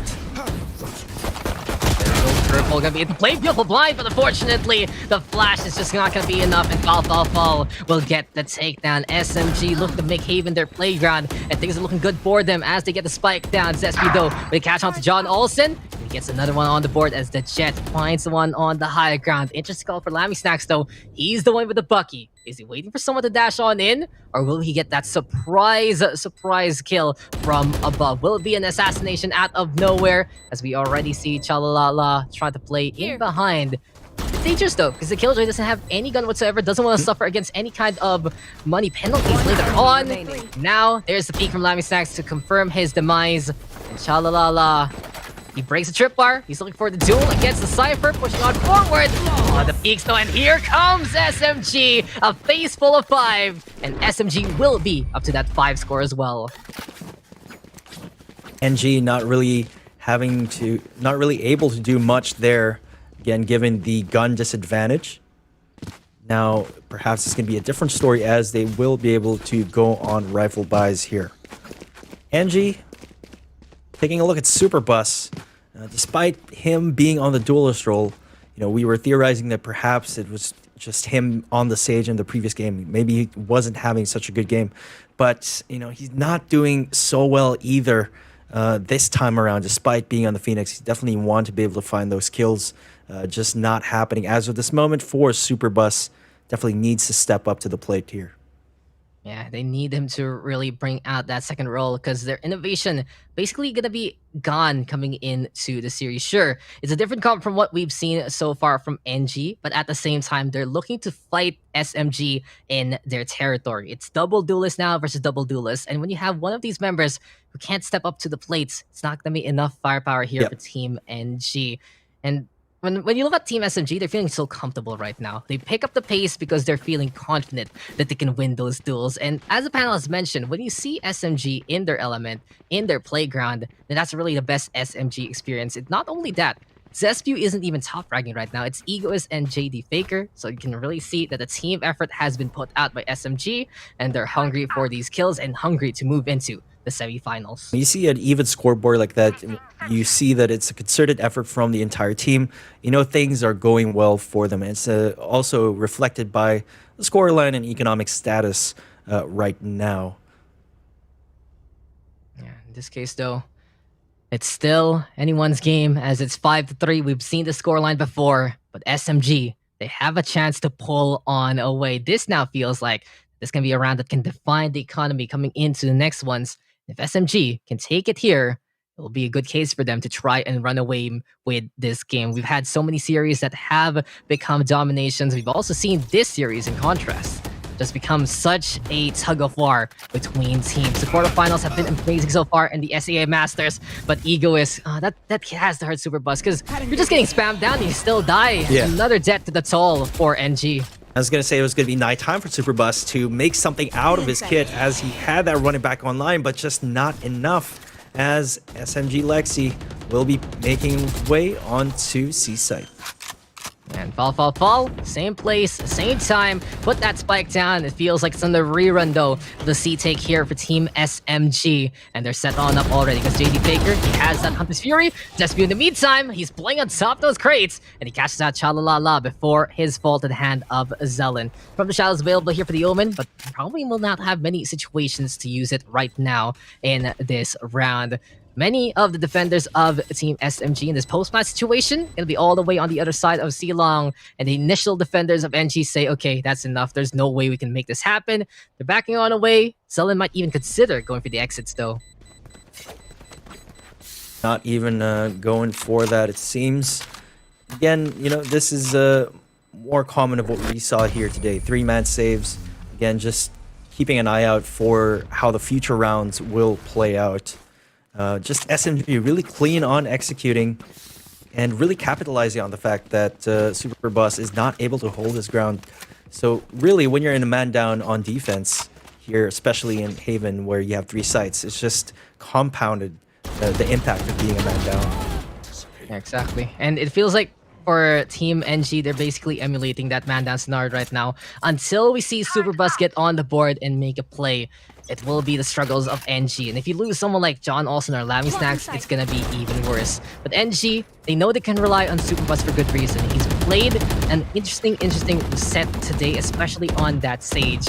And he really just had a hard time in that last map. So a bit of the jitters, maybe a bit of that negative momentum still affecting him. But in this case now, it's time for him to step it up, especially as he has that Sheriff in hand. A 1 tap or 2 can be a big confidence boost to a player. There we go though with a curveball, and Superbus cannot push on forward. He has to run it back though. He's also trying to play the hot hands, but as SMG realize the situation, they're really backing on away to rotate appropriately. Keeping it slow and steady, rotating, crawling their way from a spawn. Looks like it's going to be an A-take here, pretty straightforward from Team SMG. And this is what they've been doing for the past few rounds. You know, they show their presence somewhere else on the map, and then they slowly rotate away, try to make use of all their time, and wait for the opponent to get antsy. And it's been working pretty well for them so far, as Zespio will be taking first blood. And John Olsen, though, he has infiltrated and he has gotten 3. This is pretty much the standard of NG. Put John Olsen in the situation to win and try to make it work. But Zescu, he has other plans as JD Faker gets on the board. The Bladestorm will unleash the kills onto 4. And Team SMG, they got the flank, they got the angle, and they got the takedowns anyway.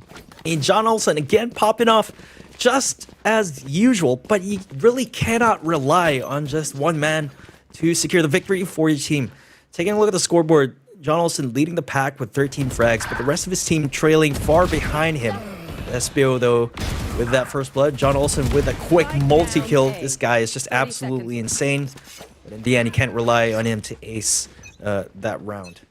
And John Olsen putting up such a good show there, but at the same time, while that was happening, Vim, great mid-control being done by Zespew. He got rid of Chalalala and took care of Superbus as well. So goodbye and good riddance to those two. Gave SMG still a fighting chance. And Bladestorm was the answer. So spike planted, and SMG just feeling so confident right now. John Olsen, though, with a kill onto Zespew. Gonna be a big hit to this roster, though.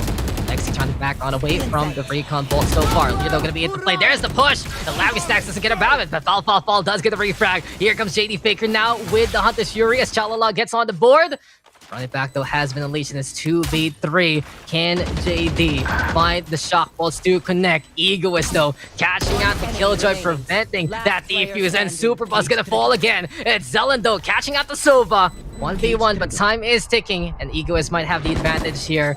NG just running on in the realized situation. Zelen tried to bait things out, but the clock is ticking. The Classic will get the kill, but Zelen has ran out of time, and SMG is running out of rounds to give to SMG. That was looking pretty scary for Egoist for a little second there.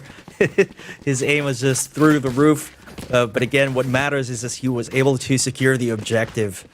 And again, just that mid take working very, very well for them so far. You don't typically see teams repeating that mid execute time and time again. But again, if NG doesn't go for those flanks through mid window, it's just going to be victory time and again for Team SMG through that execute. And SMG, their mental fortitude has been tested in this series, but right now you can feel that they have such a positive team environment and are making these pushes work time and time again. But Lammy Snacks throwing a little bit of a rock in the way. Might be a tripping point here, but oh, Zespew, he is just stuck in the middle of everything, but he still gets a kill on the Chalala anyway. Zell in the meantime with the catch, Fall helping out the Jet, but John Olsen winning out the duel this time, and he has the Bladestorm in hand. It's 3v2 advantage here for Team NG. It's gonna be John Olsen jumping up to catch out JD Faker. All eyes now on Fall. He's not on the Brimstone, so he can't play the lineups anymore. He's on the Omen instead. Can he actually get a proper flank? He's gotten one. Can he get a second? Yes, he does. Now it's time. Can Superbus clutch it out and get on the board? Or will Fall give it to SMG as a 9-3 lead into the end of the first half? It'll be an interesting spar fight though, and Superbus gives away his position so far. Superbus redemption arc incoming. This could be a huge impact frag for him, as the spike is right there in the middle. Flash out. Ooh, great drop down though for fall. And Superbus now on the left-hand side. Jump peek to confirm that position. Curveball gets absolutely nothing. And Superbus will do it here. When the world needed him the most, he has arrived and he's ready to bring out the fires of NG. As we go now into the next half, NG gonna be feeling a bit more confident after that round. Definitely what they needed. Again, an 8-4 is less than ideal, but not an insurmountable lead by any means. And definitely gets determined by whoever wins this pistol and post-pistol round coming into the second half. NG are still in this. Don't count them out just yet, but SMG has a cushion to fall back on. Let's see if they can keep this up.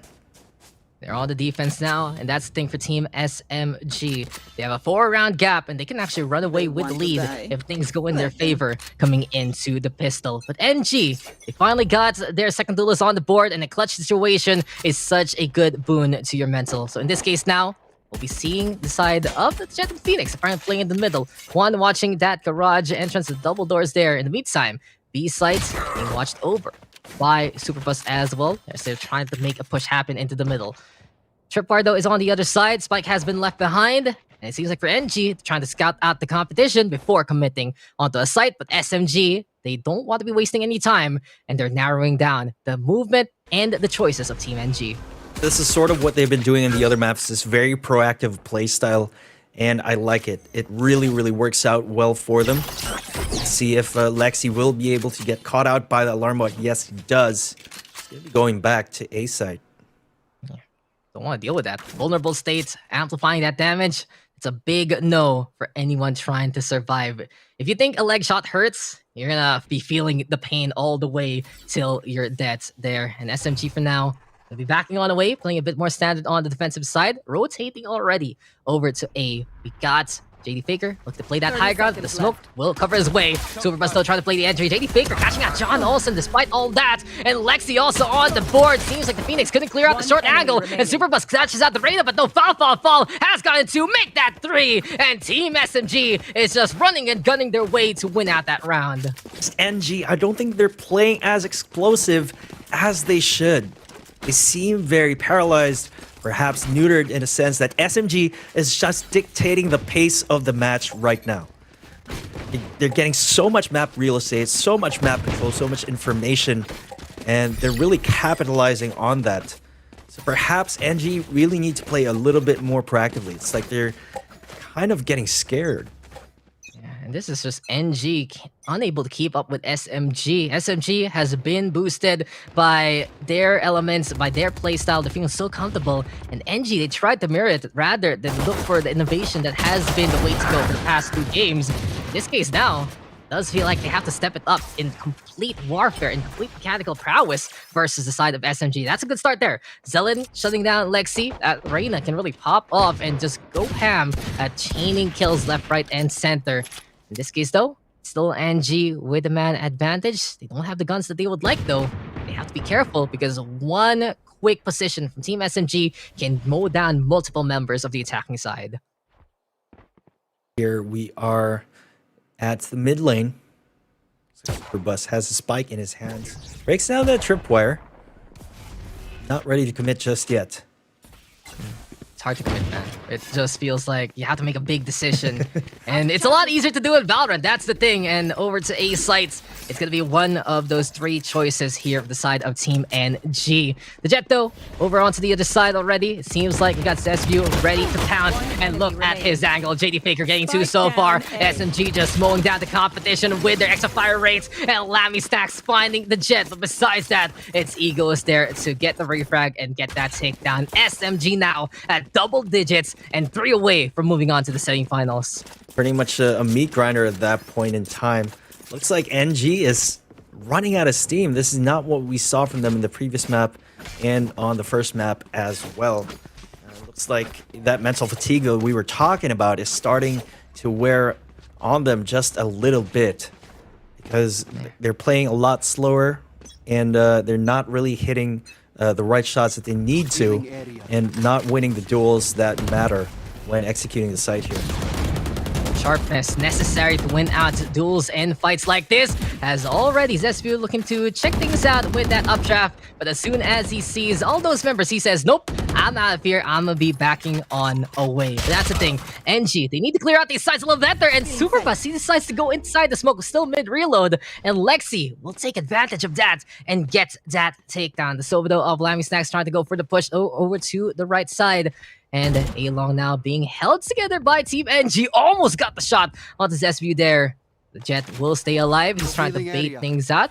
Allow the side of NG to push onto this side and give Lexi the star of the show status. The sewer take is looking scary here for NG, and with John Olsen catching out Lexi, it's all eyes now on Zespio. Can he actually stay alive? He backs on away thanks to the superior firepower to the side of Team NG. And SMG looking to rotate, looking to move on the round, as the spike should be planted down by the attacking side. Spike has been planted. It's going to be a straight up 4v4. Make that a 4v3 as John Olsen will be taking down Zespio. Absolutely huge frag right there. Still, this is going to be a really tough retake situation, especially if you're a man down. A is probably the hardest side to retake on Haven.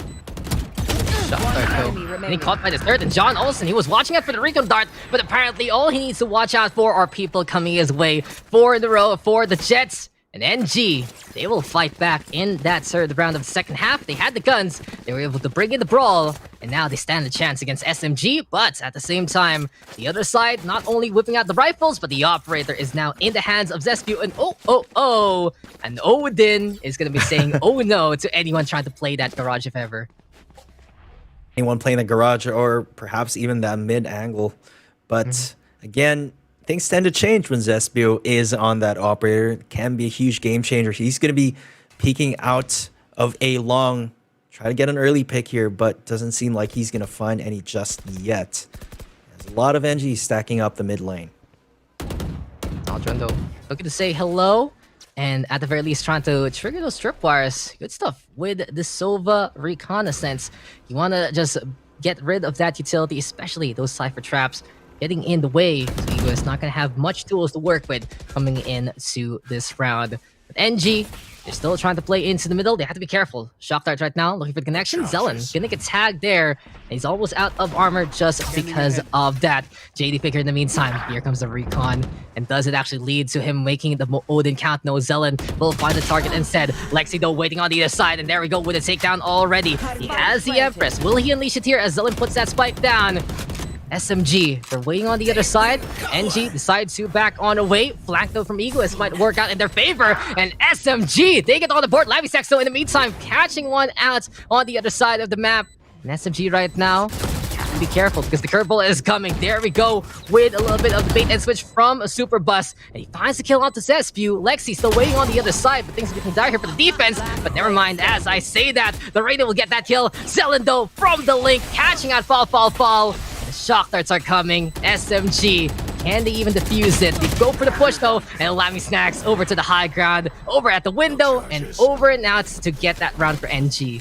Seems like NG is waking up, and you know it's not too late for them just yet. 10 to 6 is a huge lead in favor of SMG, but not insurmountable by any means. This is absolutely beautifully played by NG.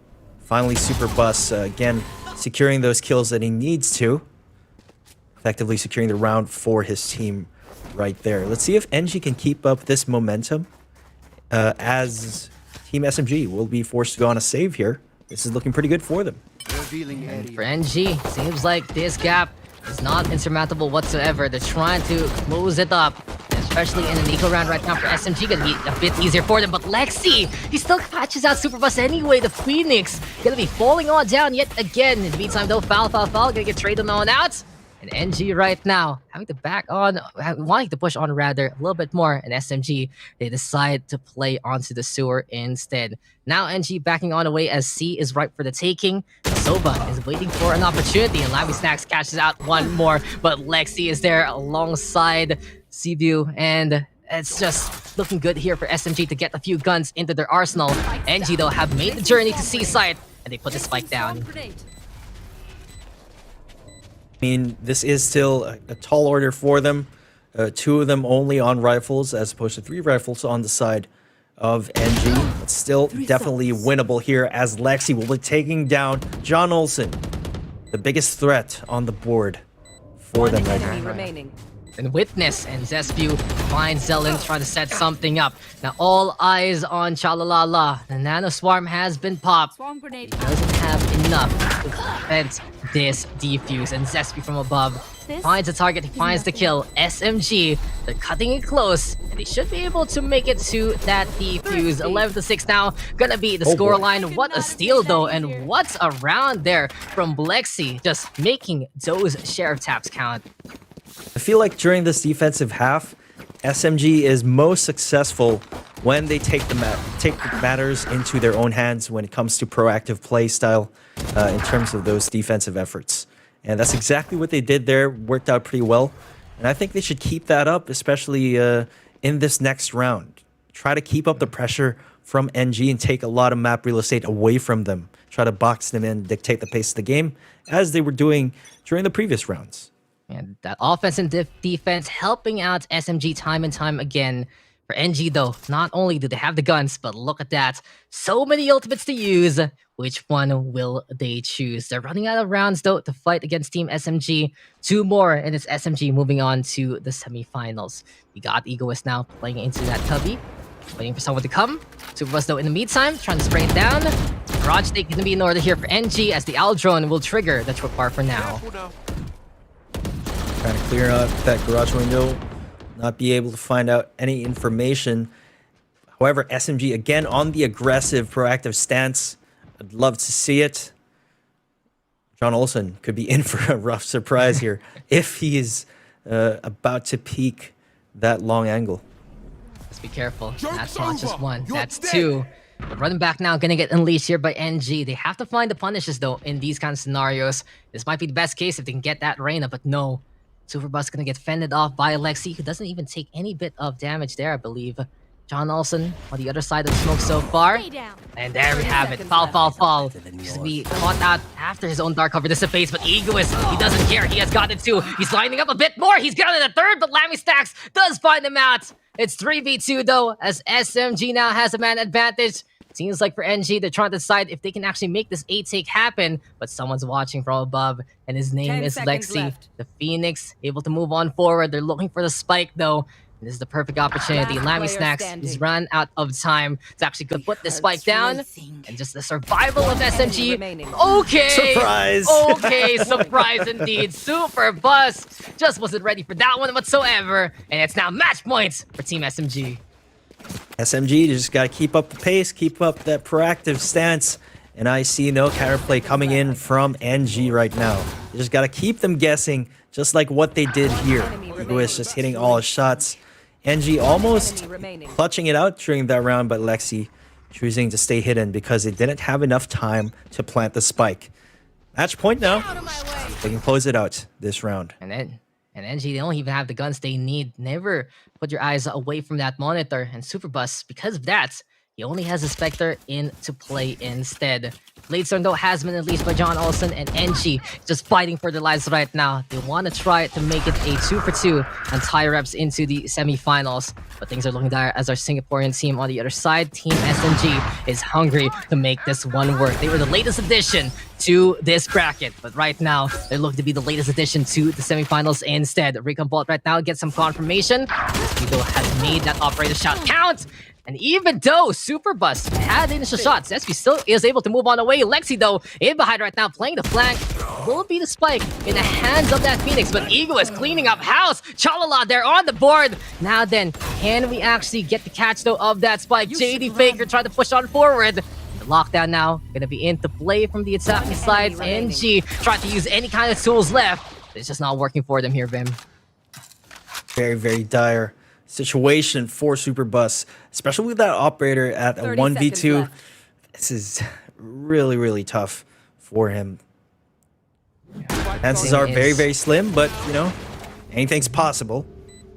That's the thing. These chances are slim, but we've seen him clutch it out before. And this is going to be the best redemption arc for him if he can actually keep Team NG alive with this op that he's taken away from SMG. Now, backing on that, still has the curveball. Can't be too proactive because this is an op. If he misses a shot, He's pretty much dead in the water. The Aldrone right now looking to just get a bit of that info. Lear though gonna be into play. There we go with the Raycon Bolt. Doesn't get the catch on the Phoenix whatsoever. And JD Faker is going for the defuse. No sideline still for our Phoenix. This is gonna be so close, and the shot just doesn't connect. It's Lexi able to run on in and get that takedown, and SMG will bring SP to the semifinals after a victory on Haven. What a series this has been. Back and forth action, but in the end, it's Team SMG who will move on. Incredible performance from SMG. It looks like NG, on the other hand, was on the shorter end of the stick when it came to that mental fatigue, when it came to that mental strain that we were talking about earlier. Again, if you just tuned into the series, if you just saw that last game, this was such an incredible series, a very drawn-out one. The first game was 16-14, the second one was 13-11. Then now we saw this, which was a very, very different scoreline from the past couple of games. And SMG, they found their comfort zone and they unleashed it there on Haven. We've been seeing them play it slow and steady, play that post plant, play in a way where they get a spike down and try to win it out through utility. But this time, they decided, let's overpower our opponents. And it just was such a hard time there for NG. They tried to play the same kind of game, but they couldn't really step up to the plate compared to what SMG really unleashed there. And clutch after clutch, round after round, take after take, and duel after duel. It was the SMG way all the way to win out in that quarterfinal set. Honestly, I was really happy to see Lexi back on that duelist role. You can see how effective he was, how devastating he was on that field. And, you know, perhaps this is something that SMG should take note of. Perhaps those double duelist team compositions could be more, you know, right up their alley instead of playing those really drawn-out post-plant configurations. And they keep it simple there for Team SMG, and simply put, they move on to the semifinals. So that's going to be it, us from the casting side. Daks and Bim going to be signing on up, and we'll be leaving you to our panel to discuss that action. Take it away, guys. The floor is all yours. Thank you very much, boys. Yes, what a series. Another 2-1. We had 2 of those today, and what has been a pretty long day when it's all been said and done. Big victory, though, for Team SMG, and thoroughly deserved in the end as well, Asurai. Yeah, honestly, I just was astonished that they figured out the way to shut down the big hitters right there. But sorry, there we go. I'm back. Oh, yeah, I'm back. Sorry, I was just talking about how again, I felt like SMG just figured out how to shut down the big hitters for NG.Black. Even though it was started as a shaky couple of rounds for them, they were able to bring it back, whether it was Zesby or Lexi or actually any other member of SMG trying to bring the rounds. They were just able to shut them off. And even though, yeah, John Olsen played fantastically, he was the only one really from NG.Black at that moment that was very consistent throughout all the rounds. Yeah, I feel like it was pretty much the same thing. I mean, not so much on the other side, SMG. Everybody had their own, you know, they had their own little highlight moment. You had Zesby with a few. I mean, John also had a few as well. But JD Faker really coming alive as well towards the end. But it was really the tale of two duelists here in the story of Haven. It goes to show that if you can outlast and survive at the end of the day, might be able to take home a best of 3 that has been very much drawn out. And that's just what we saw with SMG, just simply outlasting their opponent. Yeah, and any series that is going back and forth, those little moments matter the most. 13-6 SMG, those are the stats. No massive standout, though, from this particular round compared to some of the others where we were seeing KDAs in the 3 margins as well, Asurai. Yeah, I think it just shows that SMG is definitely a well-balanced team in terms of the players that they had. We talked about how great Zespew is and Lexi, but I do tend to always forget that Egoist is one of the stalwarts for the SMG team, where when they need somebody to anchor sites, Egoist is always that one person who can allow his team to say, I got this, you can rotate however you want, and that's what happened. If Egoist can lock down C, that gives some freedom for Zespew and Lexi to start going on a rampage on either A or B, and it's kind of been the case as the round progressed when they were on the defending side. Egoist just playing these off angles that I don't think NG.Black were really privy to flushing out, because the baits were really good and Egoist just had the timing locked down. Yeah, and all throughout, it just seems like SMG had NG's number. A lot of those rounds definitely deserve to go to the way of MG, but whether it's just winning the firefights or whether it was getting a better read towards the mid round, towards the later round, SMG just figured it out, put together the pieces of the puzzle, and eventually clinched out that map. Yeah, and clinching out the series as well as a whole there too. One, as I said, deserved winners, and especially probably even better for SMG, considering that they came into this tournament as a late pickup. So for them, Asurai, this is even more special. They move on. They're into the semifinals when they weren't even in the quarterfinals a few days ago. Yeah, but again, it's a really good, I think, surprise for all of us, because I think, again, SMG is one of the best teams for their particular region, for the Malaysia and Singapore region. And again, it shows they are a team that can adapt on the fly. We've seen so many play styles come in, actually from both of the teams in this last series, where there was a lot of trying to, get that information on, trying to work in the information. And when they need to go in hard onto a site, they got a snap of their fingers, and Zesby was just rushing in. Lexi was rushing in, also to the side of NG.Black with John Olsen. But at the end of the day, it seems like there was a bit better cohesion for SMG. They got really good understanding of how to take the sites, and they just had such a clean take every single time, whether it's retake or that attacking side. It was just pristine as can be. Yeah, I'm going to agree with you straight up right there. We saw a lot of good opportunities for SMG, but, to wrap up my thoughts about it, at the end of the day, it just seems like SMG was able to hang on as a team much longer than NG.Black were able to, because NG.Black, man, it seems like they all ran out of steam except for John Olsen right there. Yeah, John Olsen definitely a big talking point throughout that series. Although another talking point is going to be JD Faker from SMG.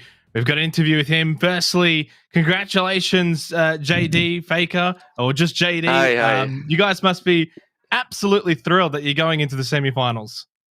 Yeah, man, that was a extremely tough match. We are all sweating right now. It was a close game, right? But it was difficult for us because they won the map 2 so close, right? It was a close game for map 2, and because of that, the momentum for us dropped a little bit. So it was hard for us to make a comeback. So we just had to do a reset, and treat it like a best of one, the last map Haven, and we just did what we had to do. Yeah, I just wanted to ask as well, being called out to present your particular region in such a short span of time, what was like the adjustment that you had to do, or did you practice, or what coming into Valorant Masters, what did you guys do to prepare? Well, so before getting to the Masters, we were pretty low on spirits because we lost the challenges, right? So we actually took a day or two to kind of reset and relax, and then suddenly when the call came in, we started panicking, like, oh, let's do practice tonight, and then it was quite difficult to get practice, so we just came in here and focused on what's ahead, and trust that our previous week of practice would pay off. Yeah. Definitely, and it's starting to show that maybe that rest day actually helped you more than you thought, because you guys are really playing rather well here. Here's a quick question for you as well, JD. Yeah. Of all the teams that you're looking to play in this entire tournament, who are you looking at? I think we want to play X10 Esports because they were the ones originally that ended our streak, our winning streak. It was X10 Esports. They took us by surprise, stomping us 2-0. And I think if it's a revenge match, we want to play X10. That could very well happen if you end up making the grand final, potentially, JD Faker. Any final shout outs to the fans, organization? Yeah, this week has been very rough for us, and I just want to thank all our supporters. I want to thank our sponsors, AOC and OSIM. Yeah, and I want to thank the management also for supporting us. It's been a long journey, and it's good to see that our hard work pays off. Indeed, it does. Thank you very much for taking the time, especially after a long series like that, to come and have a chat with us. Very much appreciate it, and best of luck tomorrow. Thank you so much, guys. Well, that was our final interview for the night, our final series for the night, guys, as we sort of wrap things up. We're going to firstly, though, go and have a look at the bracket, recap things a little bit, and see really how the entire day as a whole has unfolded from start to finish, because it's been a bit of time from game number 1 to game number 4. It started up with X10, of course, 2-0 over NXL. Not too much of a surprise there. KPC 2-0 over ArkAngel, of course, upsetting the homeboys here on the desk. And then we went into the 2-1s. Now we went to the distance in matches 3 and 4 with Boom Esports knocking out Bren 2-1. And then, of course, the banger that just played out 2-1 to SMG over NG.Black. Asurai, how did you sort of, I guess, view the day as a whole? I think this has been a topsy-turvy of a day. All of, I think, my predictions have been wrong. And honestly, that's a kind of pleasant and bitter surprise, because again, as a Filipino, I kind of wanted at least one of the teams that was representing my country to be going into the semifinals and possibly into the grand finals. But there's also a good enough surprise that, honestly, I thought that the KPC versus ArkAngel match should have been ArkAngel, but KPC looked to be such a capable team, and I cannot wait to see what they can bring more coming in from that Taiwan region. I am just so excited, and tomorrow is definitely going to be another banger. Hey, at the end of the day, I just got to see some good-ass Valorant, and I think we're going to see more in the coming days. You know, X10, we got some grudge matches coming up, so that's what I'm looking forward to. These teams with a lot of history going head-to-head. Boom, they know SMG quite well, and X10 as well. They're looking for that revenge match. So I'm looking forward to seeing how these sort of blood feuds will be resolved in the coming days. Yeah, these are the matches for tomorrow here for the Valorant SEA Masters. X10 will be taking on KPC, and then following that will be game number 2, Boom Esports versus SMG, who, well, I hope for their sake, get a bit of rest going into that matchup, because obviously they did play that 2-1 series that really went to distance. I know Boom Esports did as well, but those were some lopsided matches in that 2-1. Guys, before we close out the stream, though, final thoughts really on the day as a whole, and also maybe some thoughts going into tomorrow. Watching today, you can never really be sure about your predictions. I have been shut down so many times, and I am not a good fortune teller. So if you hire me as a fortune teller, you're not going to have a good reading coming in from me. Tomorrow's match is definitely going to be super exciting. I think we've weeded out the teams that have yet to be unsure about their performance in the Valorant SEA Masters, and we're left with 4. And honestly, it's going to be getting even better from now on. Yeah, the top contenders are the ones left standing here, and I'm just looking forward to seeing how these grudge matches are going to go, because, you know, these guys have looked into each other's play styles. These guys have done all their research, and it's going to come into fruition tomorrow. You know, as to my predictions about how those are going to go, well, I'll save that for tomorrow. But for now, I just think that we should all just be hella excited for the rest of it. Yeah, definitely. I know I'm excited. 8 teams we started with. We are down to 4. Make sure, guys, you want to tune in tomorrow's matches, 5 p.m. SGT. And from there, we will then, of course, know after tomorrow who will be in the grand final. We'll be back tomorrow. We hope to see you there.